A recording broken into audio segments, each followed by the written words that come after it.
So, und damit herzlich willkommen zum heutigen Stream. Wir spielen heute wie Samstag Aviary Attorney, einfach weil ich mir gedacht habe, ich möchte das Spiel schnell durchhaben.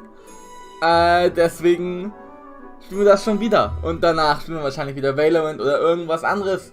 Mal gucken, ich habe jetzt einfach Valorant im Titel geschrieben, je nachdem, wonach wir Lust und Laune haben. Und ja, ansonsten, das ist so das Programm für heute.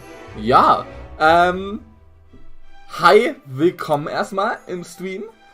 Und, ich hoffe, es geht allen gut.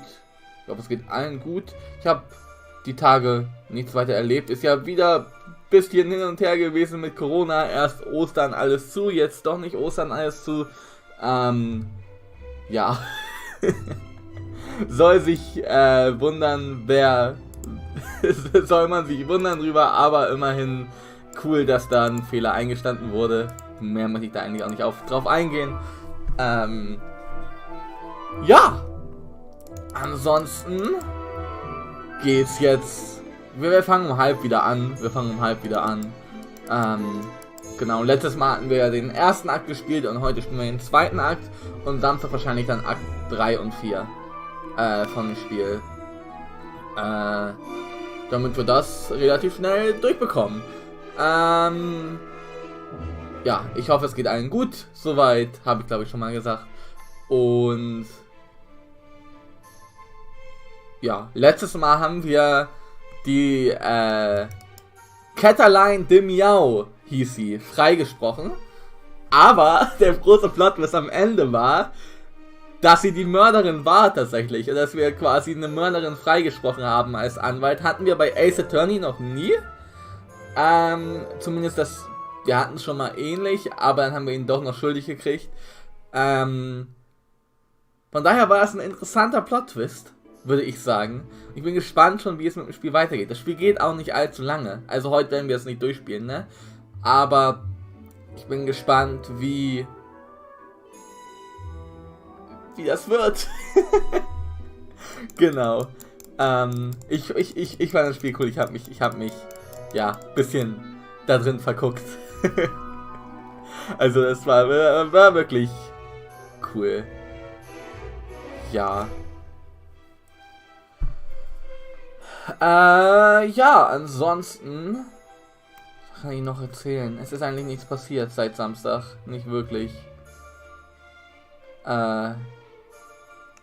Nö. Oder? Was kann ich noch erzählen? Ja, von der Uni her war wieder Anmeldephase und da hat man solche ITAN-Listen quasi, das sind solche Nummern, wo mit diesen Nummern meldest du dich halt an. Und da war meine Liste, hatte ich alles komplett weggestrichen, die hatte ich noch vom ersten Semester und dann musste ich eine neue beantragen und da irgendwas schief und dann musste ich mit den Support kontaktieren von der Uni und alles. Aber das lief dann auch zum Glück. Ja, was kann ich noch erzählen? Das lief gut. Ich hatte am 1. April eigentlich einen Friseurtermin, der wird jetzt verschoben. Auf den 7. April. Gestern wurde er verschoben nach diesen Beschlüssen. Jetzt wäre es unnötig gewesen, weil jetzt darf man am 1. April ja wieder aufmachen, aber es ist mir auch egal. Dann laufe ich noch eine Woche länger mit dieser Matte auf dem Kopf rum. Ist auch in Ordnung. Und ja, ansonsten ja, geht's mir gut und ich hoffe euch auch.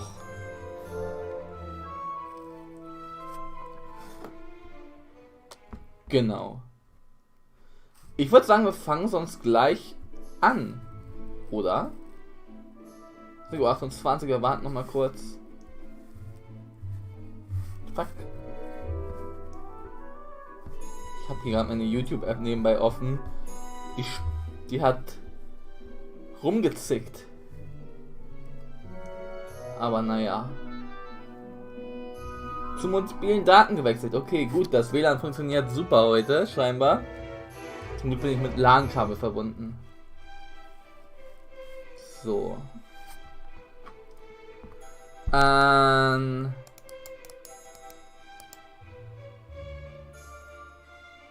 Ja, dann kann es losgehen. Ich starte mal das Spiel. Hier, Aviary Attorney. Ich bin echt gespannt, wie es weitergeht. Und ich weiß auch, dass dieses Spiel wahrscheinlich die meisten Leute nicht interessiert. Deswegen haben wir hier ja auch gerade keine Zuschauer. Aber ich denke mir, fuck it. Ich möchte es halt trotzdem spielen. Und das mache ich dann auch. Ich muss noch mal. Wieso ist es nur auf Fullscreen? Ich möchte es auf Fullscreen haben. Dankeschön. Ja. Load the previous day. Case 2. Akt 2. Wollen wir am Anfang, ne? January 10th, the beginning of Prince Juan's investigations. Genau, das Spiel ist auf Englisch. Wenn ihr dazu kommen solltet und was nicht verstehen solltet, sagt Bescheid. Ich hole hier und da auch ein paar Worte nach, wenn ich es nicht verstehen sollte, wenn das so ultra komplizierte Begriffe sind, aber ansonsten sollte es eigentlich ziemlich klar sein. Case 2, Case 2. Und Entschuldigung für meinen deutschen Akzent. January 7th, 1848. The Palais du Louvre in Paris. Oh, ein Bird. Let us be reasonable, senors. I am sure that this is a simple misunderstanding. There is no misunderstanding. In the name of the king, arrest that Spaniard. Okay, Spaniard ist, glaube ich, irgendeine Fuchsart. Act 2, a fox among wolves. Ich glaube, Spaniard ist irgendeine Fuchsart. Dann haben wir hier den Sparrow Son, unseren Assistenten. So weit hatten wir letztes Mal auch schon gespielt und dann haben wir entschieden, erstmal Pause zu machen.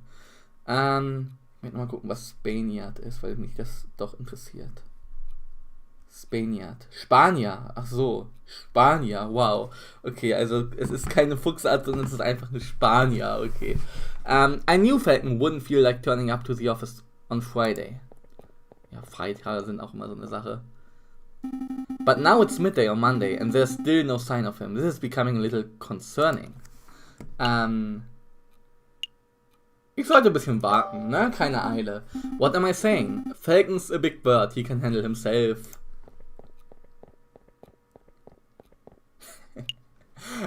This is Dial, I go look for him. I should wait around a little longer. Lass uns mal noch weiter warten. Damit wissen, was dann passiert.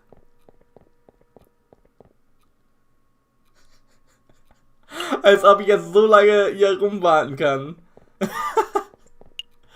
I should wait a little longer. Okay, das ist der Wartestream heute. Hallöchen Popöchen Brownie. Hi, willkommen. Alles Klärchen, Märchen. Ja, bei dir auch? Ich hoffe doch. Wir warten hier gerade einfach ein bisschen.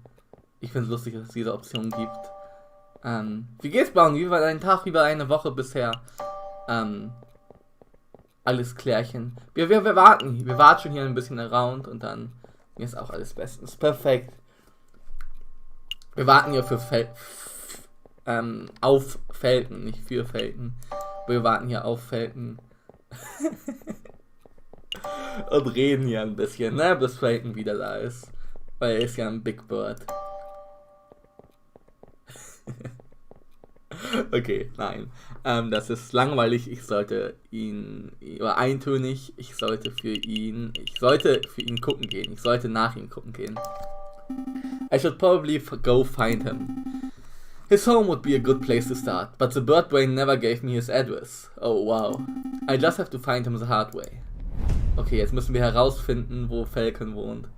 Palais de Justice, the Palace of Justice houses the High Court, a place reserved for only the most serious of crimes. Okay. Hier Chateau Crinière, genau, da waren wir letztes Mal. Baron Roguet resides at Chateau Crinière in impressive manner, aber er hat da resided, weil er ist ja jetzt im Gefängnis, weil wir ihn als Mörder falsch dargestellt haben. La Conciergerie, for centuries the infamous Conciergerie, das ist Prison, AA Offices. Vielleicht weiß im Gericht jemand Bescheid? Oh, der Staatsanwalt. No sign of Falcon here. Excuse me, Rupert. Oh, it's you. The first year dropout. Hey, I didn't drop out, okay? Aus der Uni, das erste Jahr abgebrochen, okay? I was forcibly ejected. Okay. But it doesn't matter right now. I'm looking for Falcon. Have you seen him? Falcon? The guy who somehow blundered his way through the Catalan trial with the help of some very dubious evidence. No, I haven't seen him since the trial. Oh, well, thanks anyway. Okay, Falcon ist verschwunden scheinbar. Gehen wir mal zum Chateau Crinière. Ob da die Giraffe wieder ist? Ja, die Giraffe ist da. Diho, mit Mademoiselle Diho. Die Profile noch alle da. Genau, Falcon. Dann können wir ja nochmal kurz die Profile durchgehen. Also J.J. Falcon, the Aviary Attorney himself, der verschwunden ist. Sparrow's son, Falcon's suave and courageous lackey. What a handsome fellow. Pertois de Miao, the wealthy father of Dame Cataline. Pertois hired us to defend Dame Cataline in court.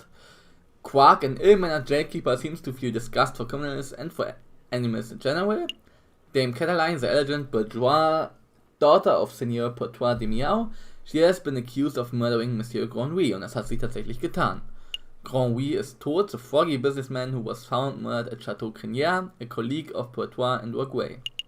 Okay, hatten wir das Känguru, Sotan und Gambard, a mother and her bouncy daughter who begged us for money outside Chateau Crinière, yes. Colleen Duhot, a vertically enabled housemaid who works for Baron Uruguay, she seems to have a mild case of kleptomania. Baron Uruguay, the great lion of Chateau Crinière, a reputably ruthless businessman. Genau, und den haben wir als Mörder festgelegt, aber in Wahrheit war es die Angeklagte selbst. Haben wir hier noch Rubizio de Rubinio, der Fotograf, a delusional artist and photographer. Some would describe Rubizio with the H-word, that's right, you know the one. Ich kenne das H-word nicht. Judge Maxime, genau. One of Maxime Caulfield. Easter Egg, Life is Strange. Easter Egg hier, Kappa. One of the longest serving judges in France. Judge Maxime is known for being attentive and even-handed. Aber nee, sie hieß Maxine. Maxine mit N, nicht mit M. Never mind. Webington, a stuttering and jumpy prosecutor who bumbles through cases on nothing but sheer dumb luck. Ja, den haben wir gerade gesehen. Und Gist Volerti, a grumpy war veteran turned police inspector. This guy is as strict and law-abiding as they come.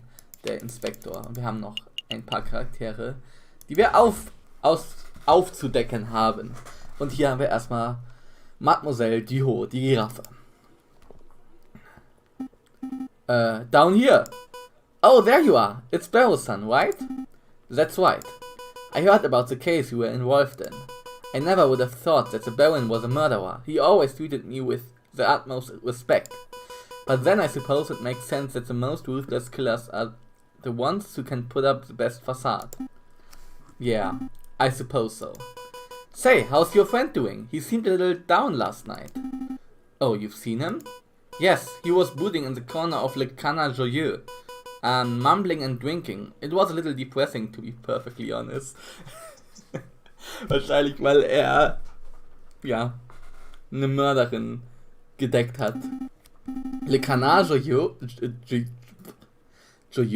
setze Dingy Student Bar on Rue John White.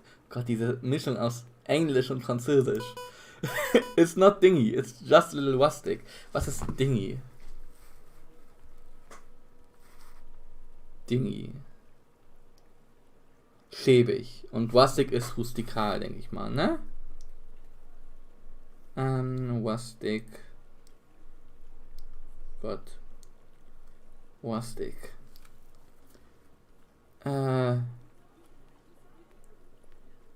Ländlich, bäuerlich, rustikal, okay, ja. In any case, that's an enormous help. Thanks, Mademoiselle. Anytime, Sparrow's son. Okay, dann gehen wir mal zum Le Canard Joyeux. Need a pick-me-up? Come along to Madame Coinel's Student Tavern on Rue John. John. Ja, always welcome. Also, Rue John ist gelbe Straße für alle, die sich das gefragt haben, was wahrscheinlich nicht viele sind, aber Für irgendwas muss das Französischstudium ja gut sein. Le Canard Joyeux. Sparrowson steps through the doors of Le Canard Joyeux, the dingiest stew and tavern in all of Paris. His nostrils fill with the pungent aroma of sour wine and bitter tobacco. Well, Waffle, my feathers, if it isn't little Sparrowson. I haven't seen you in years. Okay, Tippfehler. How are you doing, hon? I'm feeling pretty good, Madame Cornell. Thanks for asking. I'm actually here to find a friend. He's a big guy named JJ Falcon. Falcon? Yep, that sorry lump has been here all week. Ja, auch alles bestens soweit. Bei mir auch alles bestens soweit. Ja, alles super. He's just been moaning and muttering to himself all weekend. Frankly, he's bringing the whole atmosphere down. I'll take care of him. Thanks, Madame Cornell. It's no problem, hon. He's probably still in the corner of the drinking room upstairs. Select a room to investigate. Drinking room müssen wir dann hin. No sign of him. Oh, mon Dieu, mein Gott. I almost stepped on the big fellow. Falcon? What are you doing on the floor? Hey Falcon, wake up! Wow, the bird's completely out cold. He must have drunk this place dry. Ja, Hangover einfach. Wer kennt's nicht? Let's see how do you wake a drunk person? Kick him, yell at him, pour a drink on his head. Okay. Was sollen wir machen? Sollen wir ihn kicken? Sollen wir ihn einfach treten? Sollen wir ihn anschreien? Oder sollen wir ihn mit einem Drink begießen? Was meint ihr?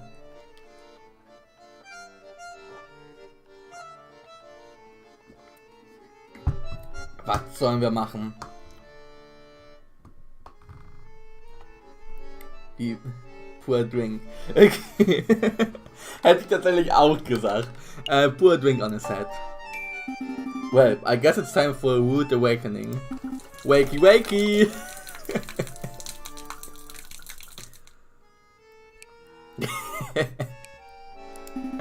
Ah, good, you're up. Are you with us, Falcon? Yeah. Feeling sober. We should probably head back to the Aviary office so we can get some work done. I don't understand it, Sparrowson. Huh?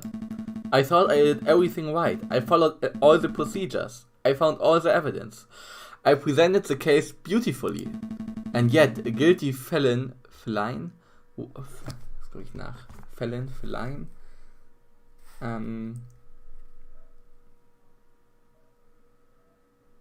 Hallo? Internet?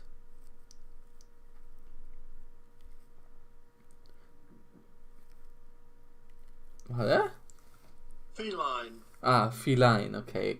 Katze. A guilty feline walks free while an innocent man sits in custody. What went wrong? Where's the justice?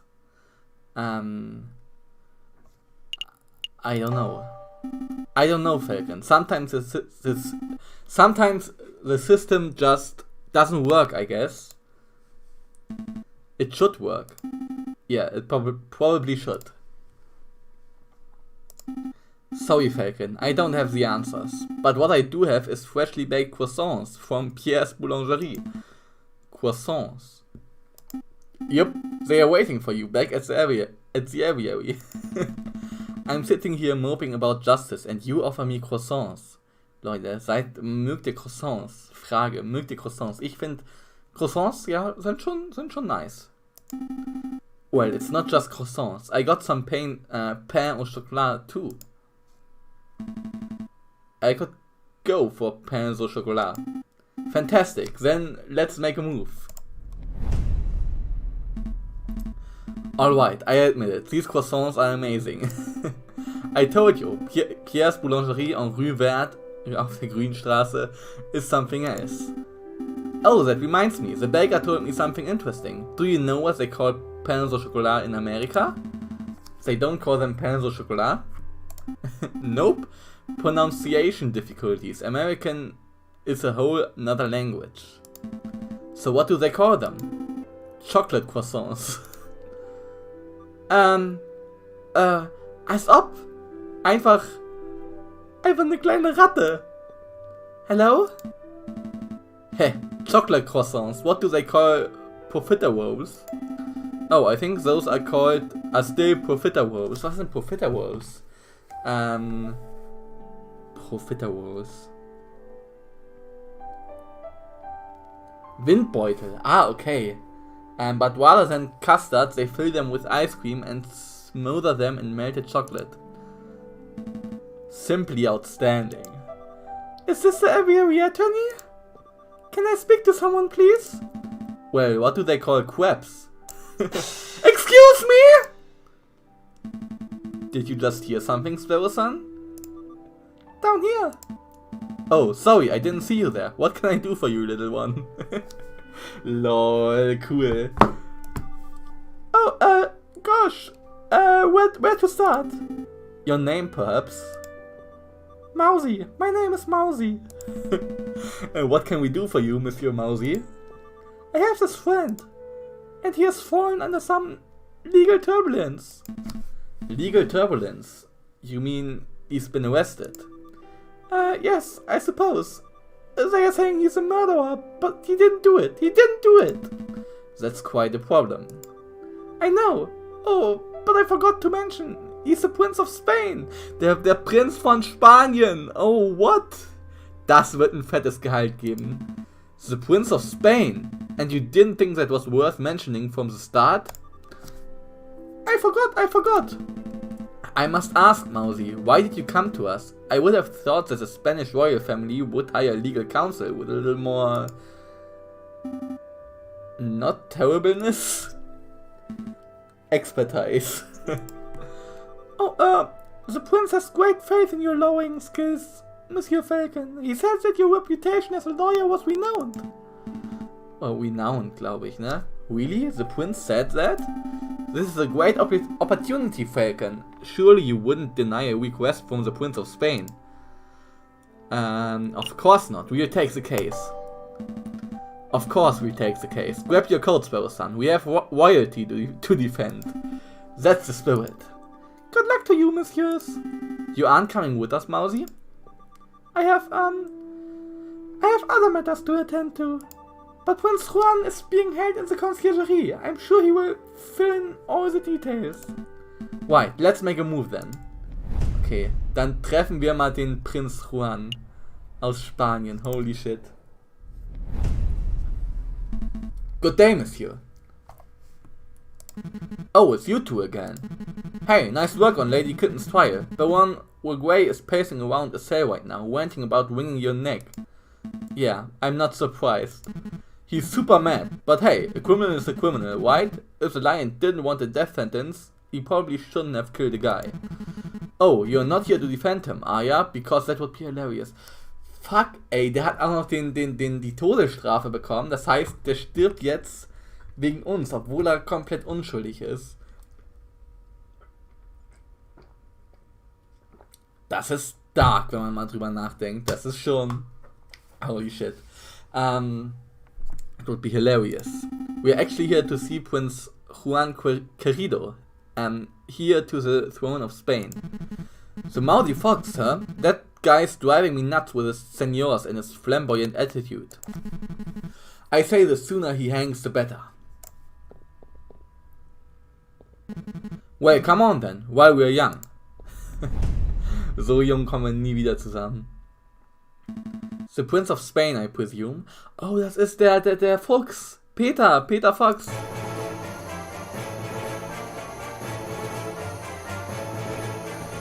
Indeed, I am Juan Querido, heir to the throne of España, and you must be the legendary lawyer, Senor J.J. Falcon. Well, I wouldn't say legendary. I wouldn't even say notable. Such humility. I would expect nothing less from renowned individuals such as yourself. But let us get down to business. I trust that my compañero Mousy explained the situation. He told us that you have been accused of murder, but we need some further details before we can start our investigation. Ah, of course. What is it? What is it that you wanted to know?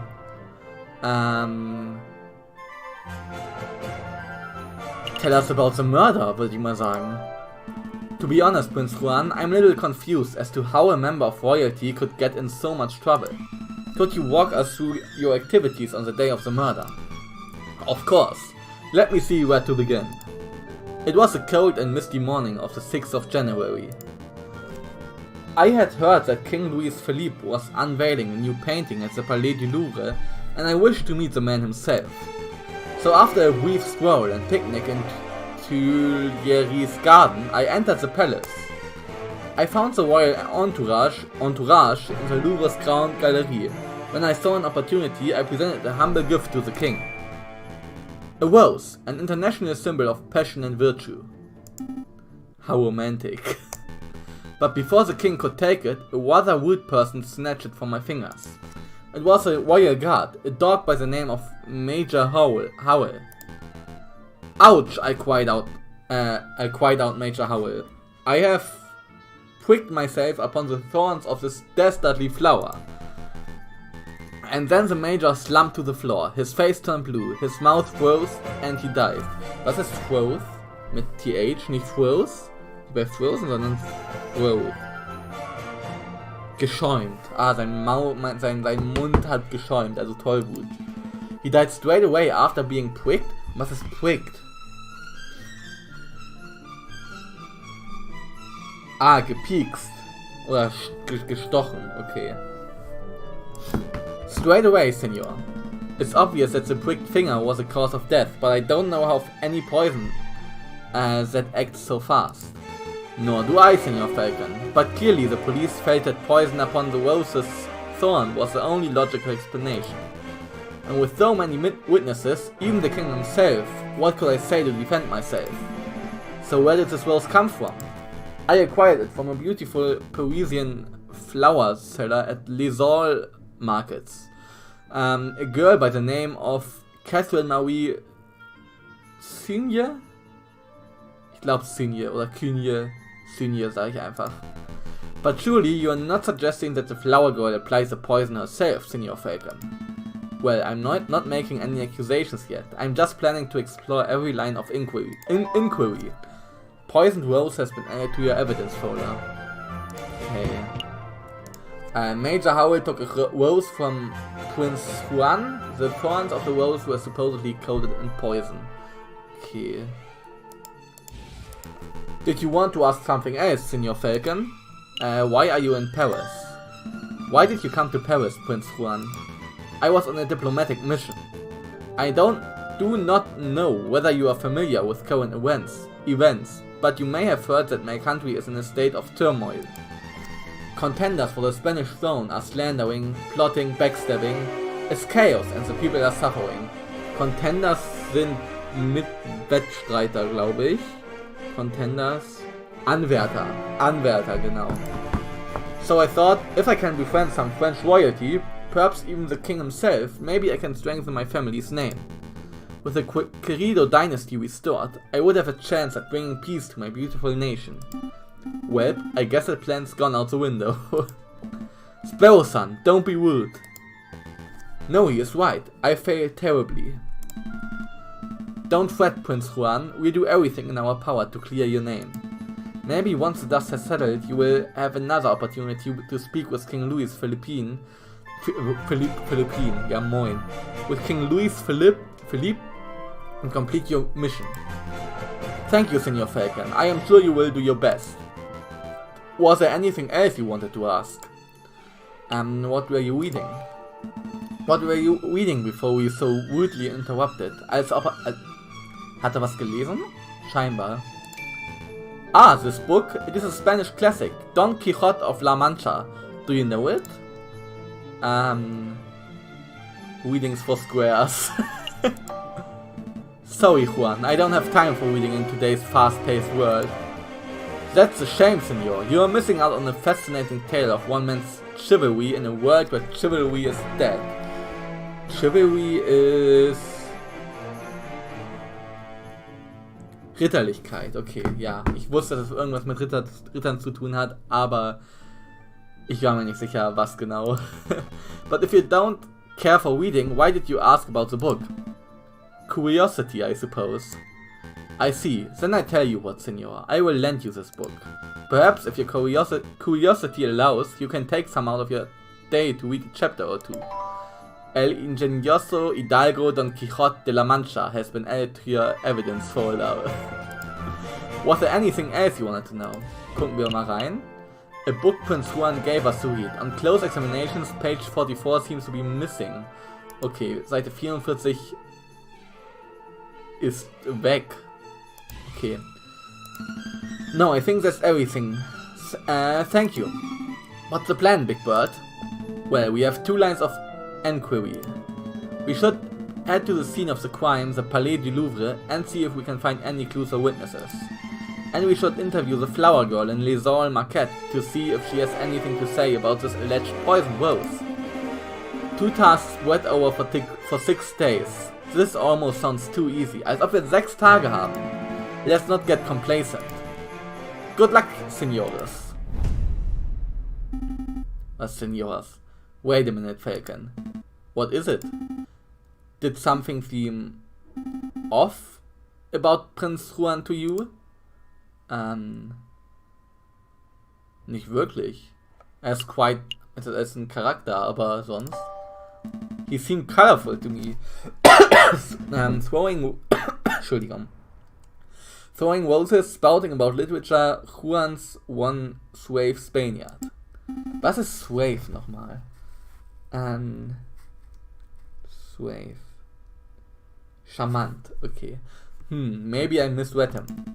Well, look, if this is bothering you, then we could always ask around. Maybe someone in the city knows Juan's dirty secret. If he actually has anything to hide, that is. Yeah, let's dig up the dirt. But we've still got a trial to prepare for. Priority, Sparrow-san. Okay. A new day. Und wir haben 6 Tage Zeit. Palais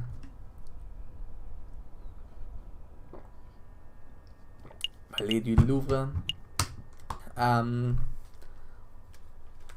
Ich denke mal, wir gehen erstmal zum Tatort. The Louvre Palace has become a world famous hub for artists, scholars and historians. Ist es ja immer noch. Falcon and Sparrow-san make their way to the Place du Carrousel, the courtyard just north of the Louvre's Grand Galerie. That's the Arc de Triomphe over there, right? I swear, it's smaller than how I remember it. That's the Arc de Triomphe du Carrousel, you doofus. The big Arc de Triomphe is up the road. What? No way! Why are there 2? Stimmt, ich glaube, als ich in Paris... Ja.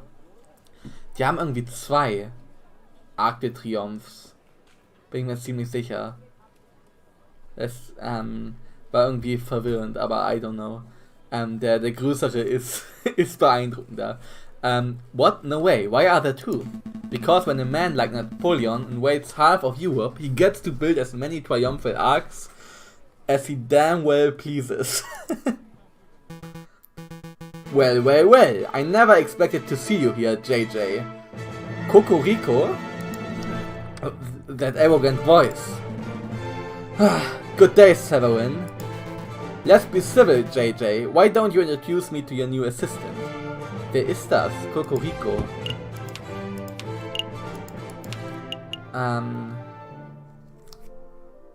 Okay, Major Howell, a royal guard who was killed in the Louvre's Grand Galerie, allegedly by a rose handed to him by Prince Juan. Okay. Here, Juan Querido, the flamboyant Prince of Spain, on trial for the murder of Major Howell and of conspiracy to kill the king. Okay, and Severin Cocorico, a successful and pompous public prosecutor, seems to have a love of philosophy, genau, and a hobby of humiliating Falcon. Okay. Let's be civil, JJ, why don't you introduce me to your new assistant? Genau. Fine. Severin, this is Sparrow-san, my assistant. Sparrow-san, this is Severin Cocorico, the most pompous prosecutor in Paris. Oh, are you 2 old friends or something? More like arch-rivals, also Erzfeinde. Please, JJ, I think arch-rival implies some sort of competition. As I recall, we've met in court on 5 occasions, and on 5 occasions did you get humiliated terribly. I'm amazed a failing bird brain like you is still able to get clients. Actually, Severin, business has never been better. I have you know that I'm currently being employed by the Prince of Spain, no less. The Prince of Spain? Juan Querido? Well, this is quite an amusing coincidence. Don't tell me. Correct, I'm the prosecutor for the very same case. Yeah, shit. It is a pity that the Spanish prince will indubitably hang, but I suppose that is what he gets for hiring a bird brain to represent him. Don't call me bird brain, you're the only bird brain here, Severin. One always speaks badly when one has nothing to say. Voltaire. Oh, he's giving you the verbal smackdown. Quick, Falcon, make a witty retort. Huh? Oh yeah, I don't agree with what you say. I'm rubber and you're glue. A witty saying proves nothing. I'm rubber and you're glue? Yeah? Well, I'm rubber and you're glue. What bounces off you? Wait. Oh dear. You're the same bumbling fool that you've always been, Falcon. But enough talk. If you messieurs would excuse me, I have a case to prepare for. Okay, das ist also der Staatsanwalt. Interessant. JJ, Sparrow-san, I'll see you two in court. I can't stand that guy. He did seem like a bit of a cockerel. But is it true what he said? You know, that he trounced you in court 5 times? Cockerel.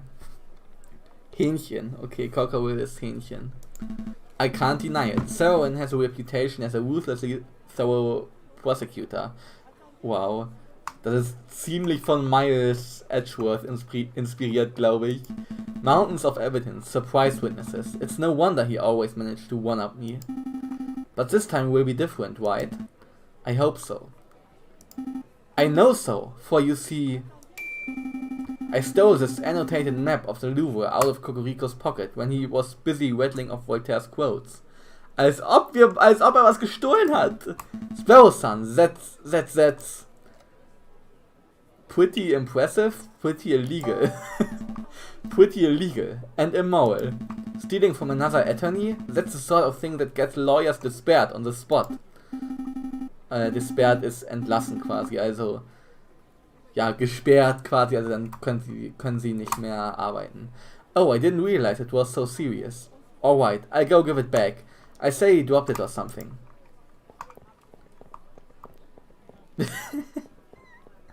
Wait.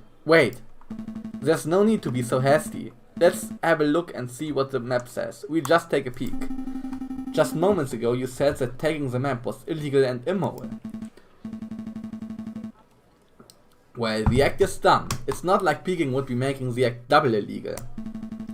Plus, the extra information would even the playing field. It would help to create a balanced legal environment. That's a good thing, isn't it? Okay, also redet er sich das jetzt gerade selber schön. When you put it like that, it would almost be illegal to not take a look. Yeah. Let's take a closer look. I see. This map shows the entire Louvre area. Everything from Tuileries to the Rue de Louvre. Most convenient. Okay, hier haben wir die Route de Roi, die Route des Königs. Okay, gucken wir mal. Hier ist der Garten der Tuileries. Also Kai, wahrscheinlich die Tuileries, Louvre, Fleuve, Seine Fleuve, also Seine der Fluss, Port d'Orsay, D'Orsay Hafen, Kai d'Orsay, okay. Interessant, wie die Map aufgebaut ist. We are currently standing here in the Place du Carrousel. And those pens and arrows seem to show the route taken by the king's entourage, which means that the king first went here, through the Salle du Tibre, and then here, into the Grand Galerie, where the murder occurred. Didn't Prince Juan say that he spent the morning in the Tuileries Gardens? That's right, so that means Prince Juan approached the Louvre from the west side, somewhere over here. Sounds like we have a lot of places to visit. Where should we go first?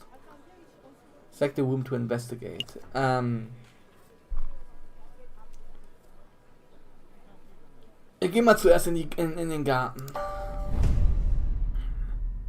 Our feather-headed friends wander through the immaculately maintained Tuyer's gardens. Nothing seems out of the ordinary until they spot a familiar face picking up litter by a tree line. Hey Falcon, doesn't that groundskeeper over there look familiar? Das ist der Fotograf, oder? Robizio? Yeah, now that I'm looking at him, he does look a lot like that photographer. What's his name? Bono Baguetto. Salvador Serenado. Robizio Robinho, genau. Robizio Robinho. Did someone call me? Oh, it's you! The lawyers who don't appreciate a masterful photograph when they see it. It's good to see that you gave up on your artsy dreams to pursue the more grounded career of groundskeeping. Über den sind wir eingebrochen letztes Mal. Hey, I'm not doing this willingly. I was given community service for committing perjury. Can you believe that? They gave me, an esteemed photographer, community service. Me!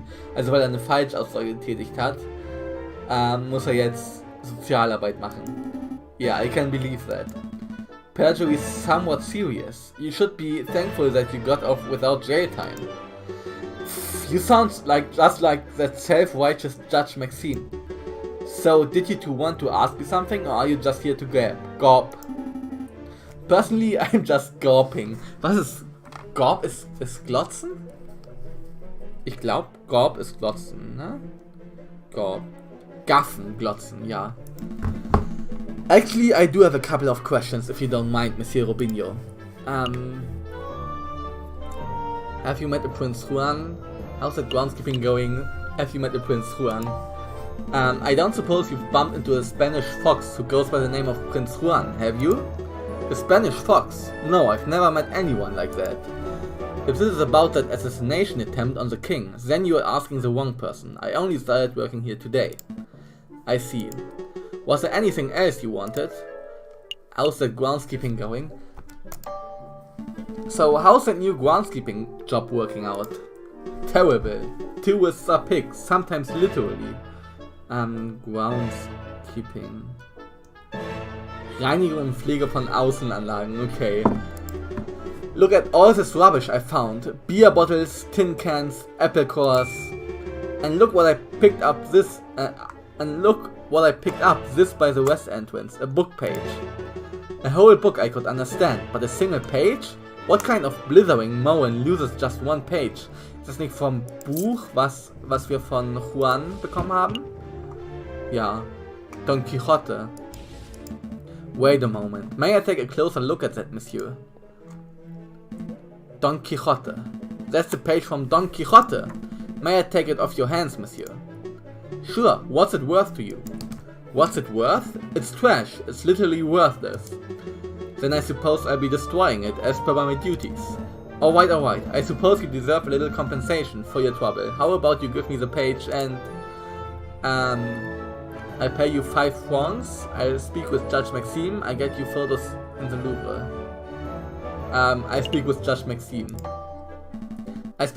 Maxime. I'll put in a good word and might be able to get your sentence reduced. Really? You do that for me? Thank you, monsieur, I would really appreciate that. Here, take the page. Page 44 of El Ingenioso Hidalgo Don Quixote de la Mancha has been added to your evidence folder. Page 44 of Don Quixote, it was found in Tuyer's garden, Tuyer's, by the Louvre's west entrance. Okay. Did you want to ask something else? That's all. That's all. We'll let you get back to your work, Monsieur Robinho. Select a room to investigate. Okay. In den Gardens waren wir dann. Gehen wir zur Grand Galerie. Here we are, the Grand Galerie, the murder room. I believe the murder occurred right under the new painting. I see hundreds of paintings. Which one is the new one? Heaven the foggiest. We will have to ask someone. Please don't talk to me. Please don't talk to me. Excuse me, monsieur. You look like you know your Mona Lisas from your last suppers. I don't want any attention. Maybe he isn't talking to me. Eric Pork. Okay, es ist Sonic. Ein Igel. Das ist ein Igel oder ein Stachelschwein? Nope, he's definitely talking to me. Keep it together, Eric. Oh, hi. Would you happen to know which painting was unveiled on the 7th of January? The one the king came to visit. Oh yeah, I can help you with that. It's a piece right behind you. Ah, I see. It's a painting of the king himself. Ah, okay, das ist der König, den wir am Anfang gesehen haben. That's one noble-looking penguin. What do you think of it, Falcon? What do I think? Well, I'm no art critic, but it's a masterpiece. It's supple and nuanced. I don't care for it. It's subtle and nuanced, sagen wir mal so. The careful brushstrokes, the pre-Raphaelite soft tones, and the subliminal use of light. This is contrasted, nuanced work. It's an evocative painting that alludes to a forgotten era. You said a lot of words, but I'm not sure if I'm any closer to knowing your opinion. I'm getting the impression that you messieurs aren't regulars at art galleries. No, we are a white pair of Philistines. Was ist Philistines? Sind das Kunstbanausen? Philistines. Banausen, ja, Banausen. Speak for yourself, Falcon. I've never even been to the Middle East. Same though. Then I'm guessing you're here to investigate the king's assassination attempt. That's right, we're actually hoping we could ask you a couple of questions about what you saw. Oh, I wasn't even in Paris when the murder took place. I didn't see anything. But, I have a friend who might be able to help you out. Okay, what's this? R and M Associates, the home of Renard Wülp, private investigator. Thank you, but I don't normally deal with this grey area of the law types. No, please give the guy a chance. He helped me out of a bind before, and I'm sure he can do the same for you. Well, I'm not making any promises, but I'll keep hold of the card. We appreciate the help in any case. It's no trouble. R&M business card has been added to your evidence folder. A business card for R&M Associates. The office of Renard Wülp, private investigator, also ein Privatdetektiv, der darüber was wissen könnte. Behalten wir im Hinterkopf. Thank you for your time, monsieur. Is there anything else we can do here? Well, ideally we would turn the whole Grand Galerie upside down in our hunt for evidence. But that's not possible with so many people around. We should probably just move to another room. Select the room to investigate. Das ist natürlich doof, dass wir heute dann nicht das untersuchen können. Müssen wir vielleicht nochmal wiederkommen. Gehen wir zum Place du Karussell. Are we all done here? Not yet. Not just yet. Pass me that map. Okay, dann gehen wir nochmal zum Salle du Tibre. So this is the Salle du Tibre. If I understand Cocorico's notes correctly, this is the room of the king and his entourage stopped in before heading to the Grand Galerie. This room doesn't seem to be very popular. I don't see anybody around to interrogate. Interview. Right, interview. Well, since it's quiet, maybe we should take the opportunity to do a little snooping. What would be the point? Surely all the interesting evidence would be in the Grand Galerie where the murder took place. Think about it, Falcon. The police would have already gone over the Grand Galerie with a fine-tooth comb. But I bet that numbskull Inspector Volerti didn't even think to check this room for clues. There might be a murder weapon just under our beaks. Your logic seems a little questionable, but it couldn't hurt to have a look, I suppose. Select an area to examine. Okay.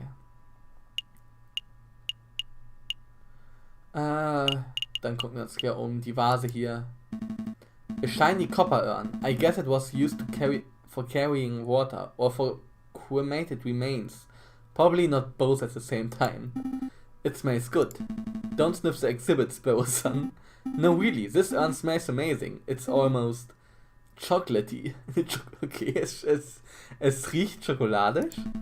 You poor thing, you're hallucinating from hunger. Would you like to stop by a bakery on our way back to the office? Don't patronize me, Falcon. My nose never lies. I'm telling you, there's something in here. I can feel it. Now you are touching the exhibit? That's definitely a no-no. See? Look what I found in the urn. Ach ne, da ist sogar eine Schokoladentafel drin, als ob. Put that down, Sparrow-san. It's someone's old rubbish. No, look! It's a chocolate wrapper. Judging by the smell, the chocolate was bitter and dark. 70, perhaps 80% cocoa, Belgian in origin. The level of wrapper crumbling and firmness of the chocolate residue indicates that this was discarded just a few days ago. Yes, I am certain the chocolate contained in this wrapper was undoubtedly consumed on the 7th of January, the day of the murder. Mon Dieu, Sparrow-san, you deduced all that from smelling the wrapper? The wrapper. Wieso sage ich immer wrapper? Es ist wrapper. Imagine what I could work out if I tasted it. That won't be necessary. Sparrow-san, if you could apply this level of critical thinking to areas outside of food, you would be the world's greatest detective. If only all evidence were edible. So do we have any idea which shop this chocolate was purchased from? That might help us track down the person who consumed it. No, there's no possible way we could know that. Vielleicht in derselben Straße, wo die Blumenverkäuferin ist, die Rose verkauft hat. Vielleicht. I suppose we will just have to visit every confectioner in town and sample every bit of merchandise for comparison. What a core. A chore. This is, yeah, interesting. Because I can see Lander Hagelslack's Chocolate Emporium written on the wrapper. Well, you can't blame a bird for trying. Chocolate wrapper has been added to your evidence folder. Okay. Select an area to examine. A chocolate wrapper that was found in the Salle du Tibre. This label reads Lander Hagelslack's Chocolate Emporium. Okay.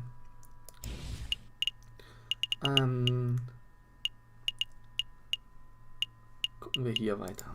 Die Schachfigur. Ich glaube, es ist keine Schachfigur, aber trotzdem. I'm not sure what this is. Some sort of stand or podium? Maybe it's just a decorative piece. It's a Roman doorstop. Roman doors were enormous marble slabs, so the doorstops had to be similarly large in order to stay in place. I don't think that's right. My uncle is a Roman historian, trust me. Second area to examine. These columns have been designed look Roman. I think the style is iconic, denke ich mal. It's not Ionic, Falcon. Irony is when a character says something, but the reader knows it means something completely different. Okay? That's not... Never mind. It's like an area to examine. Was ist Ionic? Ach so. Er meinte Ionic, aber Ionic, was ist Ionic? Ionic. Ionisch. Keine Ahnung, was ionisch ist. Wir machen weiter. Dieses Teil hier. I see a cabinet full of engraved plates, mostly bronze. The bronze? Ich sag bronze. How much do you think they are worth? I don't know. 300 francs a piece at least? What? Are you serious? I'm in the wrong profession. I don't think archaeology works as a get-rich-quick scheme, Sparrow-san. Who said anything about archaeology? I'm going to become a museum robber. Oh. Well, that's one way to get rich quick. An area to examine. Den Brunnen hier. This is some sort of ceremonial container. It's beautifully crafted, but what did it contain? Maybe it's an arcane wine cabinet? Don't be so ignorant, Falcon. This is a sacred Mesopotamian artifact gifted to Emperor Hadrian for his victory at Euphrates in 122 Anno Domini. 23, what the fuck? Stop making stuff up. You and I both know nothing about Mesopotamia. Alright, you got me. This could be a hippo's chamber pot for all I know. Check an area to examine. Okay. A supporting column. It's holding the roof up. If the column were really supportive, it wouldn't hold the roof up. It would encourage the roof to get to its location on time. Second area to examine. Haben wir noch was? Nein, haben wir nicht. Oh, nee, das wollen wir nicht. We're done here, for now at least. We can't spend all day staring at Roman artifacts, I suppose. So where to next? Okay, wir gehen nochmal überall lang, aber ich glaube, das war's. It looks like the porcupine fellow has left the building. Did you want to ask him something? Nothing in particular. I just wanted some more details on that Renard Wüb, but I suppose we have to leave it for now. The room to investigate. Wer war Renard Wüb? Achso, der Privatdetektiv, okay. Eric Pork, an art-loving porcupine who avoids socializing. Maybe he's afraid of hurting people if he gets too close. Könnte sein.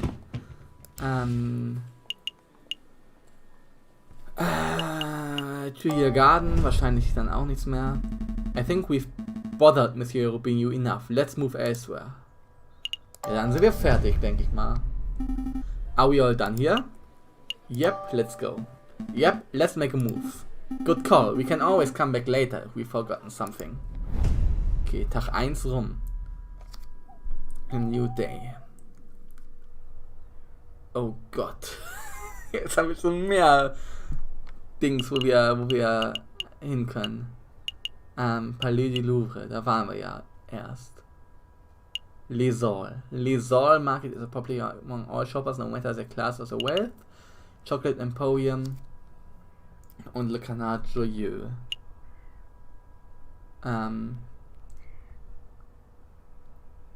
R&M Associates. Tucked away in a forgotten alleyway lies R&M Associates, a newly established private investigation firm. Gehen wir mal hin, weil das kostet keinen Tag. Oh, customers! Hello? Is this the office of Renard Wüb? Ah! It's you two! Ach, es ist die Maus? Wow! Mausi, what are you doing here? Oh, this is where I work. See? R&M, Renard and Mausi. Monsieur Renard Wüb and I carry out all sorts of investigations together. Although, to be completely honest, it's normally Monsieur Wüb who chooses which cases to take on. I see. Well then, can we speak with Monsieur Wüb? Oh, I'm afraid that won't be possible. See, Monsieur Wüb is on vacation right now. He's visiting his father in England. England? But he is set to return in a week or two. Maybe you can come back then? That's no good to us. Our case will be over by then. There's nothing to be done about it. I suppose we'll have to come back later. Okay. Das hat also nichts gebracht. Dann gehen wir zu Les Halles, zu der Rosenverkäuferin. The pair arrive at Les Halles market. Vendors and buskers, performers and thieves, bourgeois and peasants all bustle from place to place. Prince Juan said he met a flower girl here. Senior, I think he said her name was. There's a swan with flowers over there. Do you think that's her? I think so. It's possible that she knows the murderer, or even that she is the murderer herself, so we should probably act with tact and finesse. Excuse me, Mademoiselle Flower Lady, we would like a word. Tact, Sparrow-san. Tact. We've been over this. Good day, messieurs. Are you interested in purchasing a flower? Yes, I wish to purchase a rose from a lady. I'm afraid I am out of roses. I sold my last one a week ago. Perhaps you would be satisfied with a chrysanthemum instead. Okay, this is eine Gans. 'Tis the beautiful flower from a fair maiden. Please don't mind Sparrow-san. He fell out of his nest as a baby and has said dumb things ever since. Hey, let me introduce myself. I am JJ Falcon, defense attorney. Are you Mademoiselle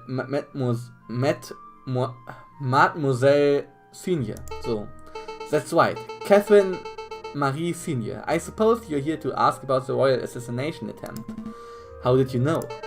I'm no fool, monsieur. I know that the rose I sold was used as a murder weapon.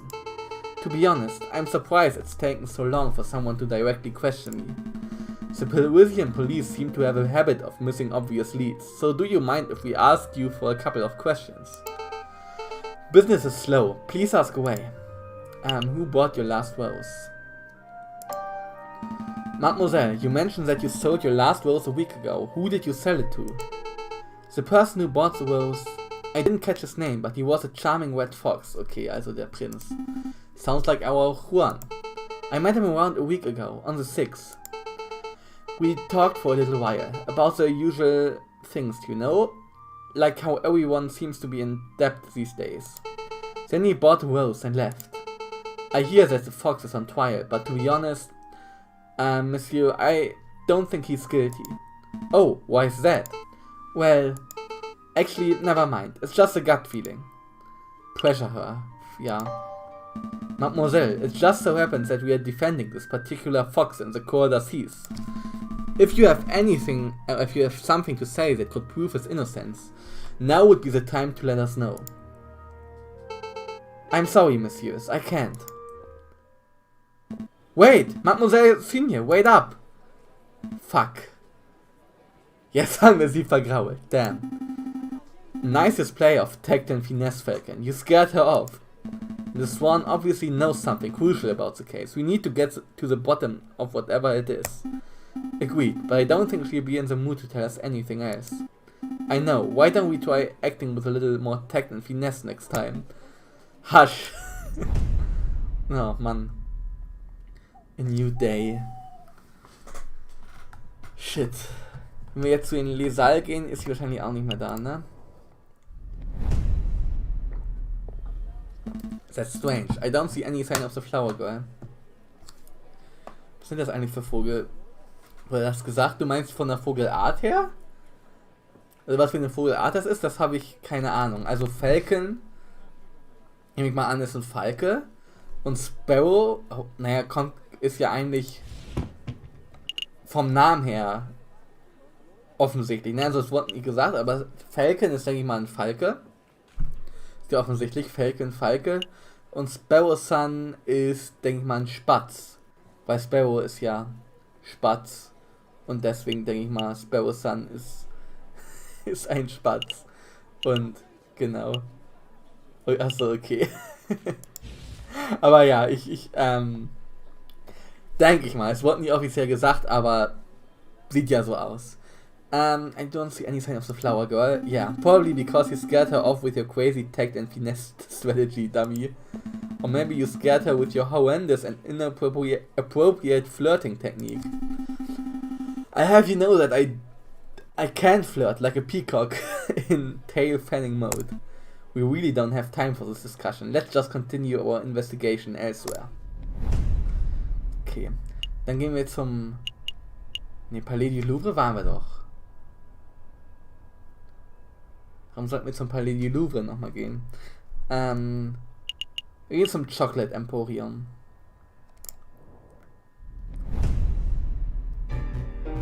Oh, ein Elefant! Lander oder Launder. Welcome, welcome. Welcome to Lander Hagelslag's Chocolate Emporium, the finest Belgian chocolate shop in all of Paris. I am Lander Hagelslag, the founder and owner of this establishment. And I am JJ Falcon, defense attorney. Good day, monsieur.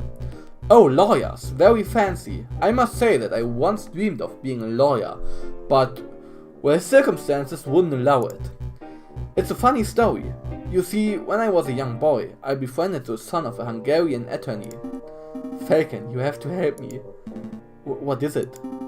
It's a smell, Falcon. It's overpowering me. It's demanding that I lay waste to the shop. For pity's sake, restrain yourself, Sparrow son. Oh, but I am rambling, aren't I? So, are you messieurs here to buy some chocolate? Yes! No. We're actually here on business, monsieur. Business?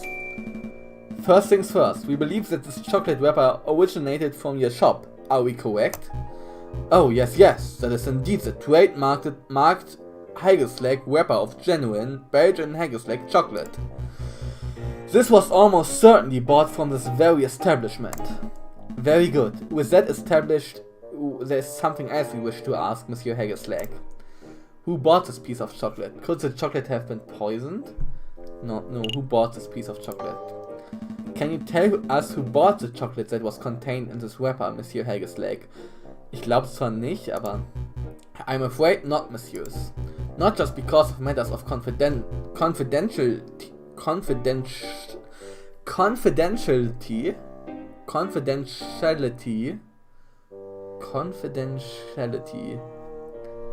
although that is a factor, you understand, but because I couldn't possibly know that.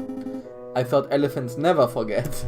My memory is impeccable, monsieur, but you must understand that I have dozens of customers a day. There are hundreds of people who could have potentially bought this particular item. So your memory is good, but you need further information. If we were to give you the description and name of a person, would you be able to tell us whether they purchased something from you? Oh, yes, that I could probably do, monsieur. Fragt nach dem Fuchs. Let me think. Who to ask about? Major Howell, Severin Cocorino, Catherine, nein, Senior nicht. Der Fuchs würde ich mal sagen.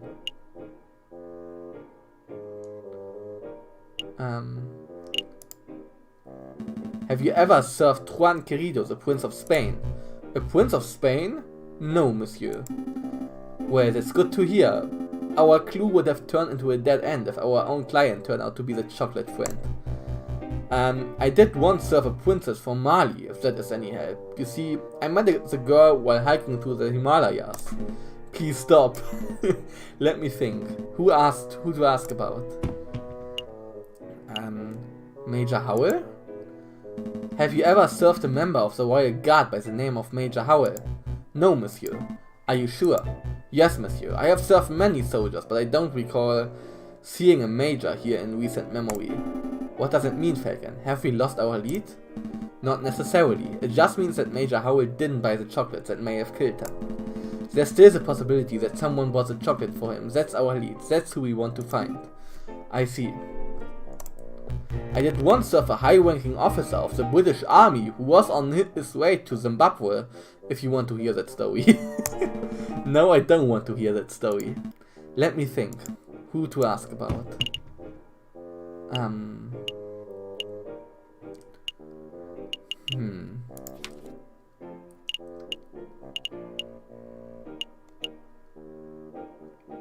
Eric Pork, maybe? Have you ever served a porcupine art aficionado named Eric Pork? No, monsieur. Messieurs, I'm growing tired of all these endless inquiries. Mayhaps you should come back another day. You know, Falcon, it's possible that we just haven't encountered the chocolate fiend yet. Rather than coming back here every day and making aimless guesses, we should wait until we have something specific in mind. You might have a point, Sparrow-san. Thank you for your time, Monsieur Hagerslag. We shall return when our investigation has progressed a little. Shit, das heißt, wir haben diesen Tag quasi verschwendet. Anytime, Messieurs. A new day. January 14th. Wir haben den Tag verschwendet, scheiße. Gehen wir nochmal in Palais du Louvre. Falcon and Sparrow-san once again find themselves in the Place du Carrousel, just outside the Louvre. So which exhibitions are you visiting today? Expect the room to investigate. Guck nochmal in der Grand Galerie, ob wir da was finden. Belastend, auf jeden Fall sehr belastend. It looks like the porcupine fellow has left the building. Did you want to ask him something? Nothing in particular. I just wanted some more details on this Renard view, but I suppose we'll have to leave it for now. Charlie Tibre nochmal. I think we found everything of value here we can possibly find. Let's not loiter. Okay, so where shall we go next? Fuck, haben wir hier jetzt auch wieder einen Tag verschwendet, oder was? I think ja, wir haben... Alter. Mega belastend. Dieser Tag ist auch verschwendet. Wir sind auch all done hier. Oh no.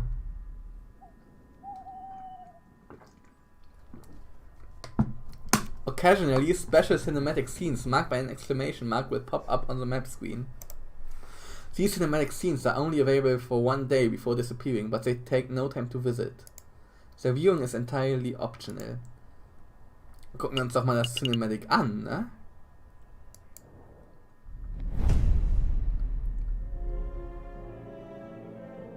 A storm is brewing, my brother.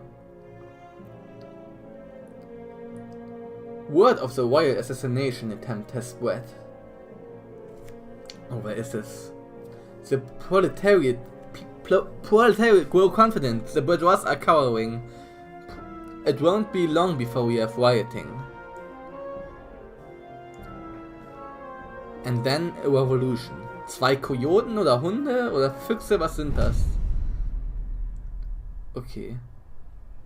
Die Luft riecht nach Revolution, glaube ich. Die französische Revolution. Ja. Wir können dann ja einfach nur noch zum Kanal Joyeux gehen. Wölfe? Da was war das? Ja, Wölfe. Ich weiß es nicht. Irgendeine Art Tier war das.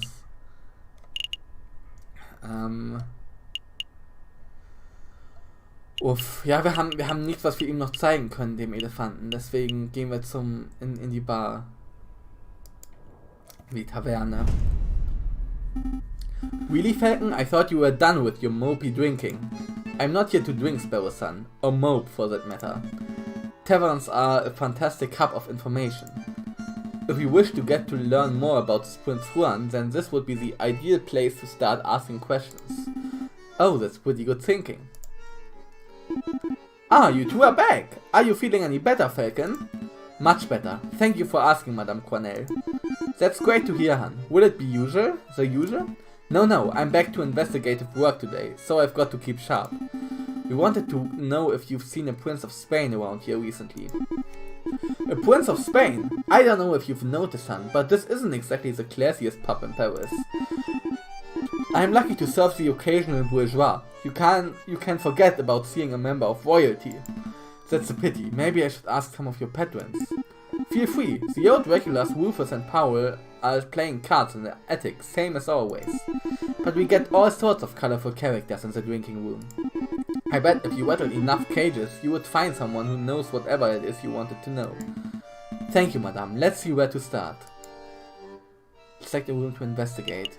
Gehen wir mal in den Drinking Room zuerst. Dass es dafür extra einen Raum geht zum Trinken.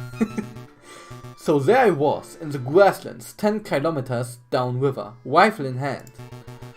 I had been pursuing the set of footprints for an hour. I was getting closer and closer. I could almost smell the beast. Then I spotted it. It was a boar, a big stupid boar, completely oblivious to my existence. I readied my gun. I carefully took aim. And then, BAM! You shot it? No, it was a most peculiar thing. The boar slumped over dead right before I could take the shot. Sounds like one of them heart attacks. Minen went the same way. That's what I thought, but when I went to take a closer look, I noticed the boar was frothing at the mouth. What? It was rabbit, as I thought it Tollwood? Possible, but I don't think so. I remembered reading something about frothing around the mouth being a symptom of poisoning. Oh, und das hatte doch auch das Opfer. Needless to say, I left the dead animal alone. Good call. Who wants to deal with tainted meat? Ask about the boar. Excuse me, monsieur. Yes? Can I help you? You say that the beast you were tracking might have died from poisoning. Could you give us some further details? Further details? I'm not much of a poison expert, I'm afraid. Well, what do you think caused it? I would guess that it ate something bad. I saw some of that poisonous plant around. Wolfsbane, I think they called it. But really, I have no idea. I'm a hunter, not a vet. Excuse me. Ask about Prince Juan. Excuse me, monsieur. What is it? I don't suppose you've seen a Juan Querido around here. He's Spanish royalty. Foxy fellow, swanky head, calls everyone senor. That doesn't sound familiar. Do you recall seeing anyone like that, Pierrot? Ain't got a clue. Sorry, messieurs, you're barking up the wrong tree. Mir fällt jetzt erst auf, dass es ein Papagei hier ist. Das ist einfach Polly. Es ist Polly aus Ace Attorney. Der Papagei hier. Hat sich bisschen gemustert, aber vielleicht treffen wir ihn auch noch im Zeugenstand. Sorry, messieurs. You're barking up the wrong tree. Well, what can you tell us about the Spanish royal family? Do we look like walking encyclopedias or something? I'm afraid my compadre has a point. If you want to talk about hunting, then I'm your man. Lol. But Spanish royalty? That sounds like a question to be answered at the library, monsieur, not a tavern. A library? Maybe you're right. Sorry for bothering you, monsieur.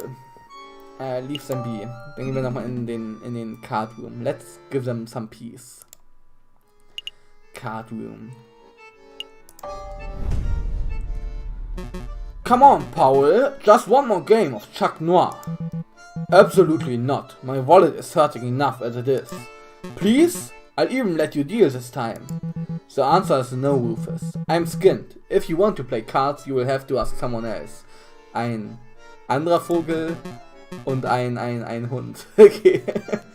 Fine, I'll ask that big fellow. Excuse me, monsieur. Yes, you, monsieur. Would you care to play some Chuck Noir? Natürlich, warum nicht? Absolutely. Dear me and monsieur. Very well then. Do you know how to play? Nope.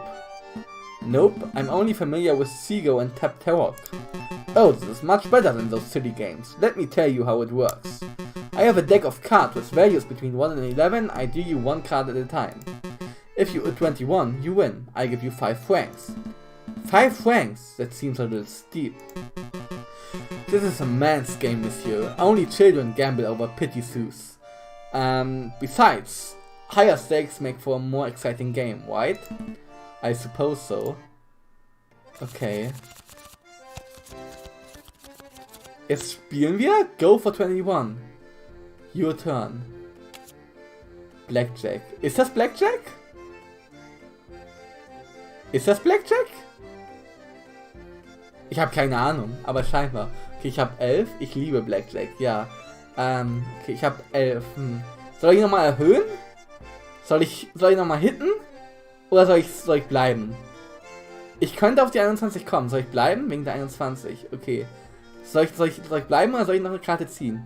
Brownie, was meinst du? Ja, Hit, okay. Okay. Nochmal hinten? Ich glaube nicht, ne? Nochmal hinten wäre stupid. Also könnte sein, aber auch nicht, ne? Ich würde standen. Ich würde standen, glaube ich, oder? Nee. Lass, okay. Dealers Turn. 17, 17, 24. Ich gewinne, Leute! GG! Ja! Easy. Well played, monsieur. Here's your payout. Shall we have another round? Yep, dear me in. Absolutely. Dear me in, monsieur. Nice. Okay, Leute. Blackjack. Go for 21. Your turn. 11. Ja, dann nochmal. Hit. 15. Ist eigentlich voll easy. 15. Ich riskier's. 17. Okay, dann bleibe ich. Dealers Turn. Ich verliere. Fuck. Unlucky, monsieur. Most unfortunate. Shall we have another one? Ja, komm. Eine noch. Alle guten Dinge sind 3. Best of 3. Dear me in, monsieur. F. Go for 21. Your turn. 20. Okay, ja. Besser wird's nicht.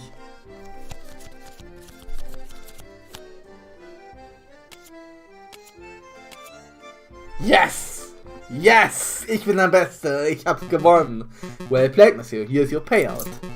Shall we have another round? No, I'm done. No, I think we're done. Perfect. Maybe another day, monsieur. I understand. Feel free to come back anytime. Als ob wir die nicht fragen können. Ah, the big fellow has returned. Here to play some cards, monsieur. Not today. I'm afraid I don't have time for that, monsieur. I have some investigative work to take care of. Come on, surely you have time for one quick game. Okay, go on then. Alright, you've twisted my arm. Very well then, do you know how to play? Of course, I've been playing for years. Yeah, right, don't get cocky, Falcon. Very good, I shall be the dealer. We will be bet 5 forms per game. Als ob uns nichts sagt. Ich dachte, wir kriegen jetzt noch, was aus ihm raus. Ja, komm, erhöhen, nochmal. Fuck! 27, ja. Unlucky, monsieur. Most unfortunate. Shall we have another one? No. Feel free to come back anytime. Können wir ihn jetzt noch befragen? Not today. Come on. No, thank you. No, thank you. Maybe later. I understand. See you around, monsieur. Ich will wirklich nur das aus ihm herausbekommen. Falcon and Sparrow's son return to the drinking floor, but nobody appears to be interested in conversation. Entrance. Are we ready to hit the road? I guess. Yep, let's make a move. Shit! A new day. Bibliothek Caché. Okay, wir müssen jetzt in die Bibliothek gehen, ansonsten... wir müssen in die Bibliothek, weil ansonsten haben wir nichts mehr. Letzter Tag. Here for a little light reading, are we? Not quite, Sparrow's son. I'm following the hunting beagle's advice. Don't eat poisoned pork? The other piece of advice, that if we want to learn about a member of royalty, we should hit the library. Oh, that makes sense. Say, Falcon, I've been meaning to ask, since we are in a library and all, are you a classic literature fan, or do you prefer more modern works? I like the classics. Guck mal, ich glaube J.J. Falcon ist so einer, der mag die Classics. I like the classics, you know. Enlin, René, Lisage, Crébillon, Fille, that sort of thing. Don't try to act smart. I saw you reading that book of naughty limericks the other day. Was sind Limericks? Limerick. Stadt und Grafschaft in Irland. Ach so, okay, also Irländer. You didn't think I would notice because you put a dull-looking slipcover over it, but I knew, Falcon, I knew. Would you, monsieur, mind lowering your voices? I can hear you squawking from the other side of the building. Nathan. Guck mal, wie Nathan geschrieben wird. Nathan. Ah, my apologies, monsieur. We'll keep it down. Wait, you're a librarian, aren't you? An astute observation. Yes, monsieur. As the only quiet person in the library, I am most assuredly the librarian. Well, now that we have your attention, my friend wants to ask you something. I do? Oh, right, I do. What can you tell us about Don Quixote? I borrowed this book from a friend. What can you tell us about it? Don Quixote of La Mancha. It's a classic. Everybody has read it. Yeah, everybody. But for those who haven't. I'm not going to sit here and summarize a great work of literature for two imbeciles who are too lazy to read. Nor would I expect you to, monsieur, but what can you tell us about the physical book itself? This particular book didn't come from any library, if that's what you're asking. See? There's no library stamp or card. I assume it was acquired from a bookshop, a French bookshop, if the French translation and publishing information wasn't a giveaway. I see. Thank you. Did you have any other questions, or can I get back to work? What can you tell us about the Spanish monarchy? You seem like a scholarly, well-read individual. I'm sure you are up to date on geopolitical news and the like. I don't need your praise. Spit out whatever imbecilic question is in the back of your throat. Well, we understand that the Spanish throne is currently under dispute. Can you give us a brief rundown on who the contenders are? What a trivial question. Even an elementary school child can name the immediate heirs to every throne in Europe. Yeah, but for the sake of those children who slept through that class, can you finish our memories? Very well. Pay attention, because I'm not repeating myself. The current reigning monarch of Spain is Queen Regnant Isabella II of the House of Bourbon, daughter of King Ferdinand VII. Upon her death, the crown would likely fall to her husband, King Consort Francis, Duke of Cadiz. Although it is certainly possible that an immediate family member could stake a claim. However, the Queen's position is currently being disputed by the Carlists, held by the Count of Montemolin. I hope that answers your question. Did you catch all of that, Sparrow Son? Not a word. Ich hab auch gar nicht aufgepasst. Monsieur, we are actually interested in a Prince Juan Querido of Spain. I don't think I heard that name in your explanation. A prince? Juan Querido? Is that what you said, monsieur? I think you've been misinformed. There's no current prince of Spain, and I'm not even sure Querido is a real name. There's certainly no line of any Spanish monarchy. How strange. What does this mean, Falcon? Well, one thing is for sure, our client is not the Prince of Spain. Maybe he's a delusional lunatic, or perhaps he's involving us in some sort of con. We don't have long before the trial, but it may be in our interest to confront Prince Juan directly and get some answers. Right. Are you two quite done chit-chatting? That's all. Don't worry, monsieur. I think we are done here. Thanks for your time. Then I bid you good day. Okay, das war der letzte Tag. A new day. Glaube ich zumindest. Palais de Justice. Okay, ja, wir müssen dann in den... Jetzt haben wir unsere Verhandlung. Ich weiß nicht, ob wir gut durch die Investigations durchgekommen sind oder nicht. Ich bin mir nicht sicher. Werden wir gleich herausfinden. Ich würde sagen, wir machen in größter Ace Attorney-Manier hier eine kleine Pipi-Pause, weil ich habe schon wieder so viel getrunken, dass ich kurz auf Toilette muss. Ich hoffe, das ist nicht schlimm. Genau, hier ist ein bisschen Musik. We will see. Genau, hier ist ein bisschen Musik. Und ich bin gleich wieder da. Ich bin kurz auf Toilette, fülle mir was zu trinken nach. Und dann geht's gleich weiter. Und dann, we will see.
So, da sind wir wieder. Wir switchen auch rüber. So, hi, willkommen. Welcome back. Also, wir haben herausgefunden, dass der Prinz gar kein Prinz ist, den wir verteidigen. Was natürlich schon ein bisschen verdächtig ist. Aber wir müssen jetzt vor Gericht. Und ich habe ein bisschen Angst davor. Ich möchte nochmal zur Conciergerie. Mal gucken, ob wir ihn noch da antreffen. Ich glaube nicht. Falcon, what are you doing? It's trial day. We have a Spanish prince to defend. Er ist kein wirklicher Prinz, aber ja. Oh, right. What was I thinking? Okay. Dann gehen wir in den Palais de Justice. Welcome back auch, Brownie, falls du weg warst. Wenn nicht, auch welcome back, weil du dran geblieben bist oder so. Aber guck mal, wir haben nur 5 Beweisstücke, als ob. Das ist nicht gerade viel. Once again, Falcon and Sparrow's son find themselves waiting outside the doors of the Tribunal de Grande Instance. Are you feeling nervous, Falcon? Ja, weil wir nur 5 Beweisstücke haben. Of course I'm nervous. What have we learned about Prince Juan? What do we know about the real murderer? Nothing. Easy there, Falcon. We can do this. Senor Falcon, I trust everything is in order. Absolutely. I have every intention of bringing the truth to light in this trial. Ah, such confidence. That's magnificent to see. And bringing the truth to light, you say? An admirable goal. No more jousting and imaginary giants. All of you cease your yammering. The door's opening. Here we go. Buena suerte, Senor Falcon. We will. Are we ready? We are ready. Oh shit. Das wird nicht gut gehen, glaube ich. JJ. Severin. Nervous? Why would I be nervous? I'm not nervous. I'm as calm as a cuckoo. You're the nervous one. This whole courtroom is nervous. Whoa, cool your feathers, Falcon. Terrible. You can't even maintain a stoic facade. I thought this trial would be the perfect opportunity for you to redeem your previous embarrassments. But if this is how you act before the trial has even started, why, you pompous-tailed, posture-perfect... Oh!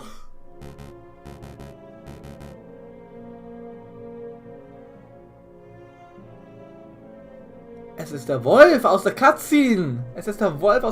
Good luck! Dankeschön, Brownie, dankeschön. Es ist der Wolf aus der Cutscene. Als ob das einfach ein... Damn, Wolfi. Order. Let's all settle down. Court is now in session. Psst, Falcon. What is it? Is it me or does the primary judge look hairier today? That's a different judge to the one who resided over Dame Cataline's trial, you doofus.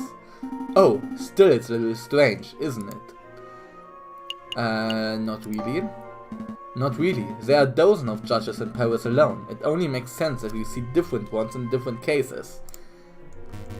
Excuse me, Your Honor. I was under the impression that Judge Maxime would be residing over this case. Where is he? Judge Maxime has gone on temporary sick leave due to a terrible accident with a flight of stairs. But rest assured, assessors, prosecutor, defense and members of the jury that I am more than qualified to fill his shoes. Without further ado, let's get the show underway. This is the trial of Prince Juan Querido, who stands accused of murdering Major Owl and of conspiring to murder the king himself. Prince Major Howell, genau, es war ein Hund. Roll call. The defense is present and ready, Your Honor. The prosecution is ready, Your Honor. Good, very good. I expect this to be a nice, speedy trial. I don't want to see this dragged out by technicalities and bureaucracy. Well said, Your Honor. I expect that once the court sees the overwhelming evidence, this trial will be over in 5 minutes. 5 minutes?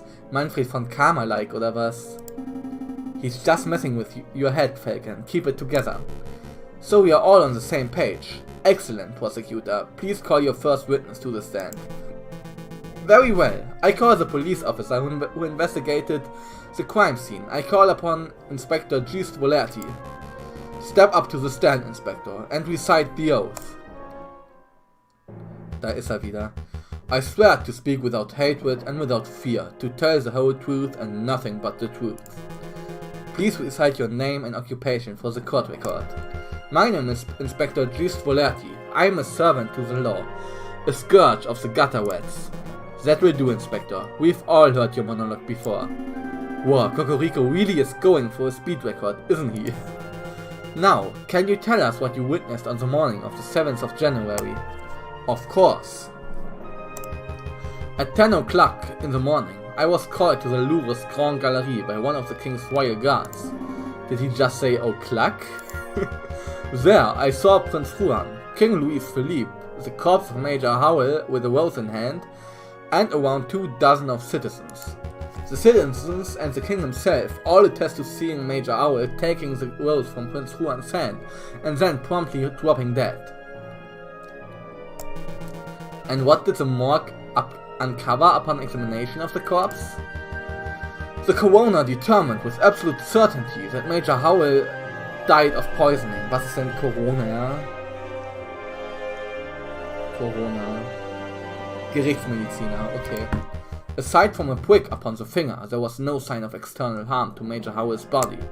Therefore, the poisoned rose must have been the cause of death. Putting the pieces together, that does seem very implicative of the prince. I have no further questions.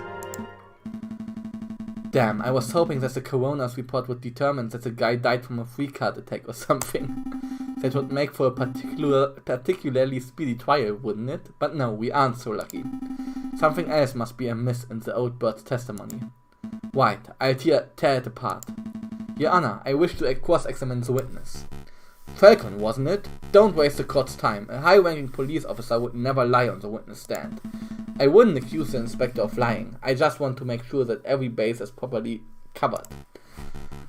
This sounds like pointless nitpicking to me, but I'll allow it, for now. Go on, Falcon, do your cross-examination. Cross-examination. Select a statement to question. At 10 o'clock in the morning, I was called to the Louvre's Grand Gallery by royal guards. There I saw Prince Juan, King Louis Philippe, the corpse of Major Howell with a rose in hand, and around 24 citizens. Our coroner determined that Major Howell died of poisoning. War es 10 Uhr? War es 10 Uhr, frage ich mich.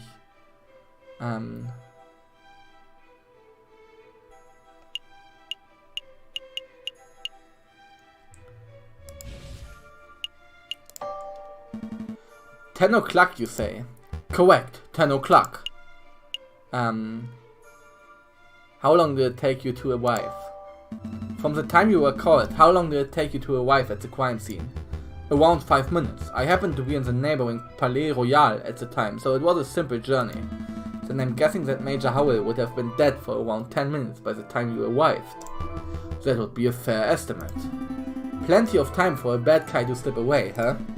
That's definitely a possibility. I don't think the court would appreciate my wild speculations, though. Do we have another questions about Inspector Volerti's arrival of 10 o'clock? 9. A statement to question. Major Howell.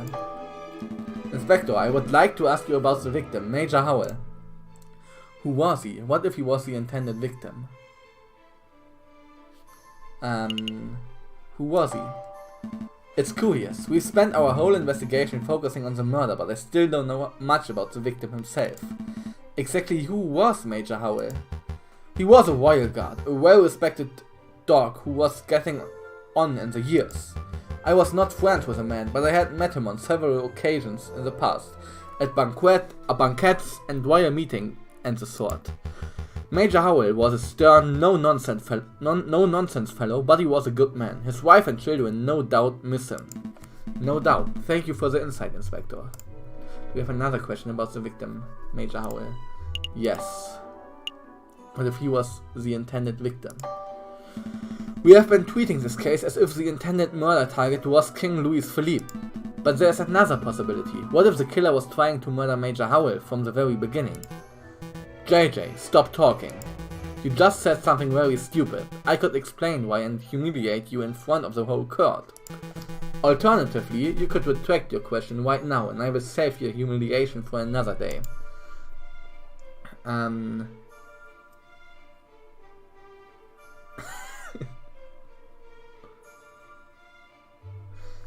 I retract my question. On second thoughts, I retract my question. A wise choice. Do we have another question about the victim, Major Howell? No. Let's take the statement to question. 24 citizens. Inspector, you say that there were around 24 citizens, all of whom attest to seeing my client deliver the poisoned rose.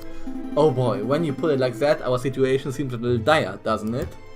Correct, we collected precisely 22 testimonies, and there are no major inconsistencies. What exactly did they say? I would like some further details. What exactly did the testimonies say? Testimonies sind Aussagen übrigens. Each citizen attested to seeing the king and his entourage approaching the new painting in the Grand Galerie. They each heard the king deliver a short speech, which was on the subject of progress and societal improvements and whatnot. There was some applause. Then Prince Juan stepped out of the crowd and approached the king with a rose in his hand. Each person then saw Major Howell take the rose from Prince Juan, and each person saw Major Howell promptly drop dead. I see. Some of the descriptions of the man's death were quite graphic.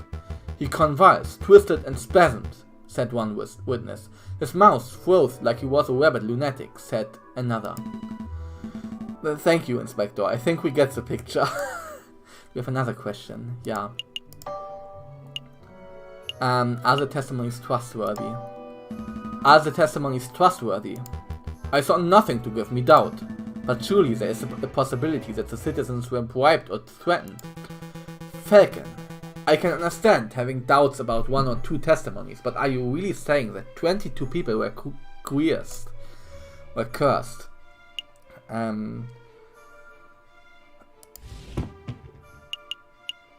Ja, nein. Nein, kann nicht sein. I guess not. Well, no, having 22 people in one on the same lie would be difficult. I was just wondering whether some could have been misled. Given the consistency between this testimony, I very much doubt it. We have another question. 9. Take a statement to question. Poisoning. Inspector, you say that the coroner determined with certainty that Major Howell was killed by poison. Correct. He stated the signs and symptoms were textbook. There's no possibility that his death was natural. What kind of poison was it? Did the coroner mention specifically what kind of poison it was? He was not certain. At first the coroner posited that it was a plant-borne poison like that of the aconite flower. But when he learned how fast the poison had taken effect, he noticed that this was atypical of aconite. Consequently, he suggested that it may have been some newly engineered concoction. A newly engineered poison, you say? Well, that only reaffirms that this was a very deliberate assassination attempt. Indeed. Do you have another question about the poison? Yeah. How was Major Howell poisoned? How exactly was Major Howell poisoned? What was the delivery mechanism? His finger was pricked by the poisoned rose. He even commented out loud about it seconds before dying. All 22 citizens who witnessed the murder attested to seeing and hearing this. Is there any possibility that he was poisoned by something else? What an absurd thing to ask, JJ. You just heard that 22 people saw the victim prick his finger and die. What are you suggesting? That the pricked finger had no relation to the poisoning? That's exactly what I'm saying. That's exactly what I'm saying. I don't doubt that Major Howell was poisoned, but I doubt that the rose was the cause. Unbelievable. Only a total buffoon could fail to draw the blatant link here. JJ, as tempting as it is to sit here and lecture you on the basics of cause and effect, I'll end this discussion painlessly. Inspector, please tell the defense that you found traces of poison on the thorns of the rose itself. That should alleviate all doubt that the rose was, in fact, the poison delivery mechanism. Actually, I can't tell him that. Als ob wir richtig liegen. Dann war es die Schokolade, denke ich mal. I dread to ask, but why not? We didn't check the rose for traces of poison. It just seemed obvious that the rose caused the poisoning, given the timing of the incident. Well then, now would be a good time to make a test. Here's a marvelous thought. We prick the finger of the defendant with the rose. If there's no poison on the rose, then Prince Juan lives and he is free to go. If the rose is poisoned, then the prince dies, but that's okay, because the punishment would be just and fitting of the crime. A marvelous suggestion. What is this, a witch trial? This isn't America, Severin. That's not how we do things here. Calm your feathers, JJ, it was clearly a joke. There are far more humane ways of testing for poison. I'm sure the inspector will perform his duty with due diligence. Actually, we won't be able to test the rose for poison at all. Why is that?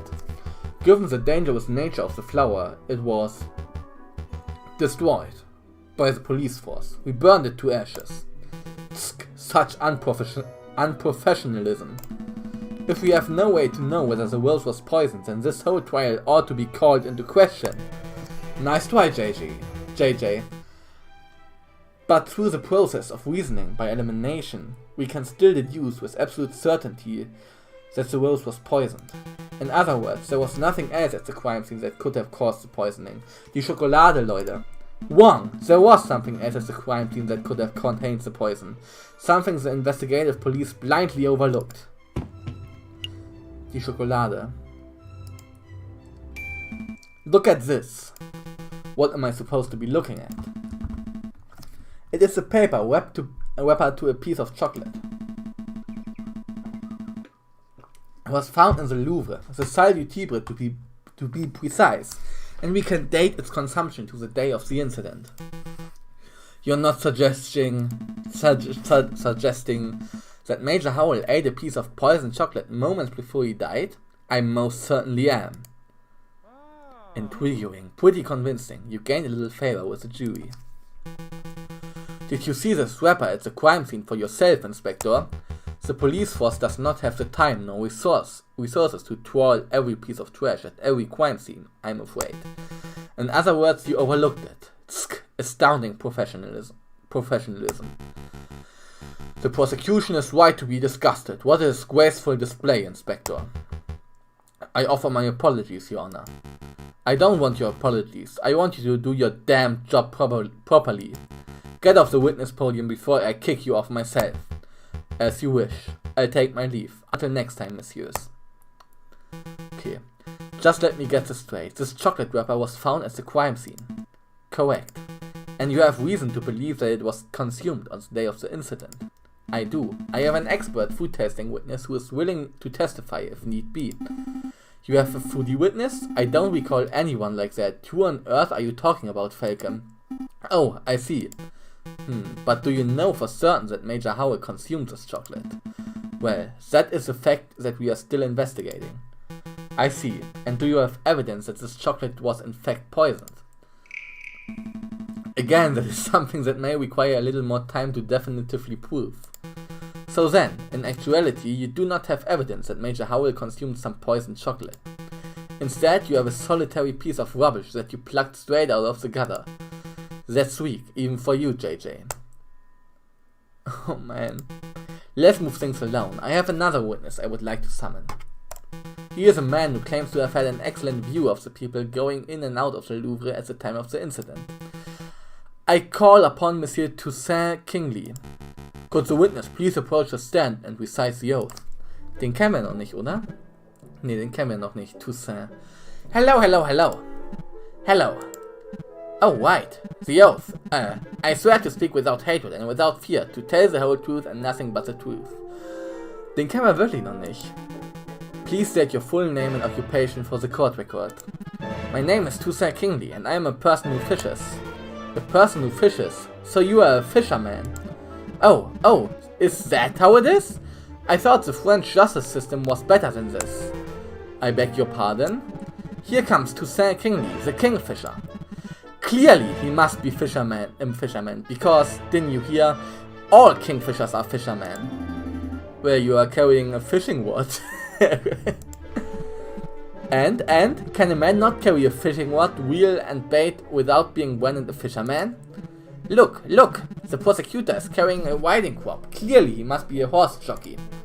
Oh, for pity's sake, fine. We can list your occupation as person who fishes and not fisherman. Thank you. Actually, why do you carry a riding crop, Severin? I've never seen you ride a horse. I don't know, JJ. Why do you, a 30-something-year-old with no health problems, carry a cane? This is veering quite far off the course. Could the prosecution please get back to his question? Of course, Your Honor. Monsieur Kingsley, is it true that you were nearby the Louvre at the time of the incident? Yes, I was sitting upon the railing of the Pont des Arts. The Pont des Arts, that's a new bridge that's just a stone's throw from the Louvre's south entrance, correct? That's right. And what were you doing at the time of the incident? I was fishing. Kingfishers, am I right, Falcon? So you would have had plenty of opportunity to see the people who entered and exited the palace. Can you tell us who you saw? Well, the Louvre is a busy place. Naturally, I saw a lot of people. But at 9 AM, I saw the king, Louis Philippe himself, enter the building. He was surrounded by his entourage, of course. Then around 9:30 AM, I saw a shifty-looking fox lurking around the entrance. Your Honor, I object to the witness' use of the term shifty-looking. It's a vague and biased description. No, really, he looked super shifty. I saw him rubbing his paws and cackling gleefully. And then I saw him take out a rose and carefully rub the stem. Rub the stem of the rose, you say? As if he were applying something to the flower, perhaps? Well, monsieur, I really shouldn't speculate. Of course. It was wrong of me to ask such a leading question. But yeah, it definitely looked like he was putting some sort of powder on the stem. Wow, even I wasn't expecting such a bold admission. Members of the court, it sounds like what we have here is a direct witnessing of the defendant readying the murder weapon. The defense claims that the rose was never poisoned, and yet here we have a man who saw the poison with his own eyes. I smell perjury. You do? No question. He saw a shifty-looking criminal readying poison and cackling near the scene of the crime? That's not believable at all. I think you might be right. I wonder if I have any evidence that calls Toussaint's story into doubt. Your Honor, I would like to cross-examine the witness. Haben wir? Haben wir Evidence? Ja, stimmt. Er war ja im Garten. Er war im Garten. Really? This nonsense again? You just heard the witness directly describe your client readying the poison on a rose. What is there to question? I'm just trying to uncover the truth, Your Honor. Fine! Do your thing. Go on, Falcon. Go make a fool out of yourself. Cross-examination. Select a statement to question.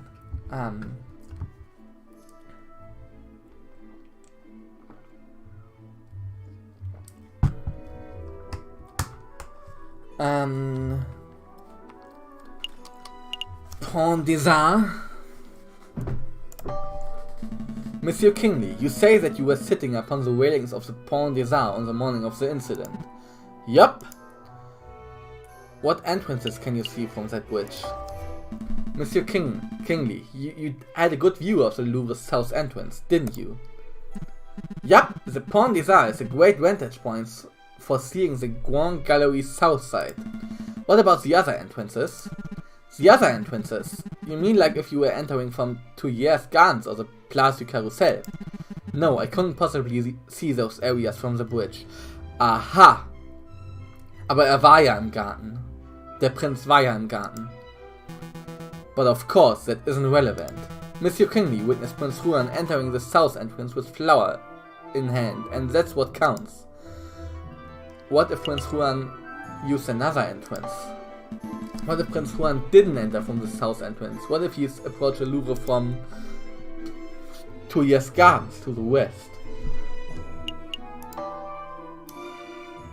Tuileries Gardens to the west.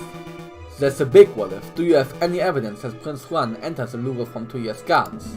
As a matter of fact, yes I do. I have definitive proof that Prince Juan approached from the west, not the south. Hey, I know what I saw, monsieur. I'm doubtful too. Go on, JJ, show us this definitive proof that Prince Juan entered from the Louvre from Tuileries Gardens. Ja, die Seite hier. Look at this. A book page. Page 44 of Don Quixote is specifically. It was found just outside the Louvre's west entrance. This proves nothing. I'm not done yet. Take a look at this. Don Quixote.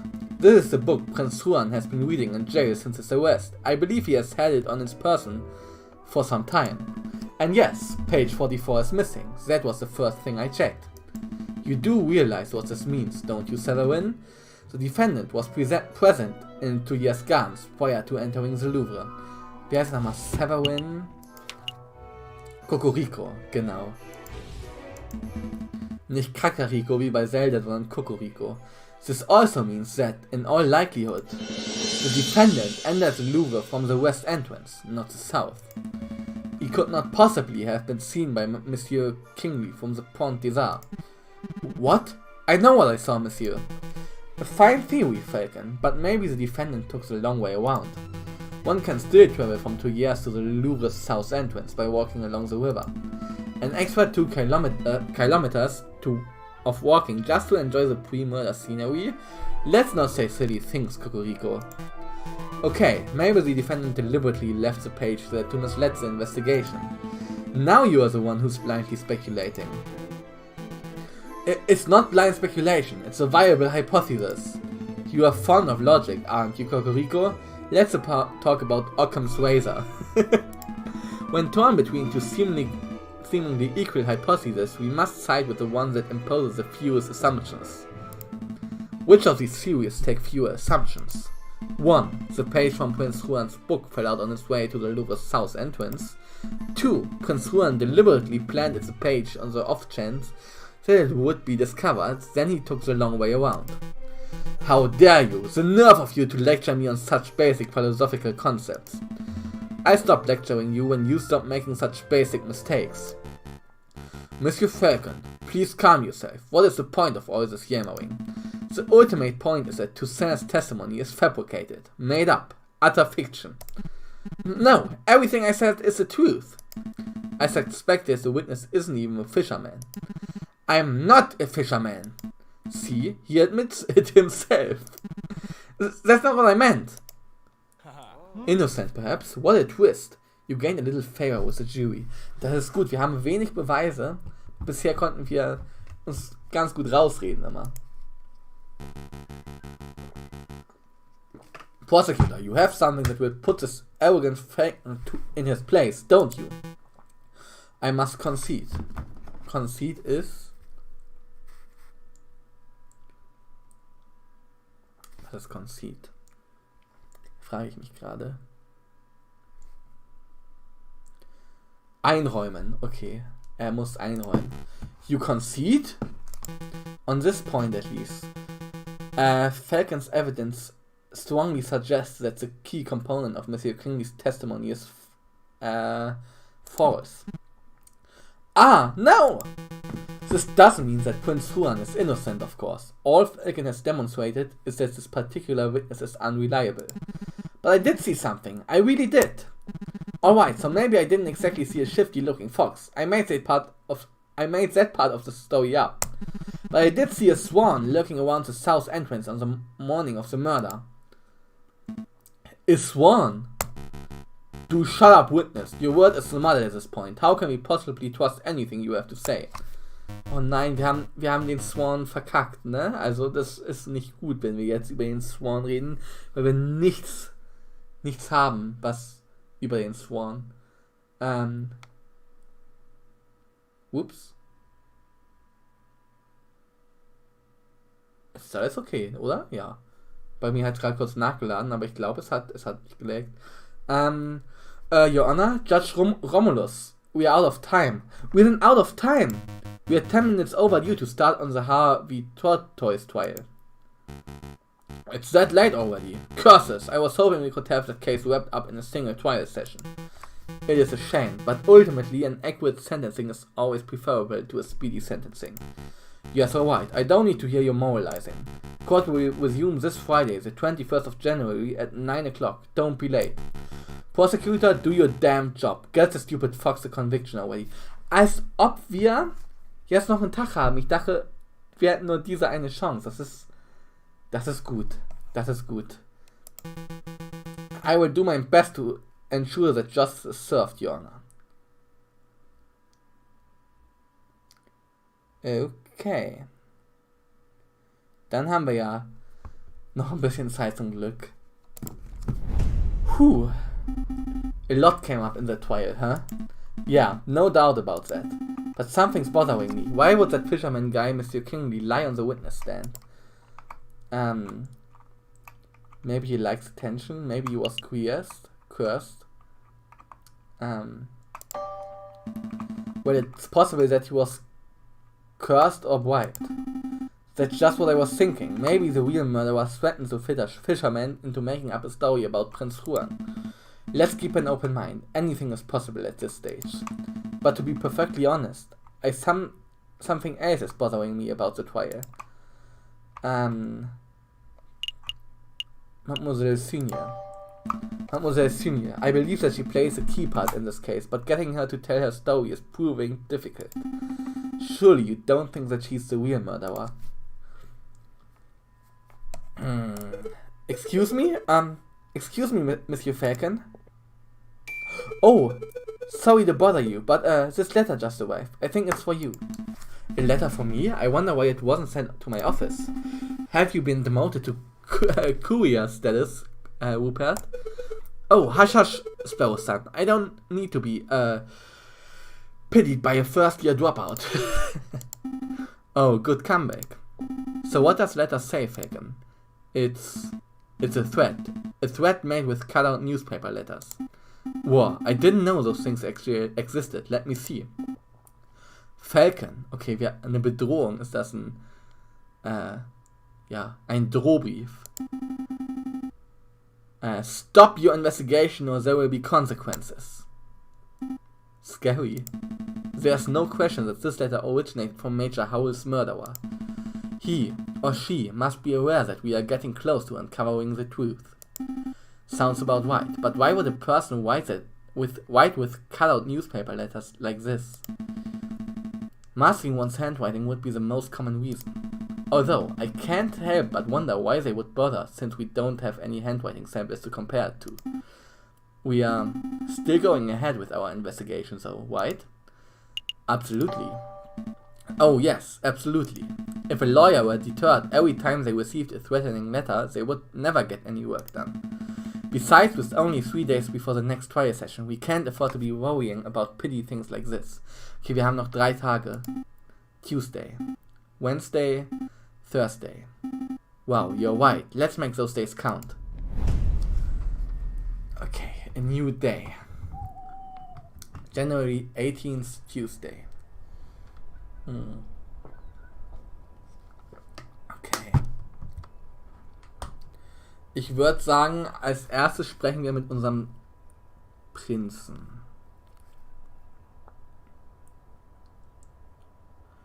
Weil der Prinz scheint ja irgendwie auch Dreck am Stecken zu haben. Also, der scheint ja kein Prinz zu sein.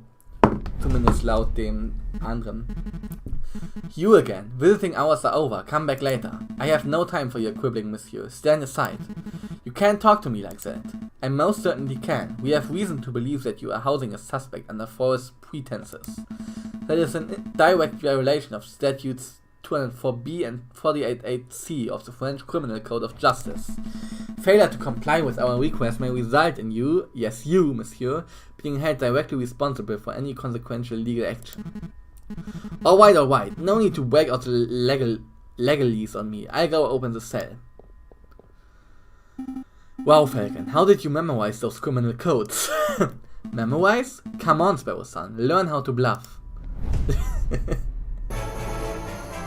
Okay. Ah, Senior Falcon, it is good to see you again. You have some good news about my case, I hope. Confront politely, mit Class und Tact. Listen, Juan, in order to maximize our chances of a successful trial, I need to know every bit of information. I can't work with half-truths. If you tell me one thing and the prosecution's evidence tells me another, then we are both in trouble. I'm afraid I don't quite follow, Senor. Do you want me to spell it out? I know that you are not the Prince of Spain. I know that your name is not Juan Querido. Where is this coming from? I assure you, Senor, that I am who I claim to be. If you want your trial to be a farce, then you don't need my help. Come, Sparrow-san, we are leaving. Wait. Calm yourself, Monsieur Falcon. I'll reveal it all. Did you just say Monsieur? What happened to your Spanish accent? Your suspicions are well placed. Juan Querido is not my real name, and I am not a Spanish prince. Okay. That was just a persona I concocted for the purpose of getting arrested. Why would you want to get arrested, is die Frage. Why would you want to get arrested? You're putting me in a difficult position, Monsieur. If I tell you the full story, I would be putting someone else in danger. How about this? I'll tell you a story. I like stories. There was a girl, a mademoiselle, who was in a great deal of debt. Everyone has a debt these days, Monsieur. Indeed, but this particular mademoiselle was indebted to a very powerful man, and that man wished to collect. The mademoiselle had no means of paying, so the man offered her a deal. Murder this man, and I will forget what you are owed. Refuse, and I will reap what I am owed from your parents. With no alternative options, the mademoiselle accepted. Another man, a gallant knight with foolish, archaic notions of chivalry, heard the mademoiselle's story. The knight knew that murder was inevitable, but he saw a way to take the fall in the mademoiselle's place. Do you understand what I'm saying, Monsieur? I have no idea what you are on about, honestly. To be honest, I'm completely lost. That's unfortunate. I thought I made the message fairly clear. Well, it doesn't matter. Let me give you a piece of advice, Monsieur Falcon. Sometimes the problem doesn't lie with the one in trial. Sometimes the problem lies within the justice system itself. I'm still lost. Me too. Mon Dieu, this is hopeless. Why don't we talk about something else? What is your real name? So what is your real name? What's in the name? It's just an empty label, a vapid reflection of who we really are. Today I'm Juan Querido, the Prince of Spain. Tomorrow I may be Bruno Royer, a pauper living under a bridge of the Seine. A pauper, ist das ein Obdachloser? Pauper? Pauper. Sozialhilfeempfänger, armer, Almosenempfänger, arme Person, okay. But that doesn't change who I am, or what I do. That didn't really answer my question. No, I suppose it didn't. But you're a smart bird, Monsieur Falcon. I suspect that you already know my real name. Nee! Das ist der Privatdetektiv, Leute, Renard Wülp. You're Renard Wülp, private investigator. Very astute. And you are Monsieur Falcon, private defense attorney. Aesop! But that wasn't always your name, was it, Monsieur Falcon? Just like me, you know how to adopt a new persona on a whim. You changed your name, Falcon. I didn't know that. This isn't about me. Juan. Renard, Monsieur. We are trying to uncover the truth here. Of course. So what truth is that you are attempting to uncover, Monsieur Falcon? That's all. I don't have any more questions for you, Juan. I think we've learned all we can for now. Really? I don't feel that we've learned very much. Oh, Monsieur Falcon, before I forget, could you find Mousy and ask him whether the birds have successfully flown south for the winter? Whether the birds have flown south? What is it? Some sort of code? Something like that. But rest assured, Monsieur, that this does directly pertain to the case. Well, if we have time, I'll be sure to let Mousy know. Let's make a move, Sparrow-san. Trial day is approaching. Right. Okay. A new day. So ist er der Dings. Der Privatdetektiv.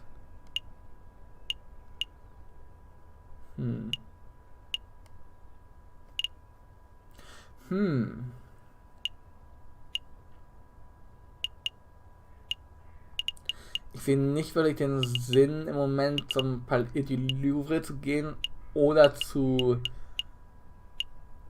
dem Chocolate Emporium oder zur Taverne. Deswegen sagen wir Mausi einfach mal Bescheid. Das scheint unser biggest Lied zu sein.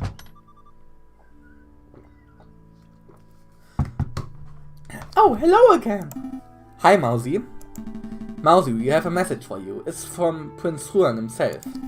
He wants to know if the birds have flown south for the winter, whatever that means. Oh, yes, the birds have migrated successfully. But if Monsieur, I mean Prince Juan, told you that, then that must mean he trusts you. He must want you to take these. Go on, take them. These are used train ticket stubs. It looks like two people took a railway trip to Vienna, also nach Wien. What exactly is the point? Of this, Miss Mausi? Prince Juan said that they would help with the trial. See the names. Gauthier Senior, Nicole Senior. Das ist die Blumenverkäuferin. I recognize the surname, but I don't know who these people are.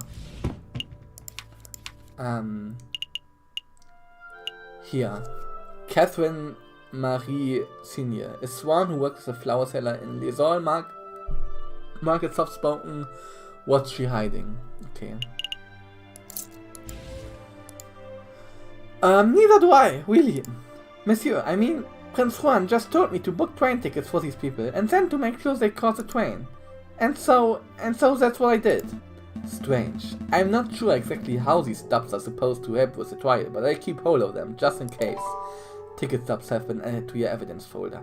Auf jeden Fall haben wir dann irgendwas, was wir gegen sie präsentieren können. Gegen die Senior, weil die wird ja als Zeugin auftreten. Let's go, Sparrow-san. I'm done playing Courier. Courier. Wie wird das ausgesprochen? Also Courier, ne?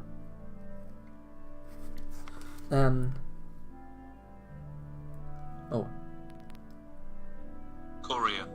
Courier. Okay. Also einfach fast wie auf dem Deutschen. Courier. Good call. Okay. A new day. Der letzte Tag. AA Offices. Als ob wir nur in unsere Office können. I'm feeling pretty confident about this case. The big picture is coming together nicely. Ich fühle mich gar nicht confident about this case. I'm somewhat relieved that Prince Juan came clean. His secret was putting the whole case in jeopardy. We've still got one day until the trial, but how to spend it? I suppose we could revisit the Louvre, or maybe we should just play some cards at Le Canard Joyeux. Is something wrong, Sparrow-san? You're being unusually quiet. Falcon, we need to talk. What's up? See, I was doing some thinking. Dangerous thing to do, I know. Anyway, I realized that we were missing a crucial piece of evidence. What evidence would that be? Well, we know that Major Howell consumed a piece of chocolate before he died, and we know that he died of poisoning, but we still aren't sure that the chocolate was the cause. That's true. If we keep pushing the chocolate, the Cocorico will almost certainly bring that up. So I thought to myself, if one were to consume the wrapper itself, then that may provide proof of whether it contains traces of poison. Well, sure, that could work, but it would be incredibly foolish. Als ob wir jetzt einfach das Papier essen. Wait, were you thinking of eating the wrapper, Sparrow-san? Maybe. Well, stop those thoughts right now. I'm not going to let you potentially kill yourself like that. I knew you would say that. That's why I already consumed the wrapper. As up! 45 minutes ago! Sparrow-san? Sparrow-san? Fuck.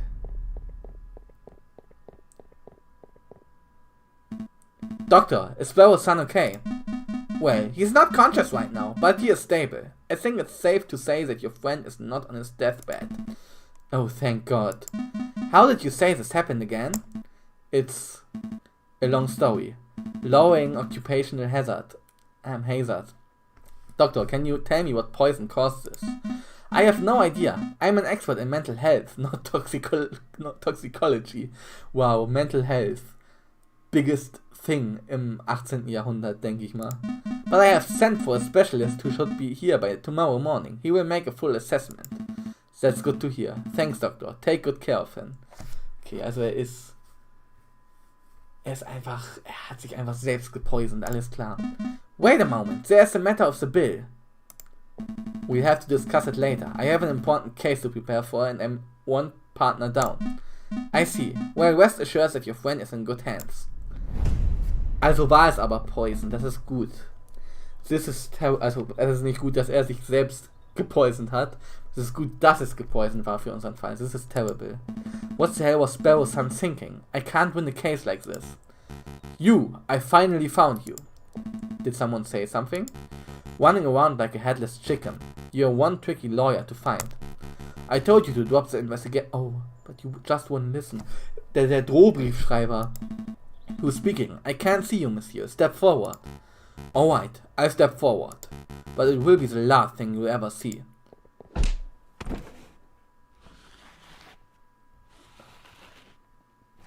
Game over? Au revoir, JJ Falcon.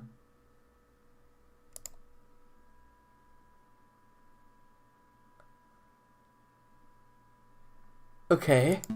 What just happened? Where am I? Am I dead? No, that can't be right. This is the night time. I'm just sleeping. If I focus and count to 3, I should be able to wake up. 1, 2.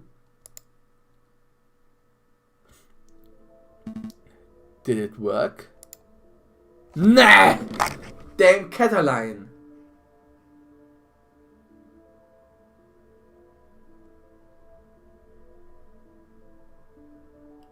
Die Täterin aus dem letzten Fall, Dame Cataline. I can't believe how easy you were to fool. I put on a cutesy voice, acted all innocent, and you ate the whole thing up. Shut up. Shut up. I don't need to be lectured by a murderer. I'm the murderer? Why, Monsieur Falcon? It was your accusations that put Baron Regway on death row. It wasn't my fault. Ist das ein Traum? Ich glaube, das ist ein Traum. Hey, where are you going? Out of my way, Severin. I'm not done talking to Dame Cataline. It wasn't my fault? Is that the excuse you make after all of your failures? I'm not making excuses. Failure after failure after failure. No desire to improve yourself. You're a joke of a lawyer, JJ. Don't call me JJ. That's all you have to say? How pathetic. You don't even deserve to stand in your grandfather's shadow. My grandfather? Okay, der Urgroßvater war, oder der Großvater, nicht der Urgroßvater, war also auch Anwalt scheinbar? I'll prove you wrong. I can do better. Oh, it's you, Sparrow-san. Have you come to bewake me too? What? No, I'm just here to tell you to wake up. Wake up, monsieur. Wake up. Hey, can you hear me? I said wake up.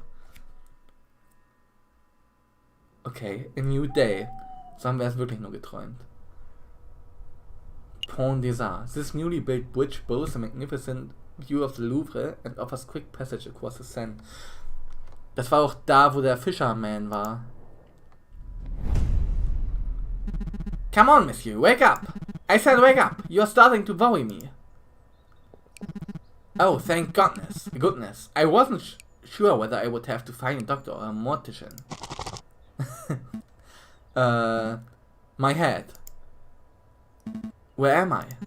The Pont des Arts. I know, by the Louvre, in Paris, France. I just fished you out of the Seine, nearly broke my watt doing it. Wait, I know you! You're that disrespectful lawyer guy, Chillo Falcon or something. What time is it? Actually, what day is it? You hit your head pretty hard, huh? It's the 21st of January and around 9 o'clock in the morning by reckoning. Der Tag des Prozesses. 21st, 9 o'clock. Oh no, the trial! I should have been at the court that ceased 10 minutes ago. We're happy you're running late, but take it easy, monsieur. I'm sure they'll be understanding. Maybe if I squinted. In your condition, that would be stupid. Take a seat, clear your head, I'll go get some dry clothes. No time. Wait, monsieur, at least take this before you go. What's this? A dip pen? No wait, it's a modern fountain pen. Bone handle. Gold nib. This is very fancy. Thanks, monsieur, but this isn't mine. Really? Are you sure? You were holding it pretty tightly when I found you. I was holding this? Then I suppose it has to be mine. Fountain pen has been added to your folder. Falcon awoke upon Pont des Arts with a fountain pen in hand. Contains green ink. Okay. Thanks, fisherman. I owe you one. Hey, don't call me a fisherman. Okay. It's 9 o'clock. I believe it's time for the roll call. Ist the defense not present? Nein, wir sind in Fluss gefallen. Such unprofessionalism. If there is no defense, then this trial cannot proceed any further. We must make a ruling based on the evidence that has already been presented. I will now converse with the jury. We shall decide whether Prince Juan is guilty of murdering Major Howell and of conspiring to murder the king. Your Honor, may I have a word? Fine, but make it quick. I am a firm believer that the trial must be orderly and punctual. There is no room for wishy-washy dilly-dallying. But it seems somewhat rash to end a trial session to the moment it is due to start. Perhaps it would be prudent to wait 5 or 10 minutes in case the defense is just a little tardy. Then this trial has a chance to proceed, and justice will be served. You are the prosecution, are you not? You have nothing to worry about. A guilty verdict is all but guaranteed. Your Honor, you appear confused. I am not here to secure a guilty verdict. Of course you are. You are a prosecutor. By definition, you are here to prosecute. No, my job description is to prosecute, but I am here in this courtroom to ensure that justice is served. Okay, kriegt. Es ist halt komplett von Myers Edgeworth inspiriert, die Motivation. An unfair and unbalanced trial is not the spirit of justice. That's very noble of you, but if the defense is absent, then there is little that can be done. I'll hear no more about this matter. I will now talk with the jury. The defense is present. Your Honor. You are too late, Falcon. Mon Dieu, JJ, you look like a total mess. Did you take a morning swim in the Seine or something? Something like that. Your Honor, we are all present. We are only 3 minutes over schedule. Let's not needlessly dirty the pure name of justice. Rules are rules, prosecutor. Falcon clearly has no respect for legal procedure. Frankly, for turning up while looking like a drowned rat, I ought to hold them in contempt of court. Your Honor! But Your Honor! Rules are rules. One more word out of either of you and I shall have you both disbarred. It's a pity. The King of France was most looking forward to standing behind the witness podium. The King of France! He's here? Der französische König, alles klar. Oh, we are not doing the trial after all? That's a pity.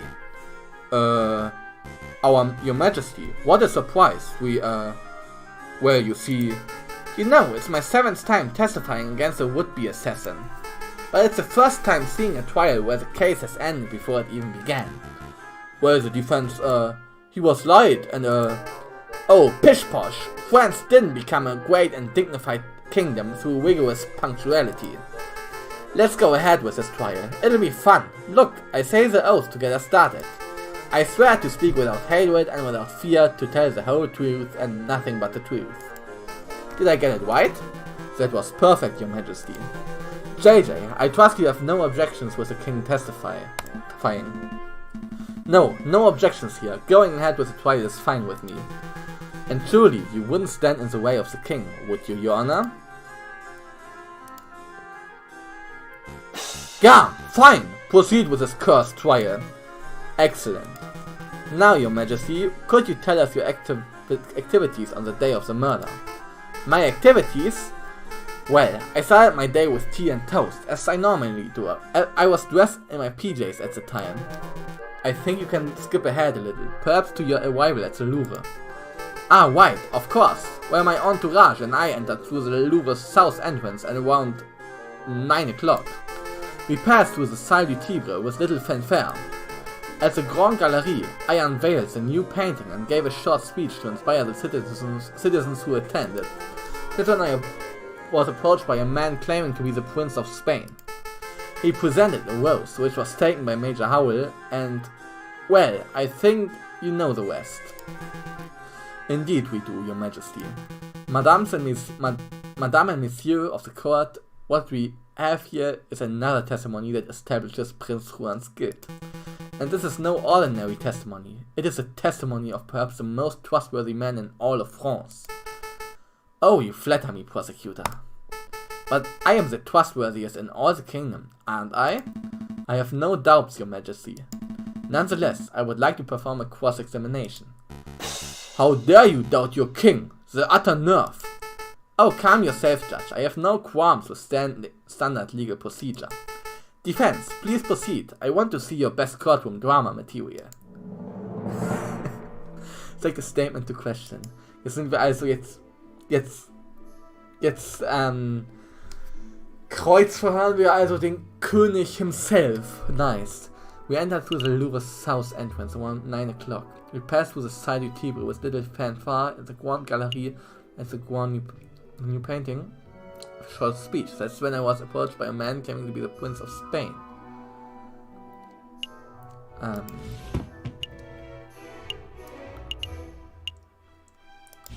The Prince of Spain. Your Majesty, you say that you were presented with a rose by the Prince of Spain. Indeed, he formally introduced himself. I knew he was telling the truth because he called me Senor. Why did Major Howell take the rose? That man was not the Prince of Spain. Your Majesty, prosecutor, members of the court, brace yourselves because I have a revelation that will turn this trial on its head. Juan Querido is not the Prince of Spain. That's not a revelation, Falcon. It isn't? Of course not. We all know that the current ruler is Queen Regnan Isabella II, and that she has no children. The Queridos are obviously pretenders to the throne. Prince Juan's title is probably self-appointed. And his name isn't even Juan. But his name isn't even Juan Querido. I don't even think the fox is Spanish. So what? So what? That's important. JJ, what's important is that this man is accused of committing murder and of conspiring to kill the king. That is what's in dispute here. The man's name is irrelevant.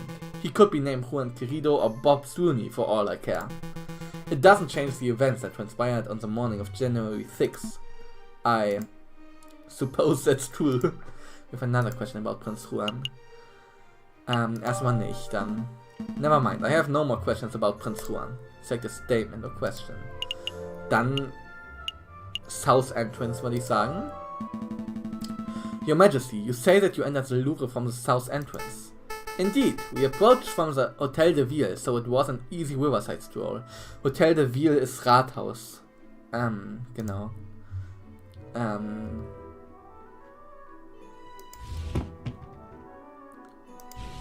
Are you sure? Are you sure that you entered the Louvre's south entrance? Oh mon dieu, Falcon, are you seriously still tugging at this thread? The king himself just testified, under oath no less, that he entered through the south entrance. You can't possibly have any reason to call this fact into question. Habe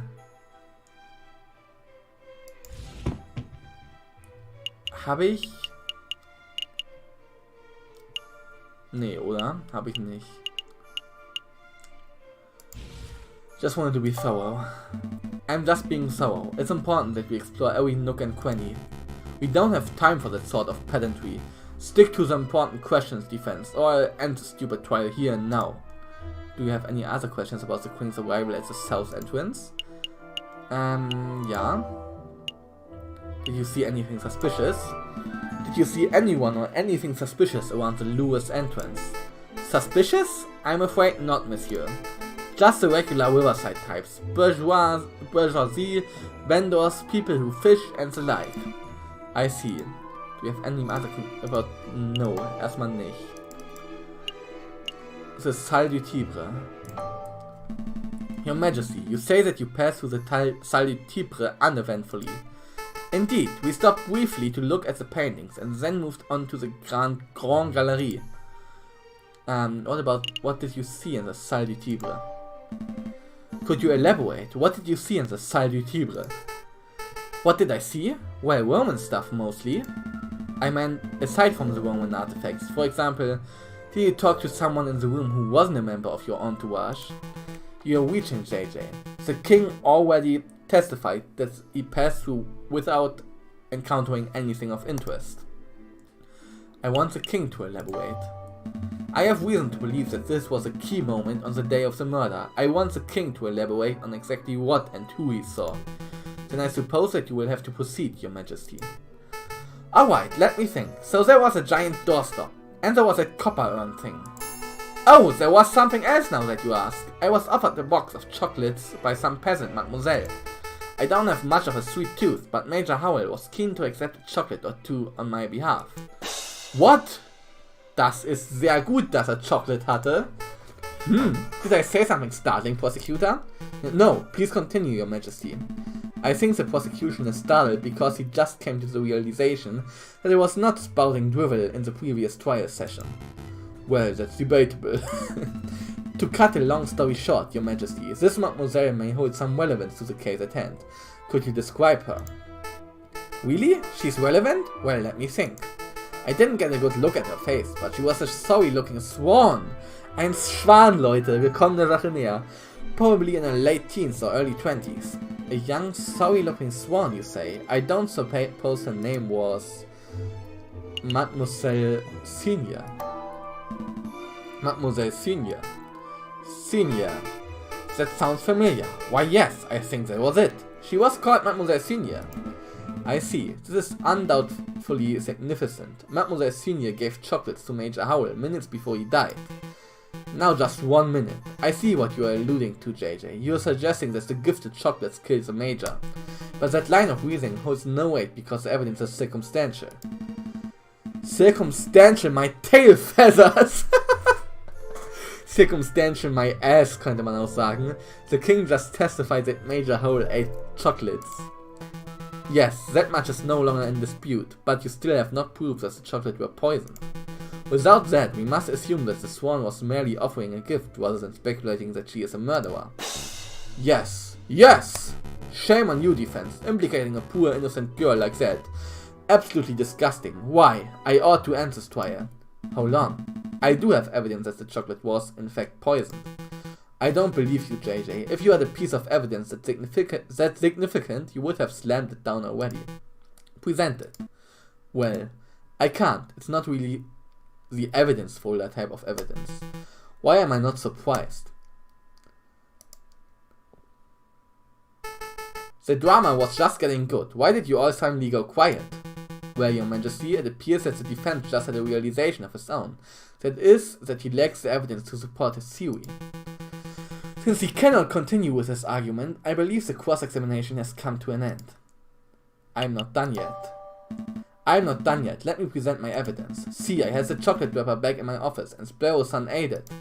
Stop, JJ. Stop while you still have a little dignity. The results of whatever crackpot pseudo-scientific experiment you performed do not constitute valid evidence. I think this trial is over, Your Honor. About bloody time. You may take your leave, Your Majesty. Very well. I am pleased that justice has been thoroughly served. Oh no. Ich hoffe nicht. Until the next assassination attempt. Adieu, messieurs. I'm now deliberately with the jury. Objection! Oh, is that Sparrow's son? Sparrow's son! Yeah! Sorry, I've always wanted to do that. Jeder Phoenix White fan ever. Objection, sorry, I've always wanted to do that. Sparrow's son, are you okay? Yep, the doctor said that I have an iron stomach, but most of the poison passed straight through me. Speaking of which, I would like to testify on that poisoned chocolate issue. I even got the doctor's note, see? It's too late, the trial is over. You can't be serious, Your Honor. The contents of that note could turn this entire trial on its head. You must allow it. Why are you constantly arguing with me? I thought the job of a public prosecutor was to assist the judges. I told you, Your Honor, my job isn't to get a guilty verdict, it's to ensure that justice is served. I swear you are the worst prosecutor in all of France. Go ahead, Sparrow Sons, read the contents of the note for the court to hear. This patient, Sparrow Son, was submitted to Psychiatric Hospital, where he displayed a variety of symptoms. These included profuse sweating, a rapid fever, and severe nausea. The patient was diagnosed with poisoning, probably originated from the plant known as aconite, aka monk shoot, aka wolf's bane. When we questioned the patient, he admitted to having consumed a discarded chocolate wrapper potentially carrying the poison. Examining the contents of the patient's stomach confirmed this to be true. As a mental health professional, I believe this patient to be clinically... we can skip that bit. To be clinically depressed, wollte sagen. Wahrscheinlich... yada yada. Okay, here we go. Signed, Dr. Freut. Thank you, Sparrow Son. I don't think I'll even need to question you. Between your note and the king's testimony, every angle of the chocolate wrapper business has been covered. Awesome. Wait, did you say the king is here? You can get his autograph later. Right. So what happens now? Do I get cross-examined by the prosecution or something? To be honest, I see little to cross-examine. Do your damn job, prosecutor! Cross-examine that little annoying liar of a bird. Tears testimony to shreds. Der Richter ist ja irgendwie gar nicht parteiisch, ne? Your Honor, he has a note, signed by a medical professional, definitively proving that the chocolate wrapper from the crime scene was poisoned. We could nitpick the details or delve into the doctor's credentials, but I fear it would be a waste of the court's time. Nobody wants that. Gah! So then, what the hell do we do now? We do nothing, Your Honor. This poison wrapper has induced an element of doubt into the case. The prosecution must accept that. But is its level of doubt reasonable? Is it significant? I think the members of the jury will agree JJ's evidence is still tenuous. Tenuous. Was ist tenuous, ist die Frage. Tenuous. Dürftig. Okay. A step above circumstantial. You have proven a link, a not wholly illogical link, but you haven't proved beyond doubt that Major Howell was killed by the chocolate. You are still making far too many assumptions. Where is the empiricism that is required by any good court of law? Where are the witnesses who can back up your claims?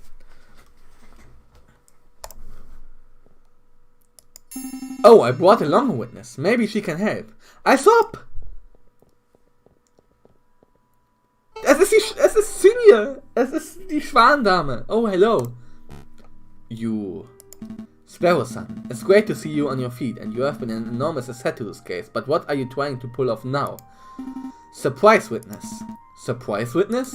Yeah, I remember you mentioning that Cocorico liked calling surprise witnesses, so I thought we would beat him at his own game. I brought the flower girl, Mademoiselle Senior, so that she can testify about Prince Juan's character. You're putting me in a difficult position, Sparrow Son. Just moments before you arrived, we the court established that Mademoiselle Senior is a possible suspect for this case. What? That can't be right. Sparrow Son, it's okay. Monsieur Falcon, I would like to testify. You want to testify? Do you understand what you are agreeing to? I do. I have accepted my fate. Prosecutor, do you have any objections to me calling upon Mademoiselle Senior as a witness? No, none. Bearing in mind, of course, that you are here to defend Prince Juan, not to convict Mademoiselle Senior. Prosecuting is my job. Of course. I have no objections either. Please proceed, witness. Speak the oath. The oath? Say that you swear to speak without hatred and without fear, to tell the whole truth and nothing but the truth. I swear, Your Honor. I swear to speak without hatred and without fear, to tell the whole truth and nothing but the truth. Good. Very good. Please state your name and occupation for the court record. My name is Catherine Marie Senior, and I am a flower seller. Mademoiselle Senior, tell the courtroom of your activities on the morning of the 7th of January. Very well. I saw the king and his entourage enter the Louvre around 9 o'clock. I followed. When they came to a stop in the Salle du Tibre, I stepped forward and offered the king a chocolate. He refused, but the guard, a big dog by the name of Major Howell, was happy to oblige. Ach du Scheiße, das heißt, sie sieht, also, das ist ja basically ein Geständnis, oder nicht? The guard died because I, personally, had previously added poison to the chocolates. Als ob! Als ob! No, that can't be right. Hä? Als ob sie das einfach so sagt, das kann doch nicht richtig sein dann. I used poison, derived from monkshood, a notoriously dangerous plant. As a flower seller, it was simple to acquire. Why did you do it, mademoiselle? Why? Monsieur, people have tried to kill the king before, and people will try again. He is a vile man who has no respect or love for the people who suffer under him. I did it to better the French people. I don't believe that at all. Falcon, say something. Mademoiselle, are you being coerced or threatened? Or cursed? Speak freely. No, monsieur, I'm confessing out of my own volition. It is my guilt and nobody else's. Okay, aber wir haben noch nicht, wir haben noch nicht die 2 neuen Beweise präsentiert. Lol. Intriguing, pretty convincing. You gained a little favor with the jury. Well, defense, it looks like you wormed a confession out of this murderous feud. I suppose that gets your client, Prince Juan, completely off the hook. Lucky you. So, shall we wrap this court session up?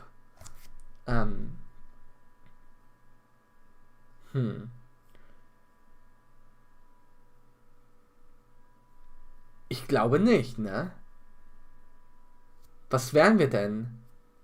Das hat uns Ace Attorney nicht gelehrt, dass wir haben es hat uns Phoenix Wright nicht gelehrt, dass wir einfach bei einer Confession aufgeben. Also ich meine, wir haben ihn jetzt zwar freigesprochen quasi, aber es ist schon fishy. Das ist schon fishy, oder was meint ihr? Wenn ihr noch da seid, was meint ihr? Das kann doch nicht... Dass die einfach so gesteht? Nee.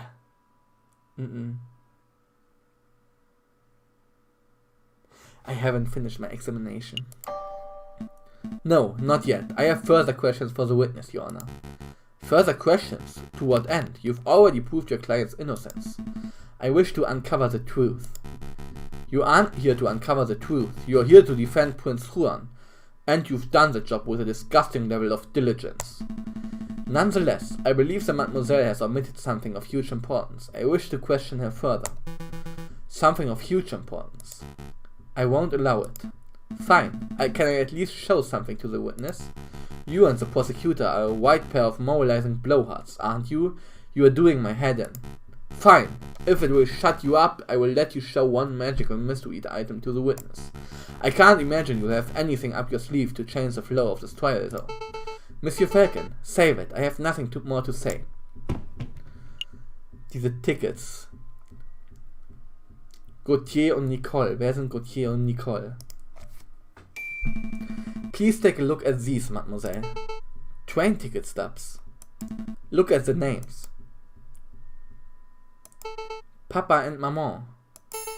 In Vienna? Really? Are they really safe? They are. The tickets were arranged courtesy of the Fox. Then... that means the wolf has nothing to hold over me. I can speak freely. The wolf has nothing to hold over me. Indeed. Go ahead, mademoiselle. What are you two muttering about down there? I am amending my testimony, Your Honor. Members of the court, everything I've said today has been the truth. I did go to the Louvre on the 7th of January. I did present a box of poisoned chocolates to the king. Except it was not of my volition. I was threatened. I was forced to carry out the task under threat of harm.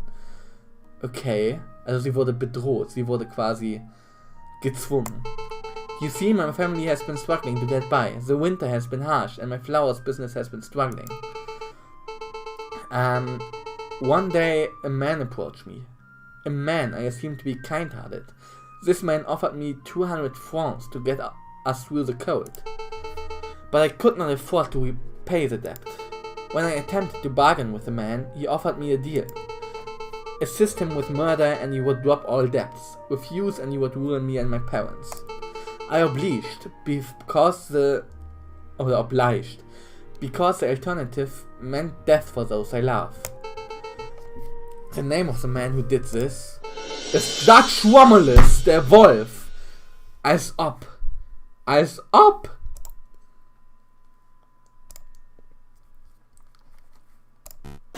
Ha! What a creative story. This is obviously a last-minute, desperate attempt at passing the buck.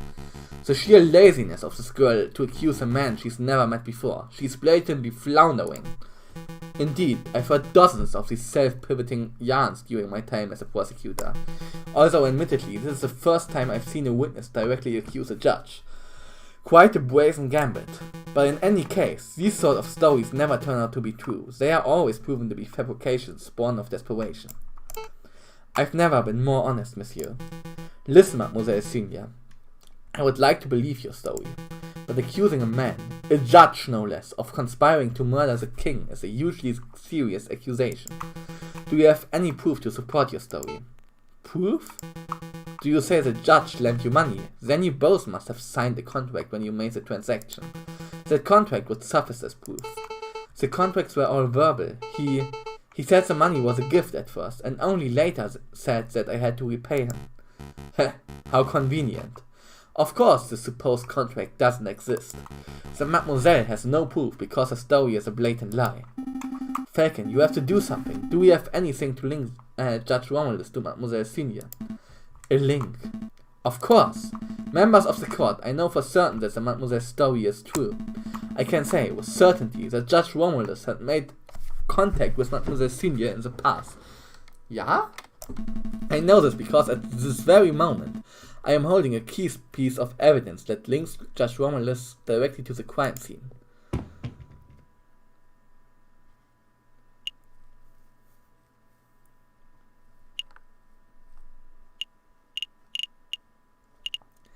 Der Stift?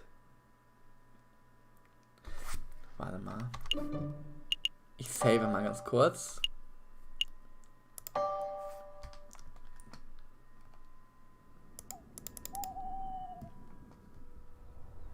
Von dieser. Hä?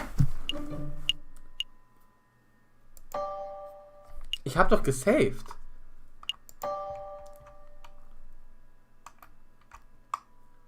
Ich hab doch gesaved gerade.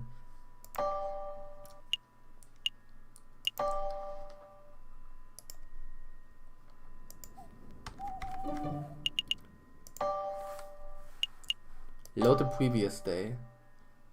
Hä, ich hab doch gesaved, als ob ich das jetzt nochmal machen muss. Oh no, das ist doch Kacke.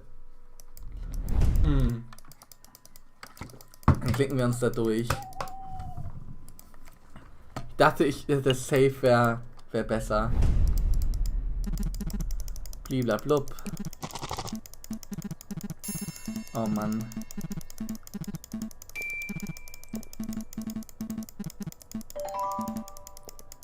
Ich dachte, das wäre... Warum steht denn auch Save?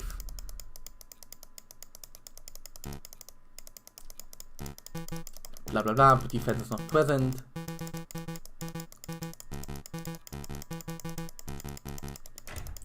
Okay, dann muss es aber... Ich denke mal, es ist der Fountain Pen.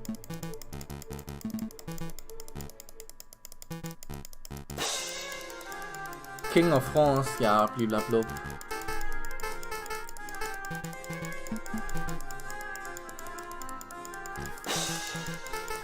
Blablabla.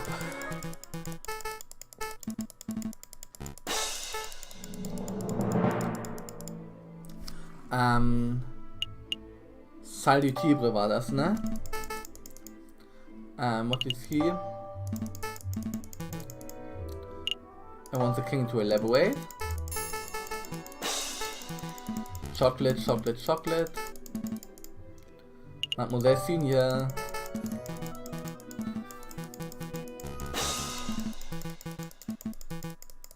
Oh Mann, das ist doch nervig.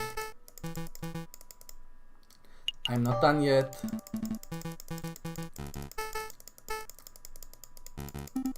Objections, Sparrow-san, der Retter des Tages. Easy peasy.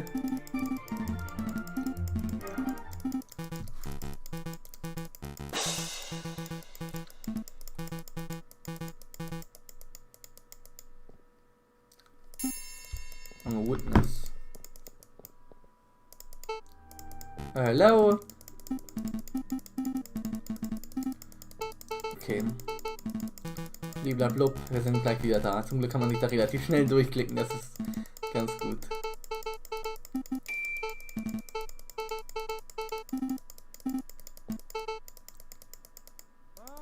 Intriguing, pretty convincing. Perfect. Haven't finished my explanation. Bliblablub. So. Bitteschön, deine Eltern sind sicher.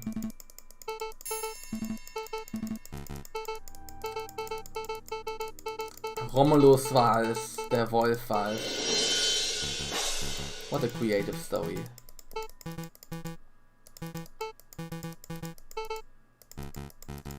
Moselle has no proof. I'm holding a key piece of evidence. Es muss dann der Stift sein. I know this pen belongs to Judge Romulus, that much is obvious. But if I were to present it right now, it wouldn't prove anything. I have to find a link between the judge to the crime scene. While you're waiting for defense, show us this supposed evidence by my meddling. Hä? Die Rose? Everyone, take a look at this. This item ties the judge directly to the scene of the crime. You're going to have to elaborate, JJ. How exactly does it do that? Oh, I'm not sure. Heh, useless. You're wasting everyone's time, defense. They are stalling. What a buffoon. You lost a little favor with the jury. I know I have something. Something that proves Judge Romulus had a hand in the crime.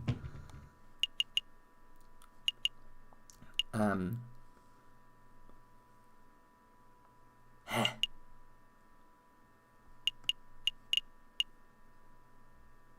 Hä? Der Pen.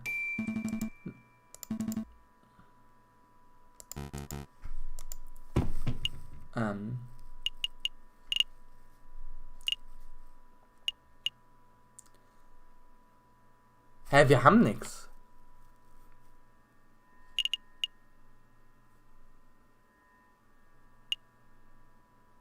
Wir haben nichts. Oder?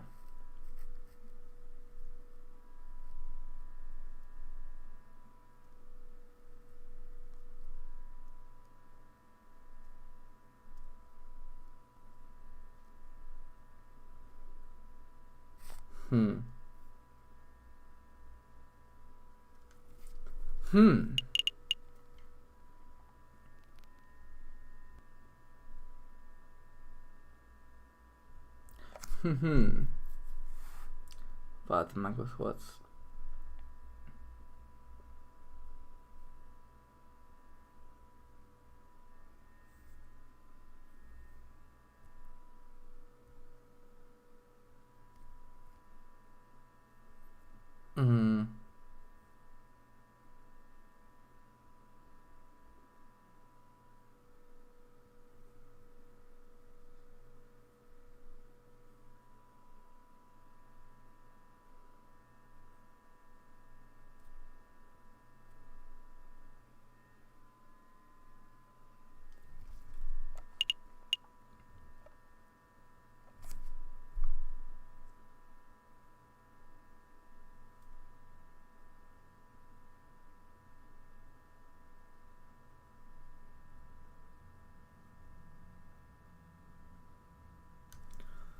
Ist das Chocolate Wrapper? Ich habe keine Ahnung. Everyone take a look at this. Toll ist so fast. Pretty for sure. Hä, ich hab Ticket Stubs.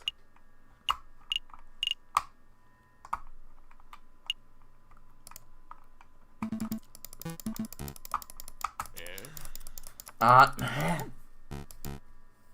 As a defense taken. You've clearly proven that your client is innocent by tracking down the woman and your job is done. But your honor, I'm afraid there's some right here, JJ. It's obvious that you want to exonerate this mademoiselle, and that's admirable. But it's also obvious that you don't have the evidence to support your claims right here and now. Let this go. The mademoiselle can defend herself in her own trial. Fuck, eh? So we are in agreement, prosecutor. We are ready to wrap this up. We are. I have no further questions for the defense or for Mademoiselle Senior. And I shall now converse with the jury to decide Prince Juan's verdicts, although I suspect this won't take too long. Wir kriegen den noch. Don't worry, Mademoiselle. We get you out of this. Won't we, Falcon? Sparrow-san, you are clearly a caring individual, but this outcome is for the best. How the hell is this for the best? My parents are safe. That's all I wanted. Your parents? But what about you? Well, the deliberations were straightforward. We find the defendant Prince Juan Querido to be cleared of all charges. We therefore find the defendant not guilty. Immerhin etwas.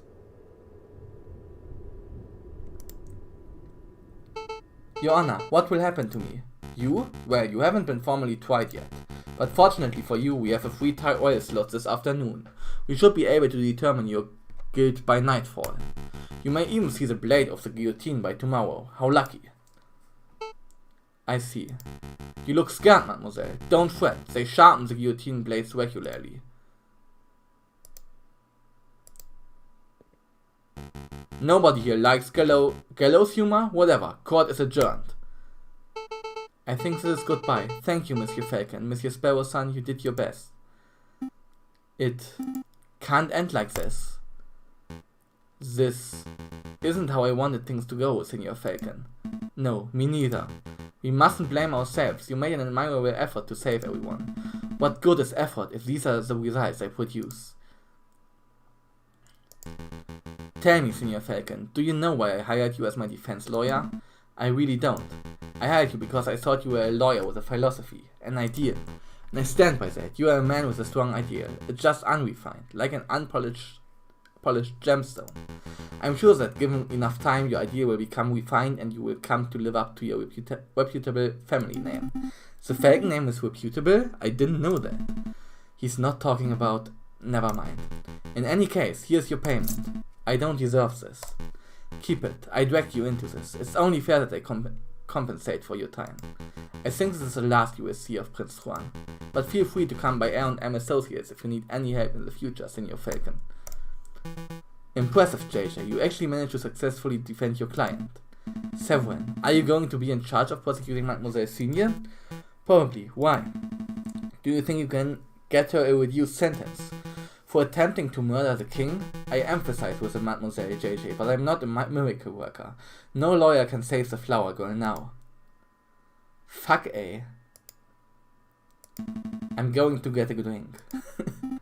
Yeah, me too. Act End 2. End of Act 2. Your game has been saved. No. Hä, aber wir hätten sie bestimmt retten können.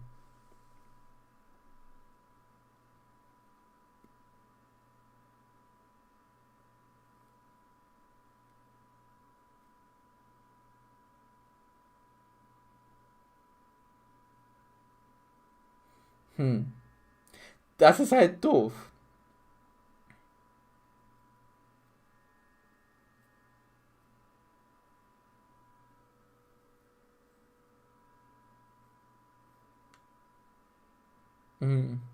Okay.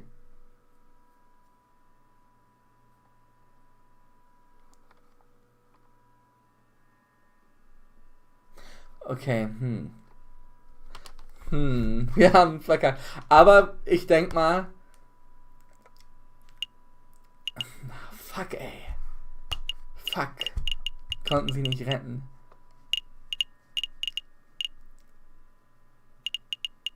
Aber guck mal. Hier haben wir jetzt die verschiedenen Cases.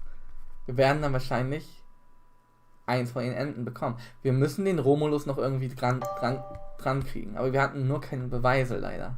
Shit. Da haben wir verkackt. Wir konnten halt auch nur einen Tag was machen, weil am zweiten Tag hat hat Sparrows dann halt das Gift gegessen und das war ja inevitable.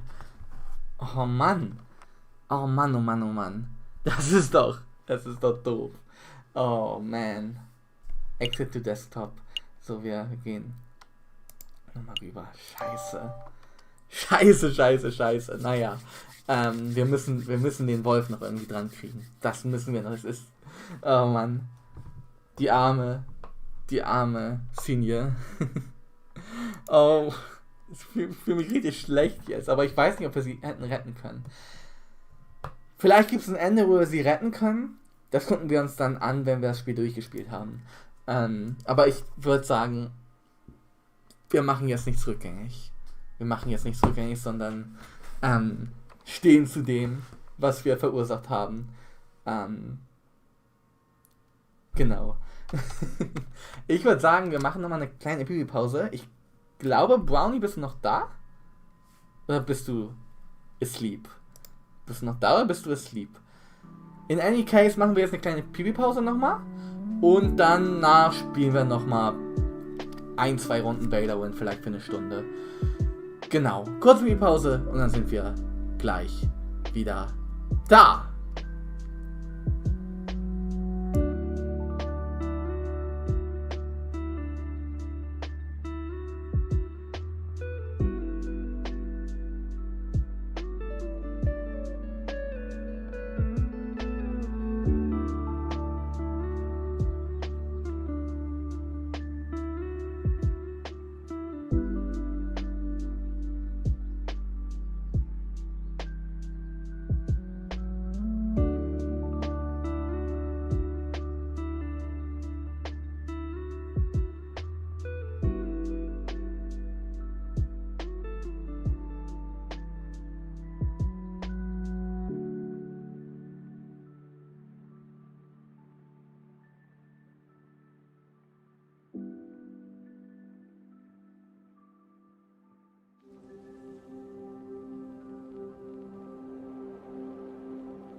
So, und da sind wir wieder. Hallo. Einmal nochmal ganz kurz. Muss ich was nachgucken? Ja, okay. Und gespeichert. Perfekt. Genau. Valo spielen wir jetzt noch ein bisschen. Genau, Schmimau. Ja. So ist das. Genau, ich glaube, Brownie schläft wieder, aber das macht auch nichts. Ist ja auch schon spät. Ich spiele noch eine Stunde oder so. Und dann gehen wir auch ins Bett. Vielleicht eine halbe, je nachdem, wie lange wir Lust haben.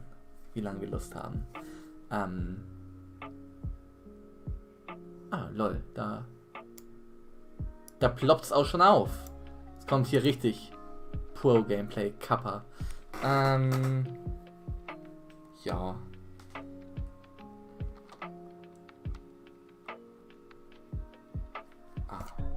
Play.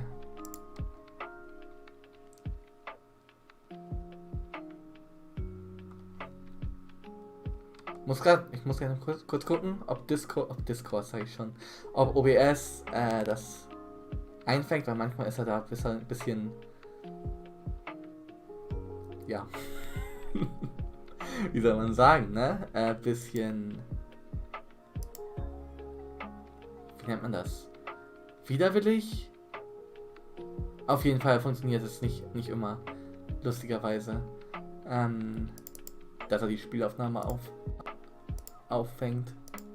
einfängt, whatever. Es ist schon spät, ich weiß nicht, was ich rede. Okay, da hat gerade der Stream komplett weggelaggt. Willkommen Winterbottom, es ist kein Bug, es ist ein Feature. Das war das auch. Grüß dich, ich hoffe dir geht's gut.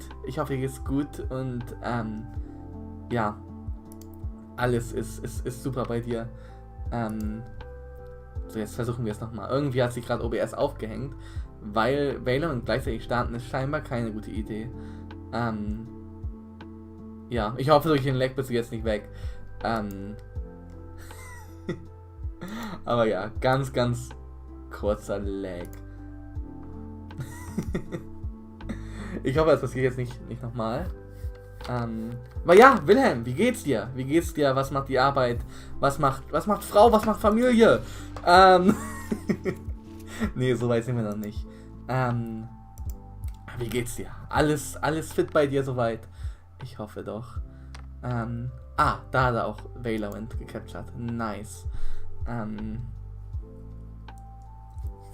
Ja, ich hoffe, du hast einen schönen Abend. Wir spielen Spike Wash. Spike Wash. Let's go. Cannot join. One of my party's members has been penalized. Was? Wer ist denn penalized worden? Unlucky. Ich habe von 8 bis 18 Uhr eben noch 2 Stunden gelernt. Mein Leben war nie besser. Das hört sich doch super an. Kappa. Ja. Party is restricted. Following member. Wieso habe ich einen Activity Penalty? What the fuck? Warum habe ich einen Activity Penalty und kann nicht... Hä? Das ist ja jetzt doof. Naja, egal. Gehen wir auf die Shooting Range und dann gibt es so einen Jump and One. Dann können wir nebenbei ein bisschen reden.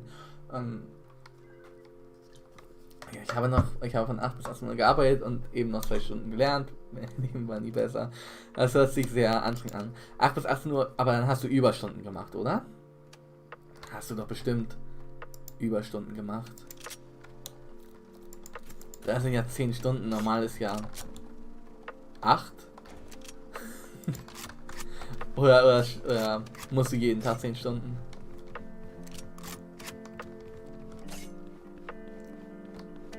Ja, Homeoffice, ne? Verleitet ja auch wahrscheinlich zu Überstunden. So, machen wir einfach mal das Jump'n'One.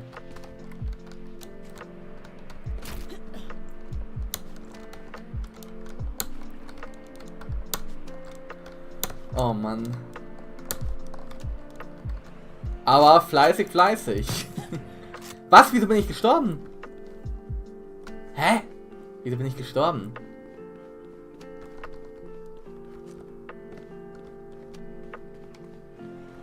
Kurs startet. Oh, perfekt. Oh Mann!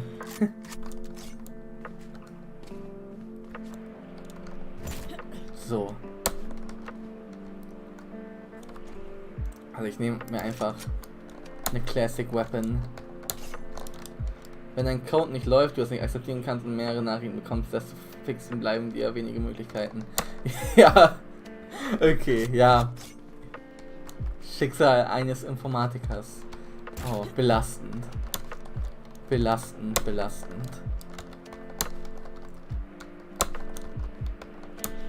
Ich hoffe, dann hast du morgen weniger Stress. Nein, wieso mache ich Reset? Wieso habe ich Reset gemacht? Das war ein Checkpoint.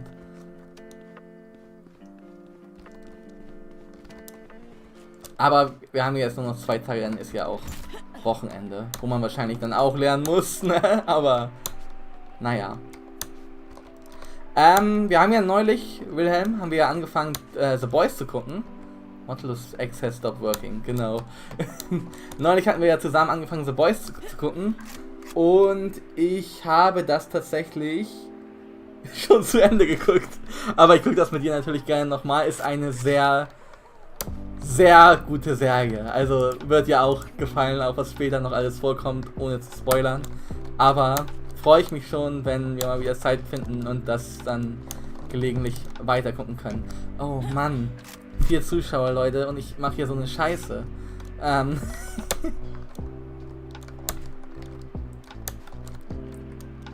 So, zack, ah, nee. Das gibt's doch nicht.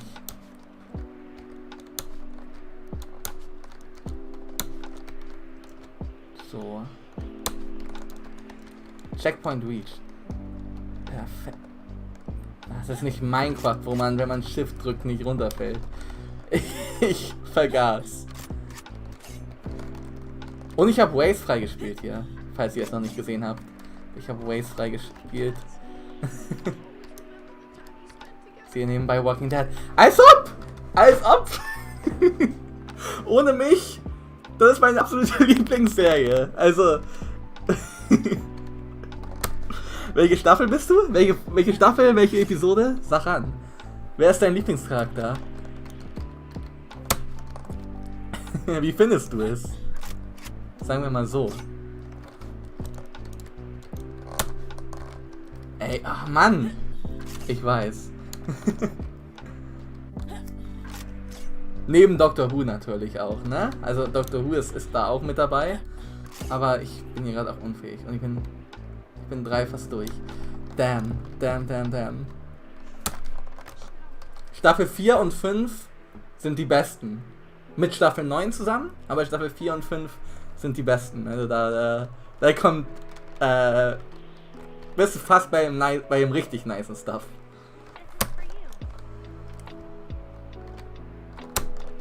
Hast du ja gerade mit dem Governor und alles und mit dem Gefängnis. Es wäre halt genug Staffeln für mich.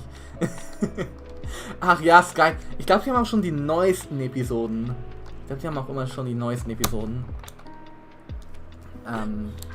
Ja, aber im Moment läuft ja die 10. Staffel noch, die letzten Folgen. Und dann kommt Staffel 11 und dann ist das Ding auch zu Ende. Also, hat 11 Staffeln. Da hast du so oder so genug Staffeln.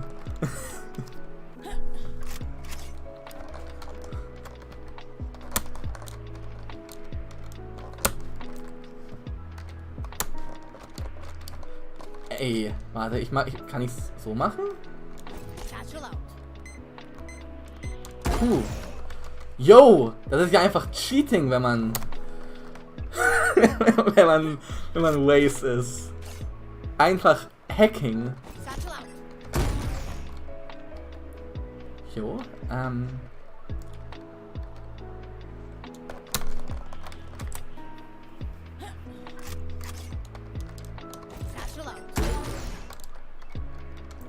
oh Mann, trotzdem krieg ich es nicht auf die Reihe.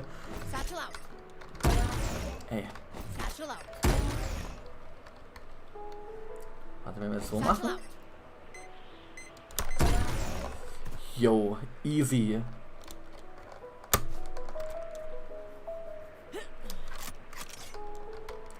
Warte, wenn wir...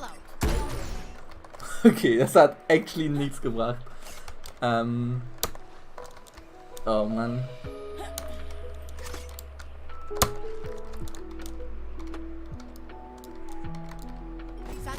Oh ja. Walking Dead, eine nice Serie. Auch an die anderen Leute, die hier gerade zuschauen. Guckt euch Walking Dead an, wenn ihr es nicht schon gemacht habt. Gute Serie. Staffel 7 und 8 ist nicht so gut. Besonders Staffel 8. Aber danach und davor. Also Staffel 8 könnt ihr eigentlich skippen. Lest den Comic dann lieber zu der Geschichte. Und dann, ja, seid ihr auch auf einem guten Stand. Oder lest eine Summary. Guckt euch ein Zusammenfassungsvideo an von Staffel 8. I don't know. Warte, muss ich hier durch? Ja, oder?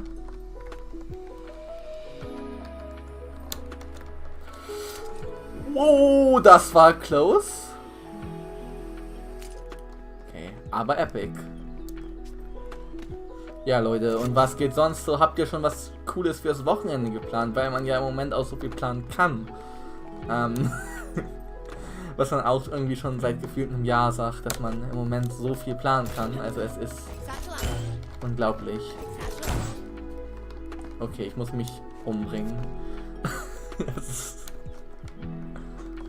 Das hoffe ich ist nicht euer Wochenendplan. Das, ne? Ja. Ist die Musik in Ordnung? Die Musik ist in Ordnung, ne?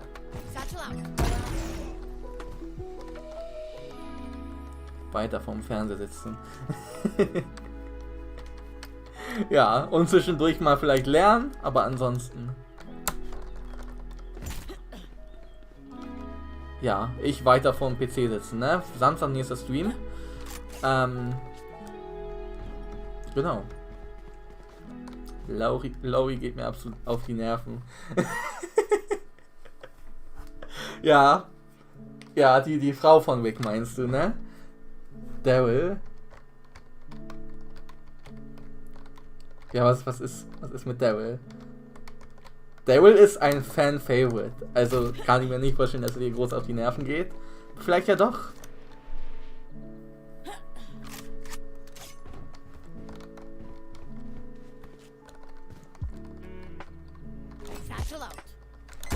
War gerade kurz verwirrt, weil die Schauspielerin von Andrea, von der Blonden, die beim Governor ist, die da mit Michonne unterwegs war, die war ja auch nervig, oder die ist nervig. Und die Schauspielerin heißt halt Laurie Holden, wie du das geschrieben hast, aber ich glaube, du meinst die Frau von Wick, ne? Ja, die ist nervig, auf jeden Fall. T-Dog ist der Man. Wer mag nicht den Eichhörnchen essenden Menschen? Warte. Hier, ne? Ich als Walking Dead habe ja, als Walking Dead Nerd habe ich hier sogar eine Statue von ihm, eine Figur, ne? So eine, kann man sich ins Regal stellen, dann verstaubt die da, aber ich habe auf jeden Fall so eine Figur. Muss ich jetzt einmal kurz zeigen, wo wir gerade beim Thema sind und wo man dann damit flexen kann. Wenn das was ist, womit man überhaupt flexen kann. Also no flex an der Stelle, aber full flex. Ja. Jo, einfach das ganze Jump and Run übersprungen. Checkpoint reached. Jo, wie komme ich? Da muss ich... Ich wechsle immer zwischen Charakteren. Ich meine Andrea. Ah, du meinst Andrea, okay. Ja, die ist Die ist auch absolut nervig. Also im Comic, ich habe ja auch das Comic gelesen, im Comic ist sie absolut cool und badass, aber in der Serie ist absolut nervig und faul, dass sie sich da dem Governor mehr oder weniger anschließt, ne? Also da kann ich die schon verstehen. Ich fand sie auch sehr nervig. Wer ein Ehrenmann ist, ist Herschel. Herschel, der Tierarzt. Auf jeden Fall. Aber ansonsten, ja.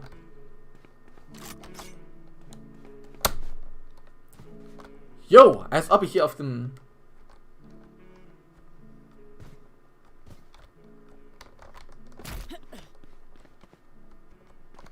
Als ob ich auf dem Drahtseil war. Herschel ist ein absoluter Ehrenmann. Dale war ein absoluter Ehrenmann, no spoilers. Der hätte mal da bleiben sollen, oder am Leben bleiben sollen, damit Andrea nicht so eine Scheiße macht. Und ja. Wick ist der Classic Anführerboy. Und ja. Ja. Und Glenn, ne? Glenn ist auch der absolute Ehrenmann, der Asiate. Darf man das so sagen? Ja, ist ja ein Asiate, ne? Also Glenn Ree, der Freund da von Maggie, von der Tochter von Herschel.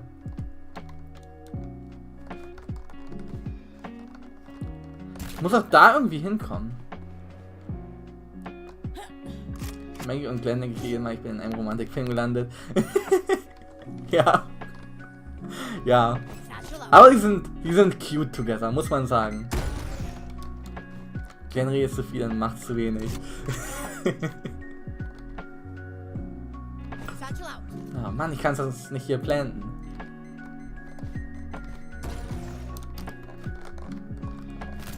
Ich mag Glenn trotzdem.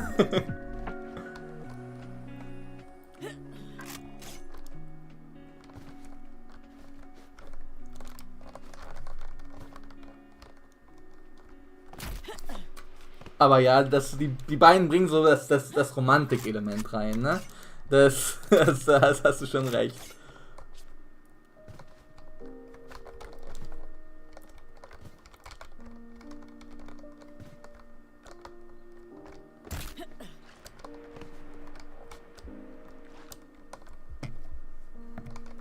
Ich muss nochmal überlegen, wer war denn alles in Staffel 3 noch überhaupt dabei? Nicht, dass ich jetzt irgendwelche Charakter nenne, was ein Spoiler wäre oder so.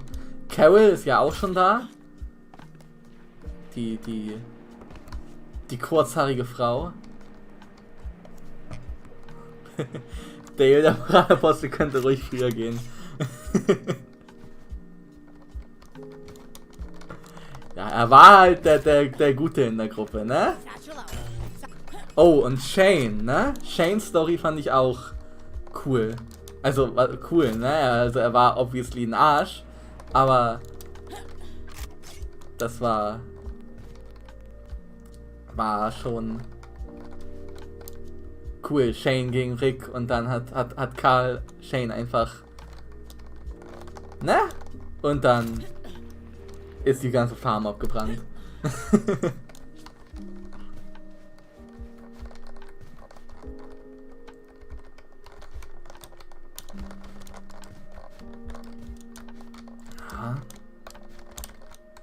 Okay.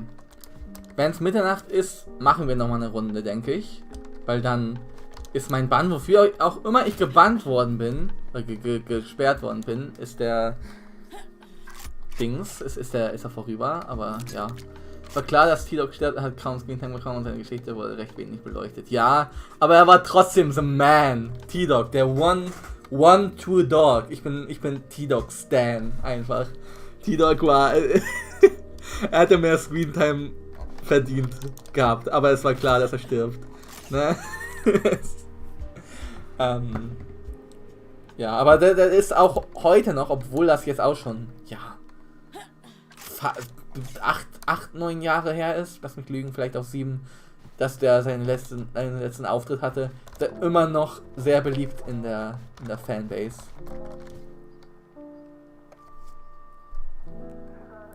Shane hat nur das ausgesprochen, was sich alle dachten, es aber niemand aussprechen wollte.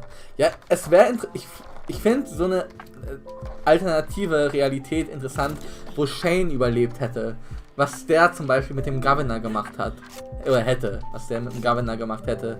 Ob das auch so wie mit Rick gelaufen wäre oder ob er da einfach kurz einen Prozess gemacht hätte. Das, ich denke eher Letzteres. Und wie gut das gegangen wäre, ist ein interessantes Gedankenspiel.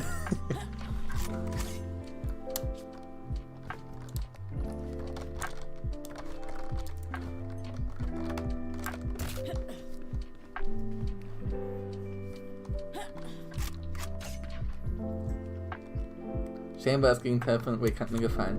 Ja, das unterschreibe ich so, dass dieser Kontrast, das haben sie gut dargestellt.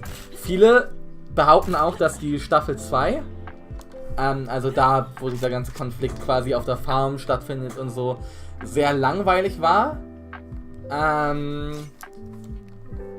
Also auf Hersh's Farm, die ganzen Folgen, die ganze Staffel 2 total langweilig.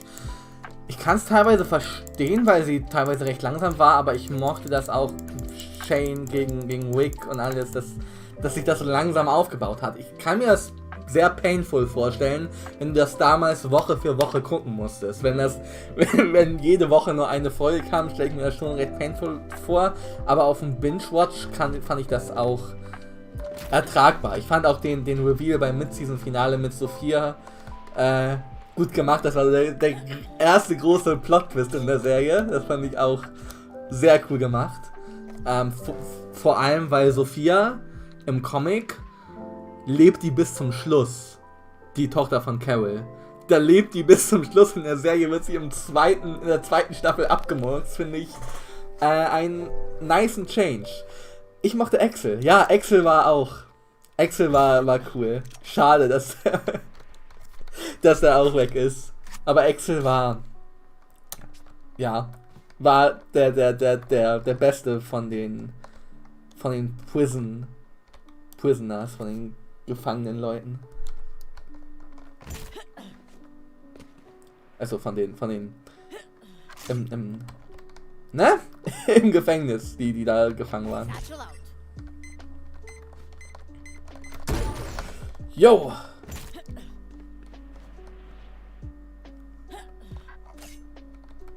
War auch der Letzte. Ja, stimmt, er war auch der Letzte. Der eine hat ja die Machete in den Kopf bekommen. Was war mit dem anderen nochmal passiert? Ich weiß nicht. Auf jeden Fall der Oscar, der ist ja in Woodbury gestorben mit Rick und allem, als sie da waren. Da wurde er ja angeschossen und war ja dann Rippy Dippy.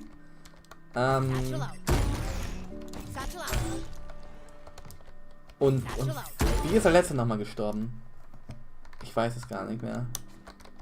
Also Axel, klar, das weiß ich noch, aber wie der andere, hat er nicht irgendwie... Ich weiß es gar nicht mehr. Ich weiß es actually gar nicht mehr, wie der Letzte da von den Vieren. Nee, hat er nicht irgendwie die Alarmanlage angemacht, das von niedergeschossen? Okay.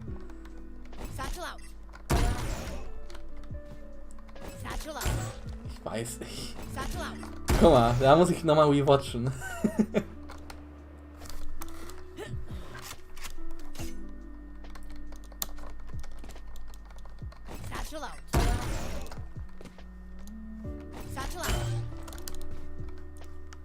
Oh Gott. Nein! Keiner Spaß hat, schnelle Kugel von großem Spaß.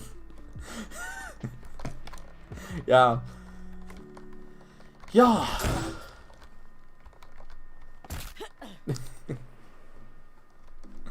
Oh Mann.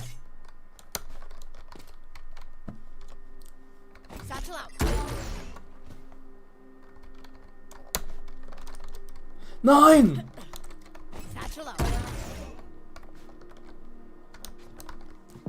Okay, Reset. Ei.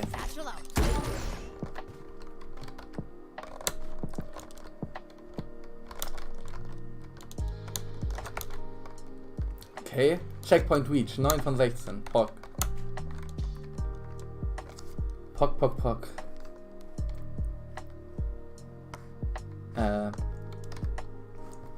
Wie soll ich... Ist mir zu doof, weißt du was? Ich meine das so. Ja, das war... das war auch... Was geht mit meiner Maus ab?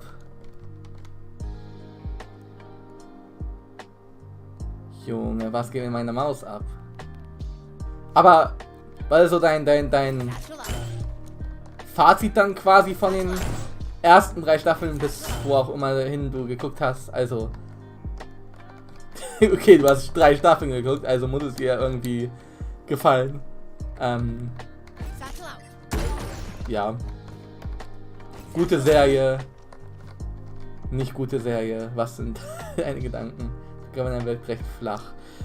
Ich kann dir sagen, die mussten den wegen Fernsehen und so sehr, sehr softer schreiben, als er im Comic war. Im Comic ist er halt richtig messed up und in der Serie nur so bisschen.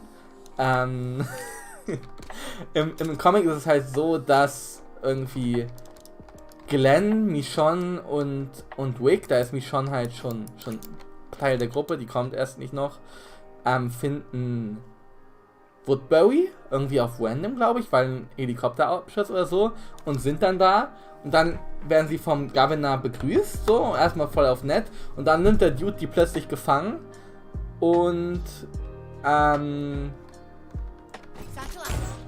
ja, vergewaltigt mich schon einfach aufs Übelste, was sie in der Serie ein ganz klein bisschen mit Maggie dargestellt haben, aber halt im Comic war das sehr viel more graphic. Und daraufhin rächt sich dann später Michonne an ihm und schneidet ihm, glaube ich, ein Arm und ein Bein ab und sein Auge sticht sie auch noch aus, was in der Serie auch passiert, aber zusätzlich verliert er noch einen Arm und ein Bein und das sieht nachher richtig verunstaltet aus und das haben sie in der Serie nicht gemacht, so, aber ja, deine Motive langweilen mich. Ehrlich gesagt, wo du das gerade so sagst, ich weiß gar nicht mehr so richtig, was seine Motive waren. Also ja, scheinbar sehr forgettable. Charakterumschwung ist etwas wild. Gab es einen Charakterumschwung?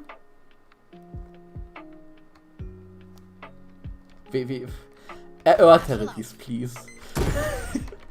Vor allem please. Ja, moin.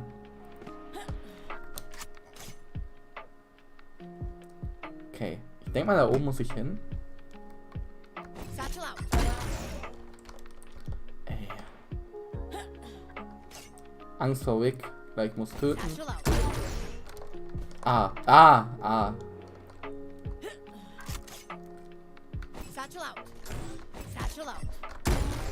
Nein! Oh mein Gott.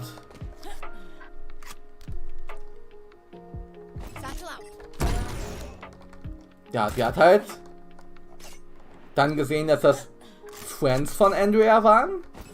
Und vielleicht hat sie deswegen ihren Change of Mind gehabt. Aber ja, ich weiß es nicht. Ihr Katana ist sehr useful. Würde ich mal so behaupten. Ich möchte das jetzt eigentlich noch schaffen. Okay. Nein! Nein! Close. Mich schon hat kaum geredet, kümmert ich dann um Karl und um ein Kunstding. Ja. Aber ich fand die Folge ganz cool mit Karl, Michonne und Rick, wo sie da in der alten Heimatstadt waren, wo Morgan auch noch mit dabei war. Ich hoffe, ich habe jetzt nicht gespoilert, dass du da schon warst. Aber die Folge fand ich cool. Es war auch ein bisschen so Filler-Folge, Aber coole Filler-Folge.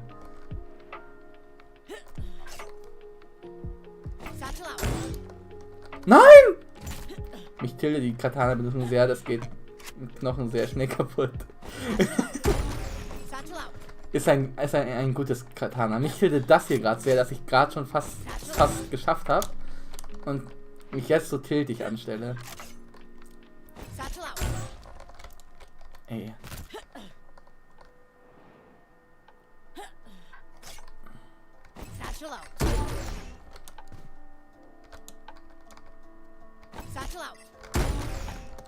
Was mache ich denn?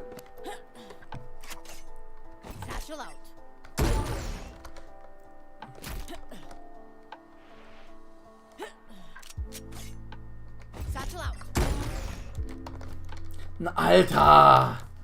Ist doch mal gut hier. Junge.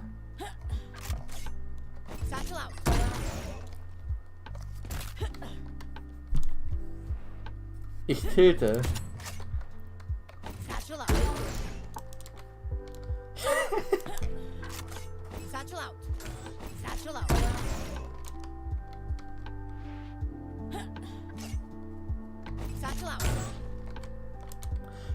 Hä?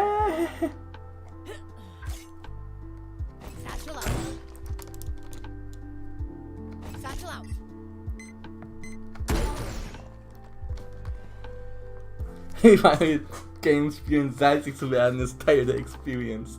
Ich glaube auch, ja. Ja.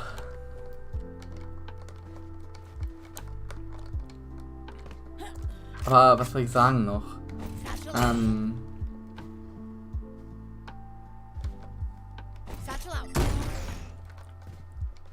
Was? Ich hab vergessen, was ich sagen wollte. Weil ich wollte irgendwas sagen. Checkpoint Reach. Nein.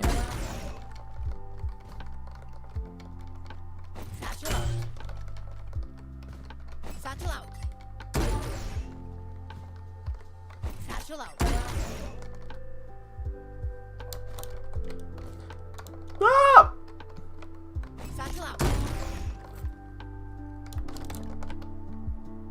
Alter. Habt ihr neulich die Doku von Valorant gesehen? Von der Puls-Reportage? Die Puls-Reportage über Valorant. Das war richtig dumm. Da wollten sie irgendwie beweisen, dass Gamer sexistisch sind. Dann haben sie erstmal 5 Stunden, also hat die eine Reporterin 5 Stunden Valorant gespielt. What the fuck? Was ist mit meiner Maus los? Da hat sie 5 Stunden Valorant gespielt. Oh nice, da ist der Pokal. Da hat sie 5 Stunden Valorant gespielt und wurde kein einziges Mal angegangen, obwohl sie eine Frau war. So von wegen, ja, irgendwas, irgendwelche Beleidigungen. Und dann haben sie am nächsten Tag einfach richtig dumm, haben sie einen anderen Reporter von sich selbst, also von ihrem eigenen Team, haben sie mit in die Runde geschickt und im Voice-Chat hat er dann sie als Bitch beleidigt und so. Und niemand hat was gesagt und das sollte dann beweisen, dass Gamer sexistisch sind. Dass man die Leute dann einfach mutet, wenn die irgendwie rumflamen, das kommt ihnen irgendwie nicht in den Sinn. Aber ja, war schon ein bisschen Kringo das Ganze. Kurs complete! Pock! Nice, zwar ein bisschen gecheatet hier mit den Jumping Pads von Waze, aber naja. Gut, ich würde tatsächlich noch ein Game starten. Leave Match. Einmal unweighted auf Chillo Millo. Match found. Aber ja, freut mich, Wilhelm, dass du Walking Dead mal eine Chance gegeben hast. Es interessiert niemanden, wer du bist. Wenn du im Spiel Trash bist, dann bekommst du das schnell zu spüren. True. Das stimmt. So, ich spiele die Map hier gerade übrigens ohne die zweite Chance sogar. Ja, stimmt! Stimmt. Ich glaube, ich glaube, du hast sogar schon mal erzählt, dass du angefangen hast, aber dann wieder gedroppt hast. Ja, cool.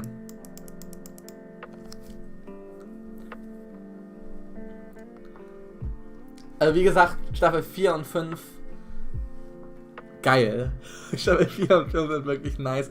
Staffel 4 ist, ich würde sagen, die vielfältigste Staffel von allen so. Vielleicht noch mit Staffel 9, aber auf jeden Fall die vielfältigste Staffel, weil da so viel drin vorkommt, ohne dass es irgendwie gewascht wirkt. Aber ja. Aber die ersten 3 Folgen vor 2 Jahren gesehen haben mich nicht überzeugt. Witzig, weil die Pilot-Episode, also die allererste Episode, die wird eigentlich so als die beste Walking Dead Episode überhaupt gehandhabt. Deswegen, ja, also mich hat die damals gecatcht, aber ich hatte auch schon Vorerfahrung mit dem Franchise durch das Walking Dead Game mit Clementine und so, was wir hier auch mal gespielt haben. Dadurch war ich schon ein bisschen drin und dachte, ja, Serie kann ja auch eigentlich nice sein und habe mir die dann gegeben und habe mich verliebt. Aber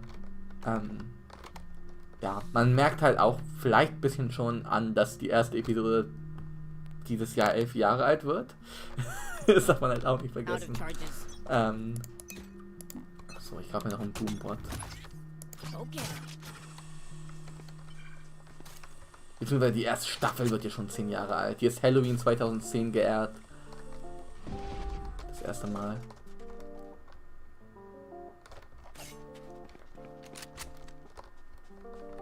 Oh, ey, okay. Da doch die? Hä? Okay, ich bin Trash. Bin reingelaufen, ohne zu checken. Und mich noch einmal an die Dachlinie, die mich gefühlt 2 Stunden meines Lebens genommen hat, die ich nie wieder bekommen habe. Mit Merle, meinst du? Mit dem Rassisten, mit Michael Walker, der spielt auch Yondu in Guardians of the Galaxy. Diffuse doch! Ah, okay. Never mind. Yes, Diffuse! Okay, du schaffst es.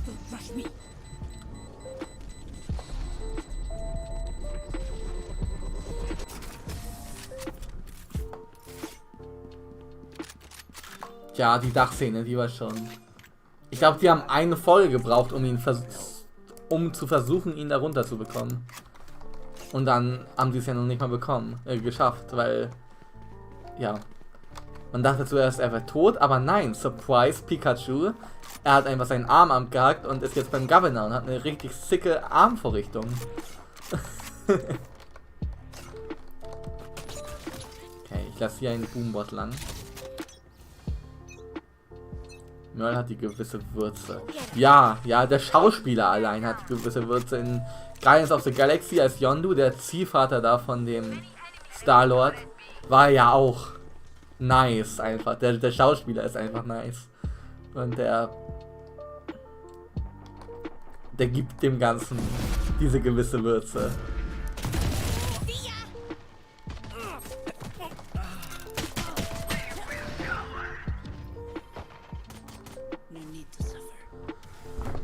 Das war dumm, ich habe ihn nicht gesehen. Wer die Granate wirft, stirbt. Den Spruch habe ich von dir. Und du hast ihn von Pizmeat, glaube ich, ne? Aber ja, wer die Granate wirft, stirbt. Aber Moment. Läuft es ja bei unserem Team. Let them try to get through me. Ja, Merle ist schon ein guter Charakter. Mit seinem Eichhörnchen fressenden Bruder. Doppelt korrekt.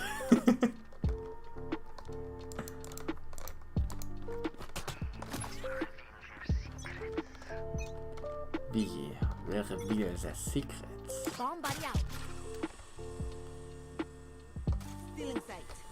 Ja, fuck ey, ich bin dumm mit dem Bombardie.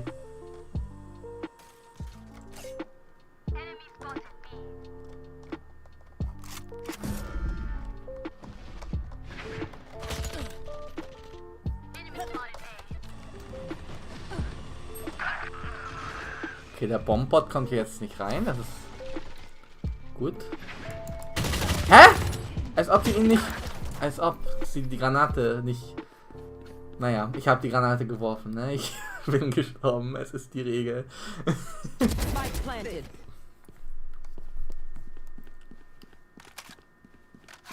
Oh Mann. You're done.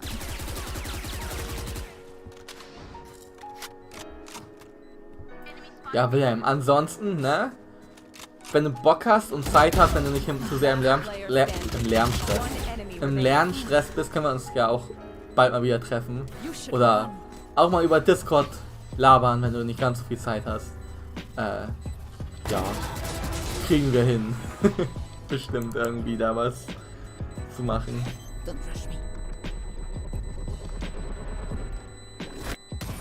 Oh. Naja, she tried. What will it be this time? Have any patterns emerged?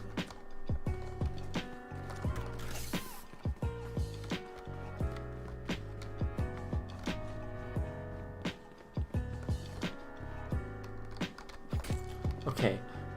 Ich mache jetzt mal Folgendes.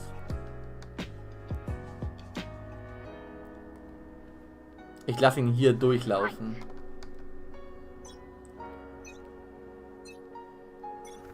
Somebody out. Hehehe. Wieso habe ich die Granate gezückt?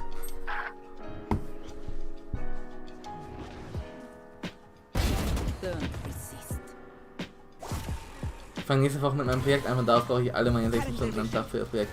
Okay, alles klar, dann wenn das Projekt vorbei ist oder so. Was denn für ein Projekt? Worum worum geht's da denn? Das also wahrscheinlich irgendwas informatiktechnisches, ne? Aber was ist das Thema? Holy shit, was zittert da so rum?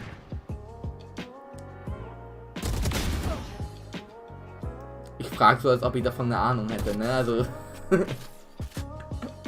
aber trotzdem. Ist ja.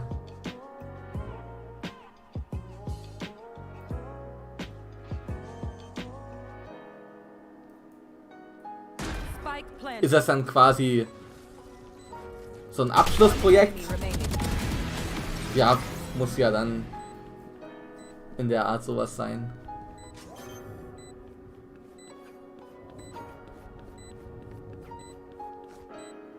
Ace. Ich fange übernächste Woche wieder mit Spielen an. Reloading. Am 6. nach dem Who hurt you? Lockdown, wollte ich schon sagen. Nach dem nach Ostern. Nach Ostern. Nach dem, what the fuck. Was ist da los?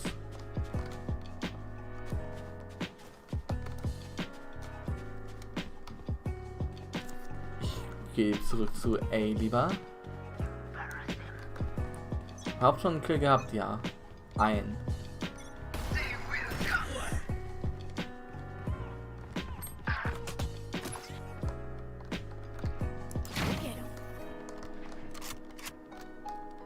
Who's next? Who's next?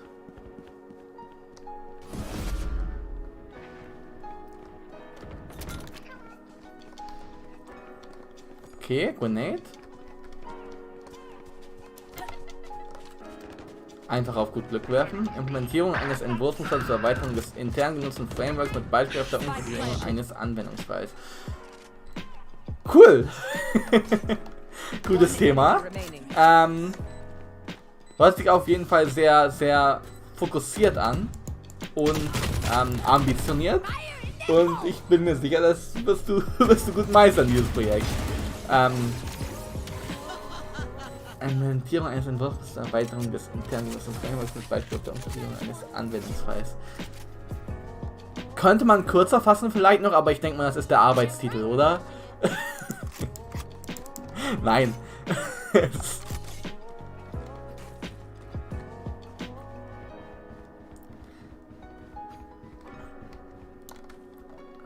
Okay, also einmal musst du ein Entwurfsmuster machen und dann quasi noch ein Beispielfall. Ja.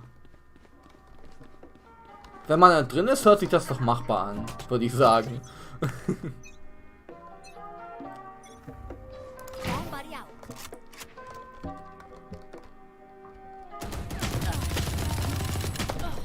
Alter! Ich bin echt nicht gut. Spike down A. Das ist der offizielle Titel, der auch so bei IHK eingereicht ist. Ah, okay. Okay. Das ist dann quasi wie so eine Hausarbeit, also da musst du dann bestimmt auch so ein Paper schreiben, ne, mit ganz viel drum und dran. Was das erklärt und alles und wie das halt so so ist. Enemy remaining. You were a bolt. I am a mountain. I got your backs. Just, you know, from the front. Wieder bei 70 Stunden Zeit. Okay.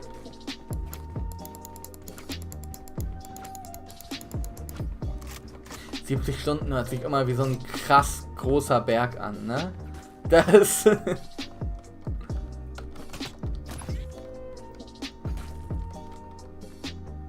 Alles drum und dran. Okay, ja.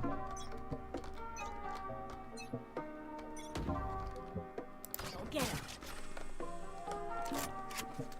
Nien. Nien?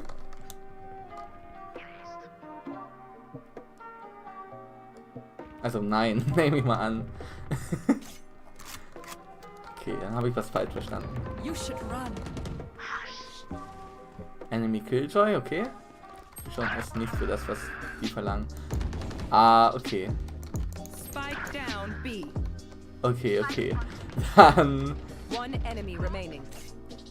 musst du wahrscheinlich mehr Zeit reinstecken. Ich nehme mal an, das ist die empfohlene Zeit. Ihr habt mehr als 2,5 Tage Zeit dafür. Aber ja. Oh mein Gott, da war der Spike.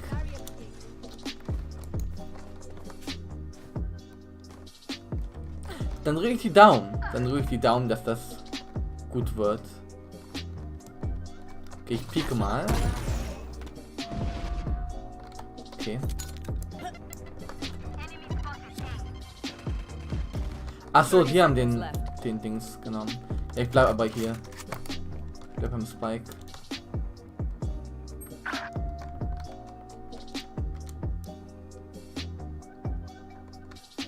Wenn die den Spike nicht haben, kann ja eigentlich nichts passieren. 10 seconds left. Okay.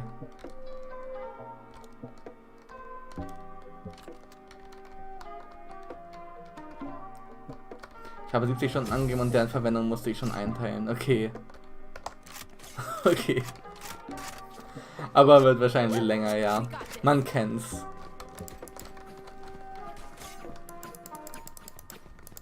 Ja, an meiner Hausarbeit saß ich auch, glaube ich, länger dran als die, ich weiß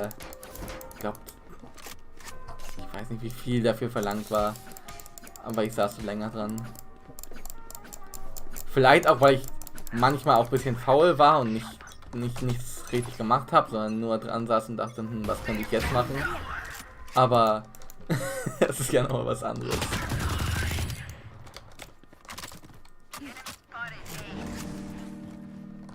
Spike down A.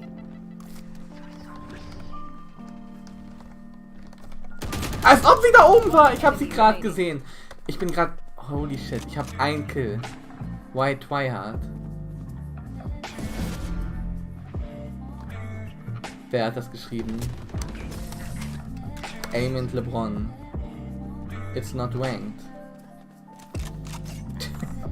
Sind wir so Twihard? I don't try hard, I just peek and shoot.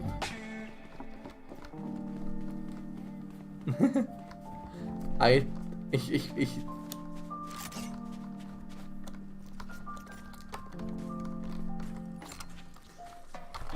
am involuntarily inting. Oh, das habe ich gar nicht in our Chat geschrieben, never mind.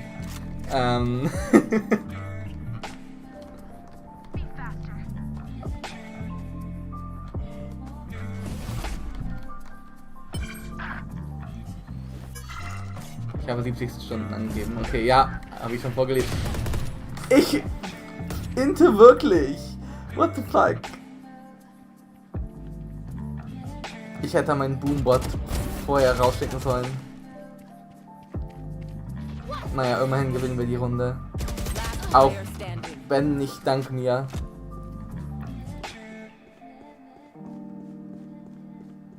Found you.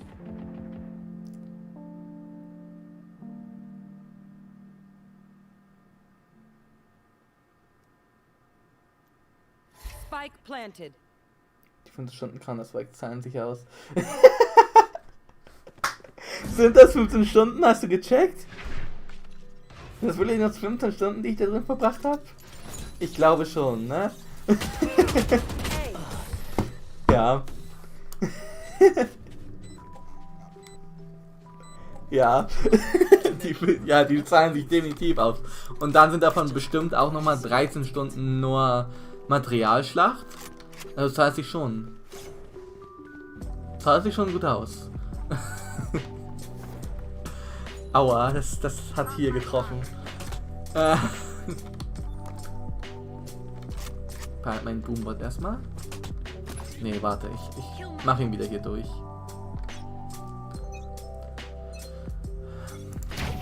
Das ist hier Pro-Gameplay eigentlich.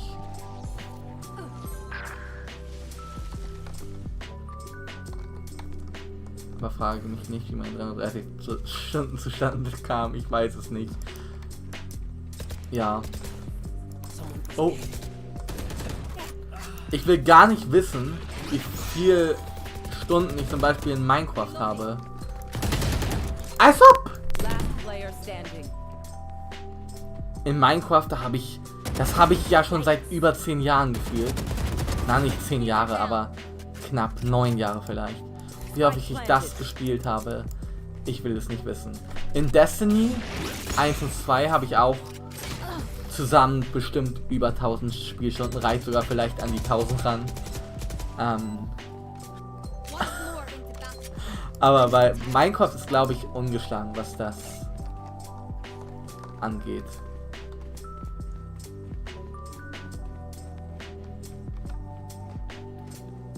Alter, der Chat geht ja richtig ab. Try hard, like you. Okay, yes, I try hard.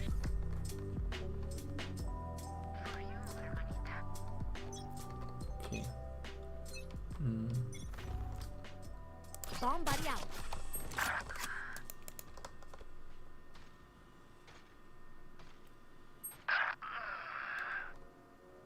Ich habe mich auf Payday 2 fokussiert. Who's next? Habe ich tatsächlich nie gespielt, habe ich immer mal wieder überlegt, ob ich das spielen soll. Aber habe ich nie gespielt. Lohnt sich das noch 2021, das zu spielen? Enemy spotted. B.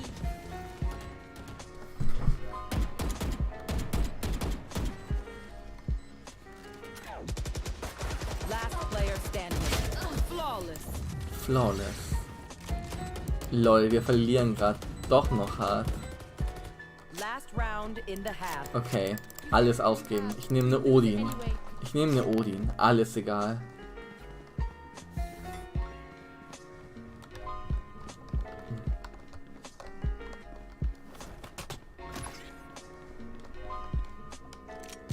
Wie viel kostet Payday 2 überhaupt? Ich habe keine Ahnung. Gibt das nicht auch für Switch? Ich dachte, ich hole mir das mal für Switch, aber habe ich dann doch nicht gemacht, was vielleicht besser ist. Einer der meistgespieltesten Spiele auf Steam.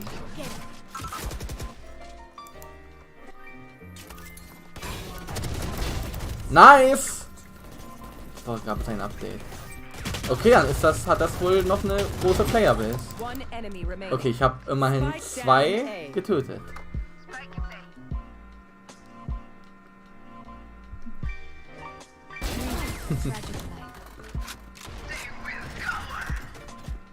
Spielst du das alleine oder mit Kollegen? Switching sides. Wahrscheinlich mit Kollegen, ne?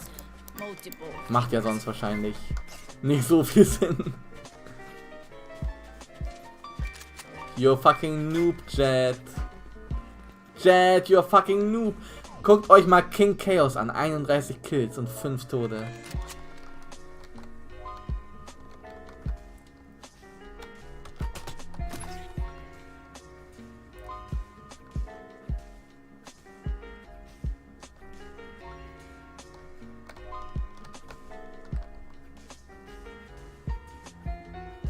Wir haben eine erprobte Gruppe an Heißern zusammengestellt. Nice.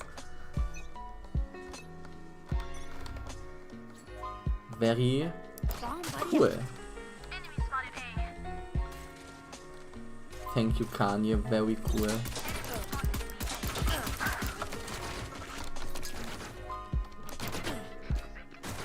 Fuck off, ich hab die Granate gemisst.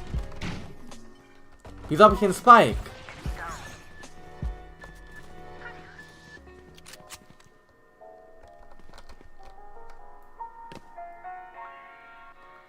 Ich weiß es nicht. So viele Fragen. One enemy remaining. Okay. Spike down Our A. spike is down.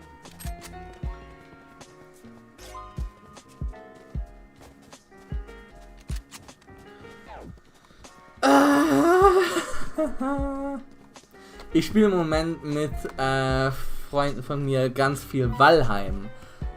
Dieses Wikinger-Survival-Spiel. Auch wenn es erst Early Access ist und alles. Es ist schon extrem nice. Es macht extrem viel Spaß.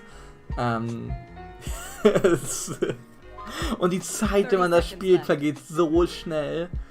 Die vergeht so schnell, das glaubst du gar nicht. Das ist... 3 Stunden ist dann nix, wenn du das einmal angehauen hast. Ich glaube, das wird auch bald mein meistgespieltes Spiel auf Steam werden. Also was heißt bald, aber ich denke, es wird arg übertrumpfen. Von dem Spaßfaktor, was ich gerade mit diesem Spiel empfinde.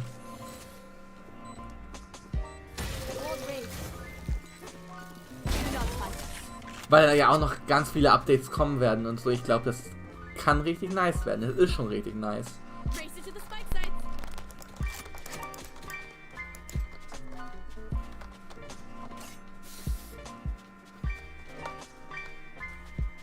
Does someone take Spike?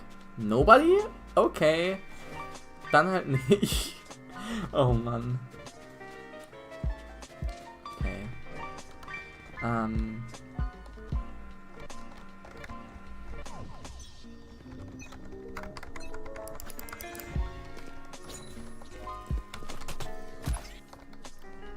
Bombardier. Kennst du Chicken Police? Tatsächlich nicht. Tatsächlich nicht. Ich kenne Ultimate Chicken Horse, was ich auch mal eine Zeit lang gespielt habe. Mit Freunden. Aber Chicken Police leider sagt mir gar nichts. Eliminate. Doesn't tell me something. Many enemies A.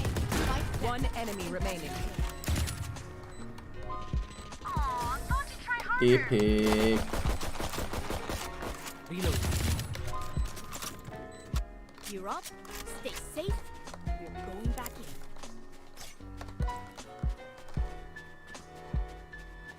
Warum habe ich immer den Spike, ist die Frage. Sieh es dir mal an, ich denke, es könnte dir gefallen. Okay. Mache ich. Gleich nach dieser Runde gucke ich mir das an. Es nicht mehr zu lange sein dürfte eigentlich.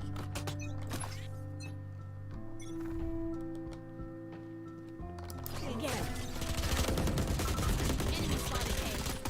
Yes! Mein Killbot, mein Boombot hat jemanden erledigt.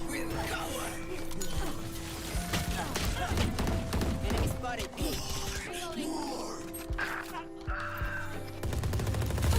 One enemy remaining. Okay. Pushen? Pushen?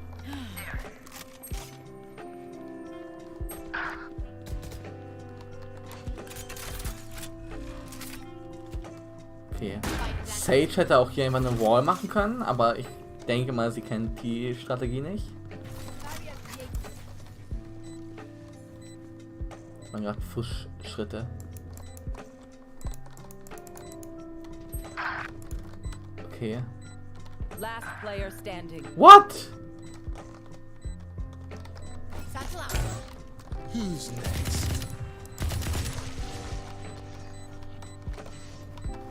Running and HS for life. Oh, fuck.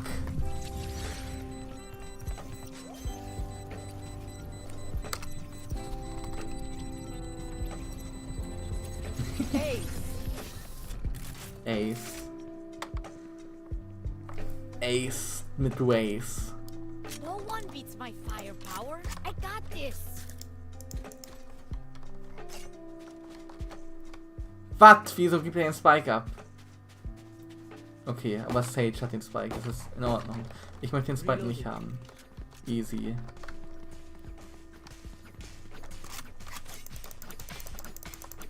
Cringe. Schöne Lobby, in die ich hier geraten bin, auf jeden Fall. Wayna. Okay. Okay. Stop blinding me. Als ob er das so geschafft hat, dahin zu kommen. Immerhin hatte ich nicht den Spike. That's something at least.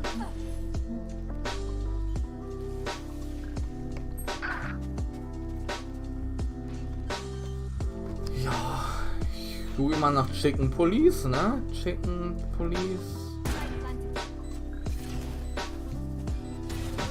There. Oh, das ist nicht das, was ich erwartet hätte bei dem Namen. Sieht interessant aus. Last player standing. Als ob das ist so ein Visual Novel-artiges Ding.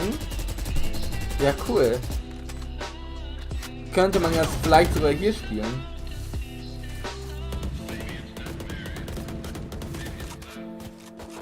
One of my cameras is broken. Ja gut, ist auf meiner Liste. Ja, nice, danke für den Tipp. Ich glaube, das spielen wir hier mal. Ich warte, bis es on Sale ist, vielleicht jetzt zu Ostern. Dann spielen wir das hier mal. Das sieht sehr interessant aus. In Schwarz-Weiß ist sehr aktiv. Ja, heute haben wir ja Aviary Attorney gespielt. Da ist man ein Anwalt in Sepia-Farben quasi, in diesem beige-hautfarbenen Ton. Das ist so ähnlich. Spike down B. Hast du das selbst gespielt oder hast du das mal irgendwo gesehen? Also kannst du confirmen, dass das not bad ist?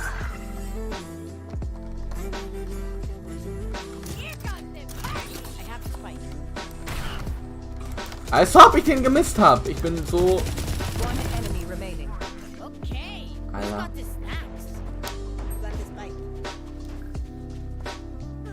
The symphony of them. Okay. Never mind then. Get used to it. Warte, ich hole noch einen Bomb-Buddy. Ich besitze es, habe es aber noch nicht durchgespielt. Okay. Ja, danke für den Tipp. Das sah... Die ersten Bilder sahen sehr, sehr gut aus. Also sah lustig aus.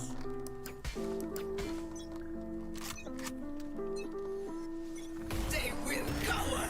Wall raised.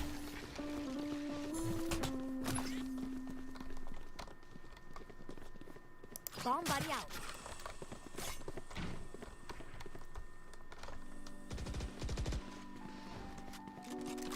You should run.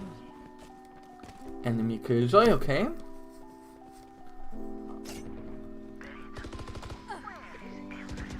Leute, warum rennt ihr da rein? Who's next? Okay, Lockdown destroyed, nice.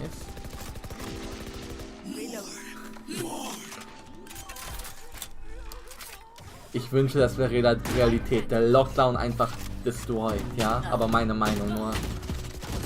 One enemy remaining.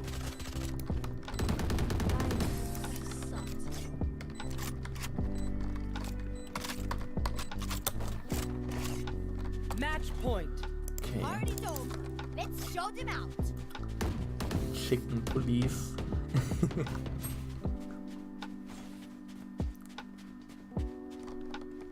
Jetzt bin ich richtig interessiert. You You had my attention, but now you have my interest. Oder ist das andersrum? You had my interest, but now you have my attention? Ich weiß es nicht. Okay. Matchpoint ist das, also...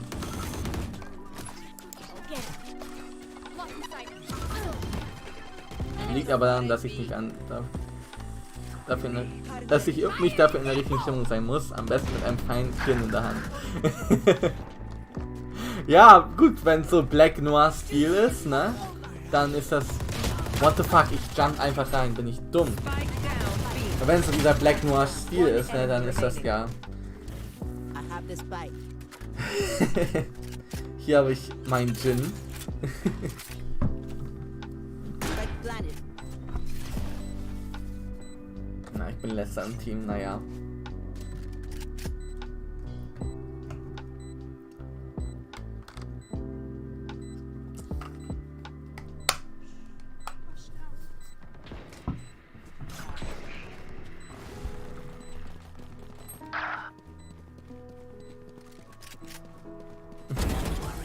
Your life won't go to waste. Attackers win. Okay. Ich würde sagen, das war's dann für heute mit dem Stream. Ja, wir haben gewinnt. Win. Ein Win mit einem Gin. Kommt in den Poesie-Channel bei dir auf dem Server, Wilhelm. Oder ich trinke Gin und bin am Win. Oh Mann. Oder ich trinke Gin und hole einen Win. Ja. So läuft das. So läuft das. Genau. Ich schreibe das hier nochmal rein. Ich trinke Gin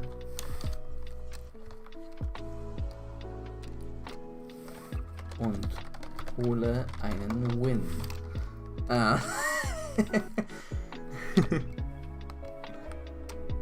Oder erspiele einen Win. Erspiele einen Win. Perfekt. Oh Mann, ist das...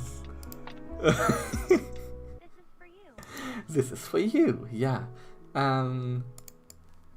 Ja. Ich würde dann... Mag der Chat keine Emojis? Doch, eigentlich schon. Eigentlich kannst du Emojis reinposten. Wieso? Geht das bei dir nicht? Eigentlich sollte das gehen. Eigentlich sollte das gehen.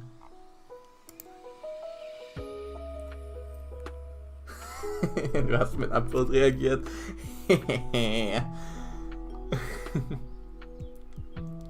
Eigentlich sollten hier Emojis gehen. Also wenn nicht, weiß ich nicht, was da los ist. Ja. I don't know, was da dann. Warum, weshalb, wieso. Ja. Aber...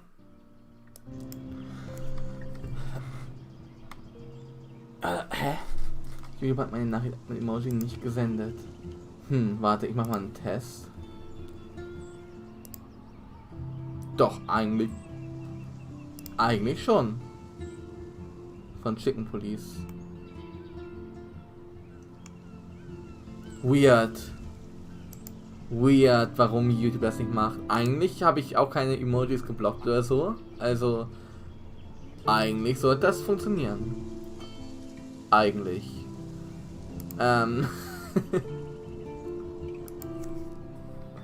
Merkwürdig.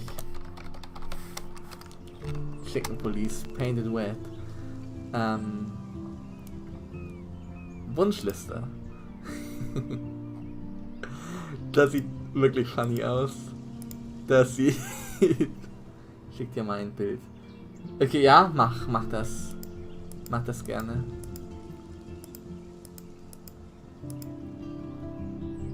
Schluckt ein paar meiner Nachrichten. Das ist weird. Das ist sehr merkwürdig.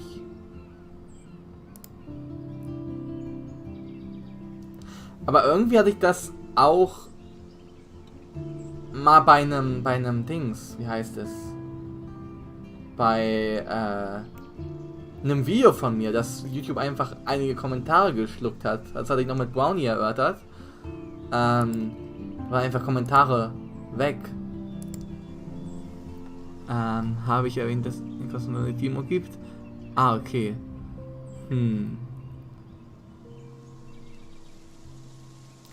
Das ist... What the fuck? Hä? Warum zeigt er die Nachricht dann nicht an? Bei mir. Das ist sehr...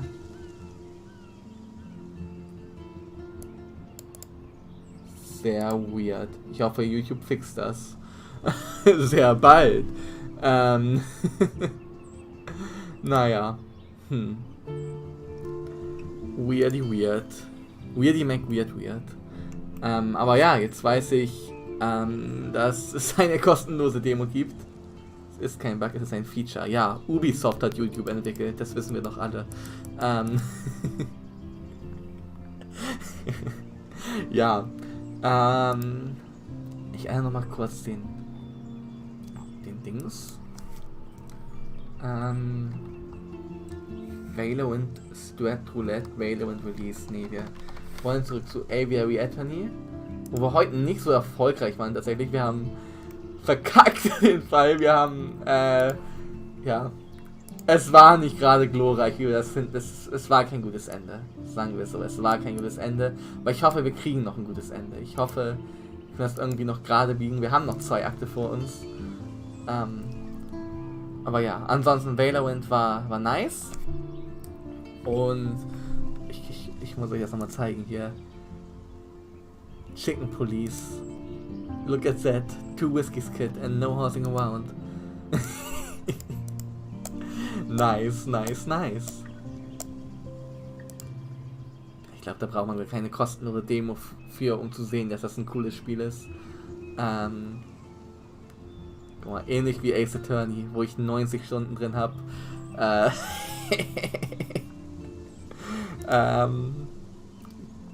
Ja. Das ist kein Bug, es ist ein Feature. Ich verstehe das aber auch nicht.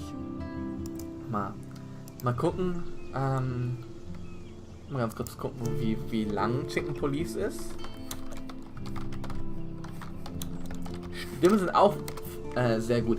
Als ob es Stimmen gibt dazu. Als ob ich mal nicht alles vorlesen muss. Als ob das vertont ist. Nice. Da bin ich aber, da freue ich mich. Okay, knapp 7 Stunden spielt man da durch. Das ist, hört sich nach einem mehrteiligen Ding an. Was man on Stream machen könnte. Ja, das ist auf der Wunschliste drauf. Das wird gekoppt, wenn es mal on Sale ist. Das wird ja immer besser, auf Englisch halt. Ja, das ist ja kein Problem. Übersetzen tue ich sowieso nicht, weil wer kein Englisch kann, also no front an alle Leute, die kein Englisch können, aber Englisch ist schon, nein, also wirklich no front, wenn jemand mal was nicht verstehen sollte, dann gerne nachfragen, wenn wir ein englisches Spiel spielen, dann übersetze ich das gerne, ne? Also das ist gar kein Problem. Und wenn man kein Englisch kann, dann kann man halt kein Englisch. Dann ist das so. Aber ja. Cool. Ich meine, das very first Game, was wir hier gespielt haben on Stream, war English only mit The Walking Dead. Also, das ist kein Problem. Bilder haben die alle selber gemacht, die im Spiel mitgearbeitet haben. Nice. A wild tale of love, death, chickens and redemption. Chicken Police is a buddy cop noir adventure with a carefully crafted world, a gritty story and lots of absurd humor. Das hört sich doch super an. The game mixes elements of classic adventure games with visual and novel style storytelling. Die Bilder von den Figuren. Wahrscheinlich dann selbst den Hühnerkopf raufgeeditet mit Photoshop oder so.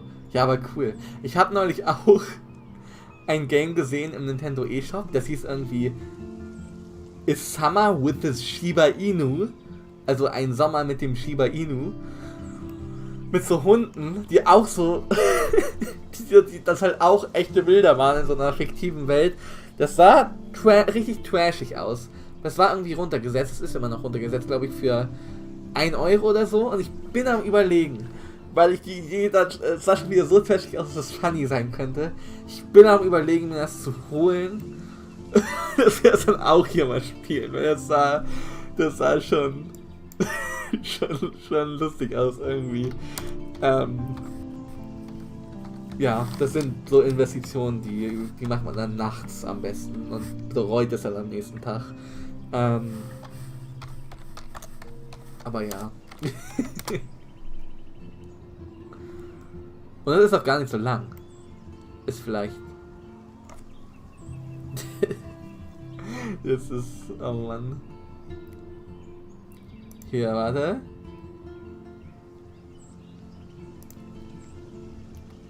Hier, I mean, look at that. Das sieht trashig aus.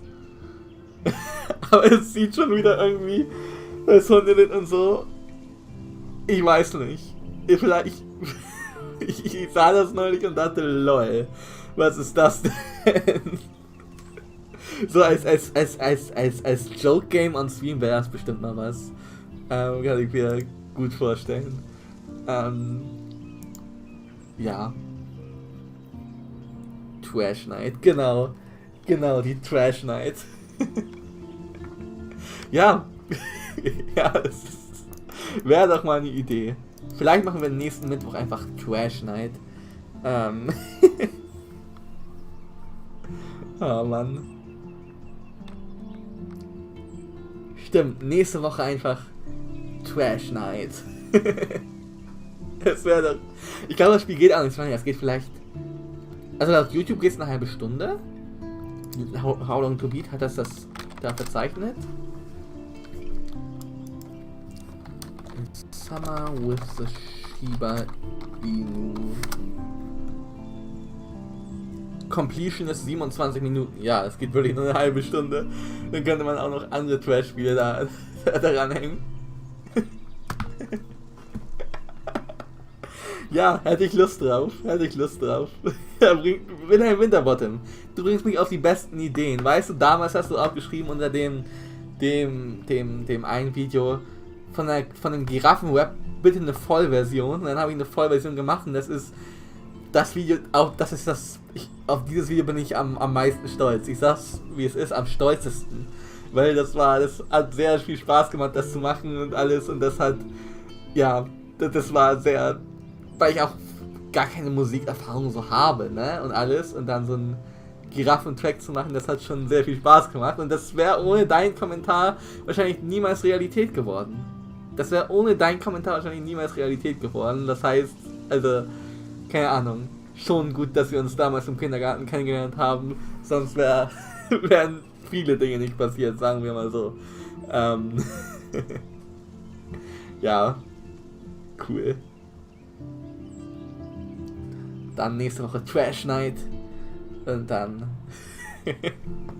ja, mal gucken, ob nächste Woche, aber wir machen auf jeden Fall mal eine Trash Night, das kann ich mir gut vorstellen. Ja, ansonsten würde ich sagen, ich habe jetzt 10 vor 1, dann musst du morgen aufstehen, Wilhelm. Da hast du Homeoffice, bist du da frei. Da hast du irgendwie eine gesetzte Zeit, wo du aufstehen musst. Ich kann morgen ausschlafen, aber ich habe morgen vor, mal wieder meinen Schreibtisch ein bisschen auszuräumen. Das sieht hier schon wieder aufzuräumen. Es sieht hier schon wieder richtig trashy aus. Apropos Trash, nein, eigentlich muss ich es noch eine Woche so lassen. Aber nee, ich möchte morgen meinen Schreibtisch aufräumen.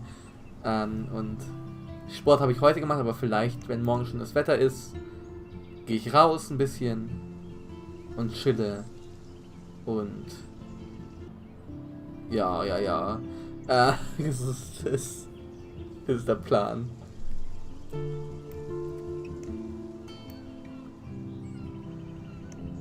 Ja.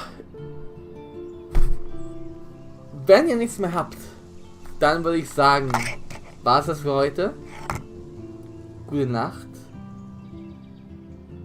Weil ist der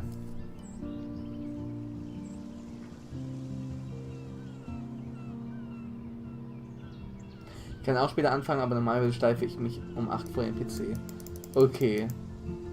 Ja, weil früher anfangen kann man auch früher aufhören, ne? Auch aus 8 bis 18 Uhr wird sonst 10 bis 20 Uhr. Es kann ja auch sein. Ja. Dann will ich auch nicht weiter aufhalten, damit du noch 7 Stunden Schlaf bekommst, ne? Ja. Ich würde dann sagen, das war's für den Stream von heute. Vielen Dank fürs Zuschauen, vielen Dank fürs dabei sein, vielen Dank fürs Einschalten. Und wir sehen uns am Samstag wieder, auch wieder mit Aviary Attorney. Da spielen wir das Spiel vielleicht durch. Vielleicht, mal gucken. Und ja. Mittwoch Trash Night, ne? Trash Night finde ich cool. Trashy Trash. Mach's gut. Ja, mach's auch gut. Man hört sich, man spricht sich, man hört sich und stört sich, ne? Wie Brownie immer sagt. Und ja, ich würde sagen, tschüss Dorf, San Francisco, bis später Peter, bis später Silje, ciao mit V, tschö mit Ö, mach's gut Knut, bis später Peter, habe ich glaube ich schon gesagt, bis Danzig, bis Denobert und so weiter und so fort. Ciao Rio Kart und so weiter.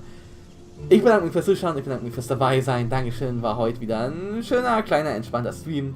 Und wir sehen uns am Samstag wieder. Schöne Woche noch, viel Spaß oder viel Erfolg bei dem Projekt, Wilhelm. Ich drücke die Daumen und ich sage, ich verschwinde wie der Furz im Wind. Bleibt gesund, bleibt zu Hause, macht nicht mehr zu lange heute und bis zum nächsten Mal. Ciao, ciao, ciao mit V und bis dann.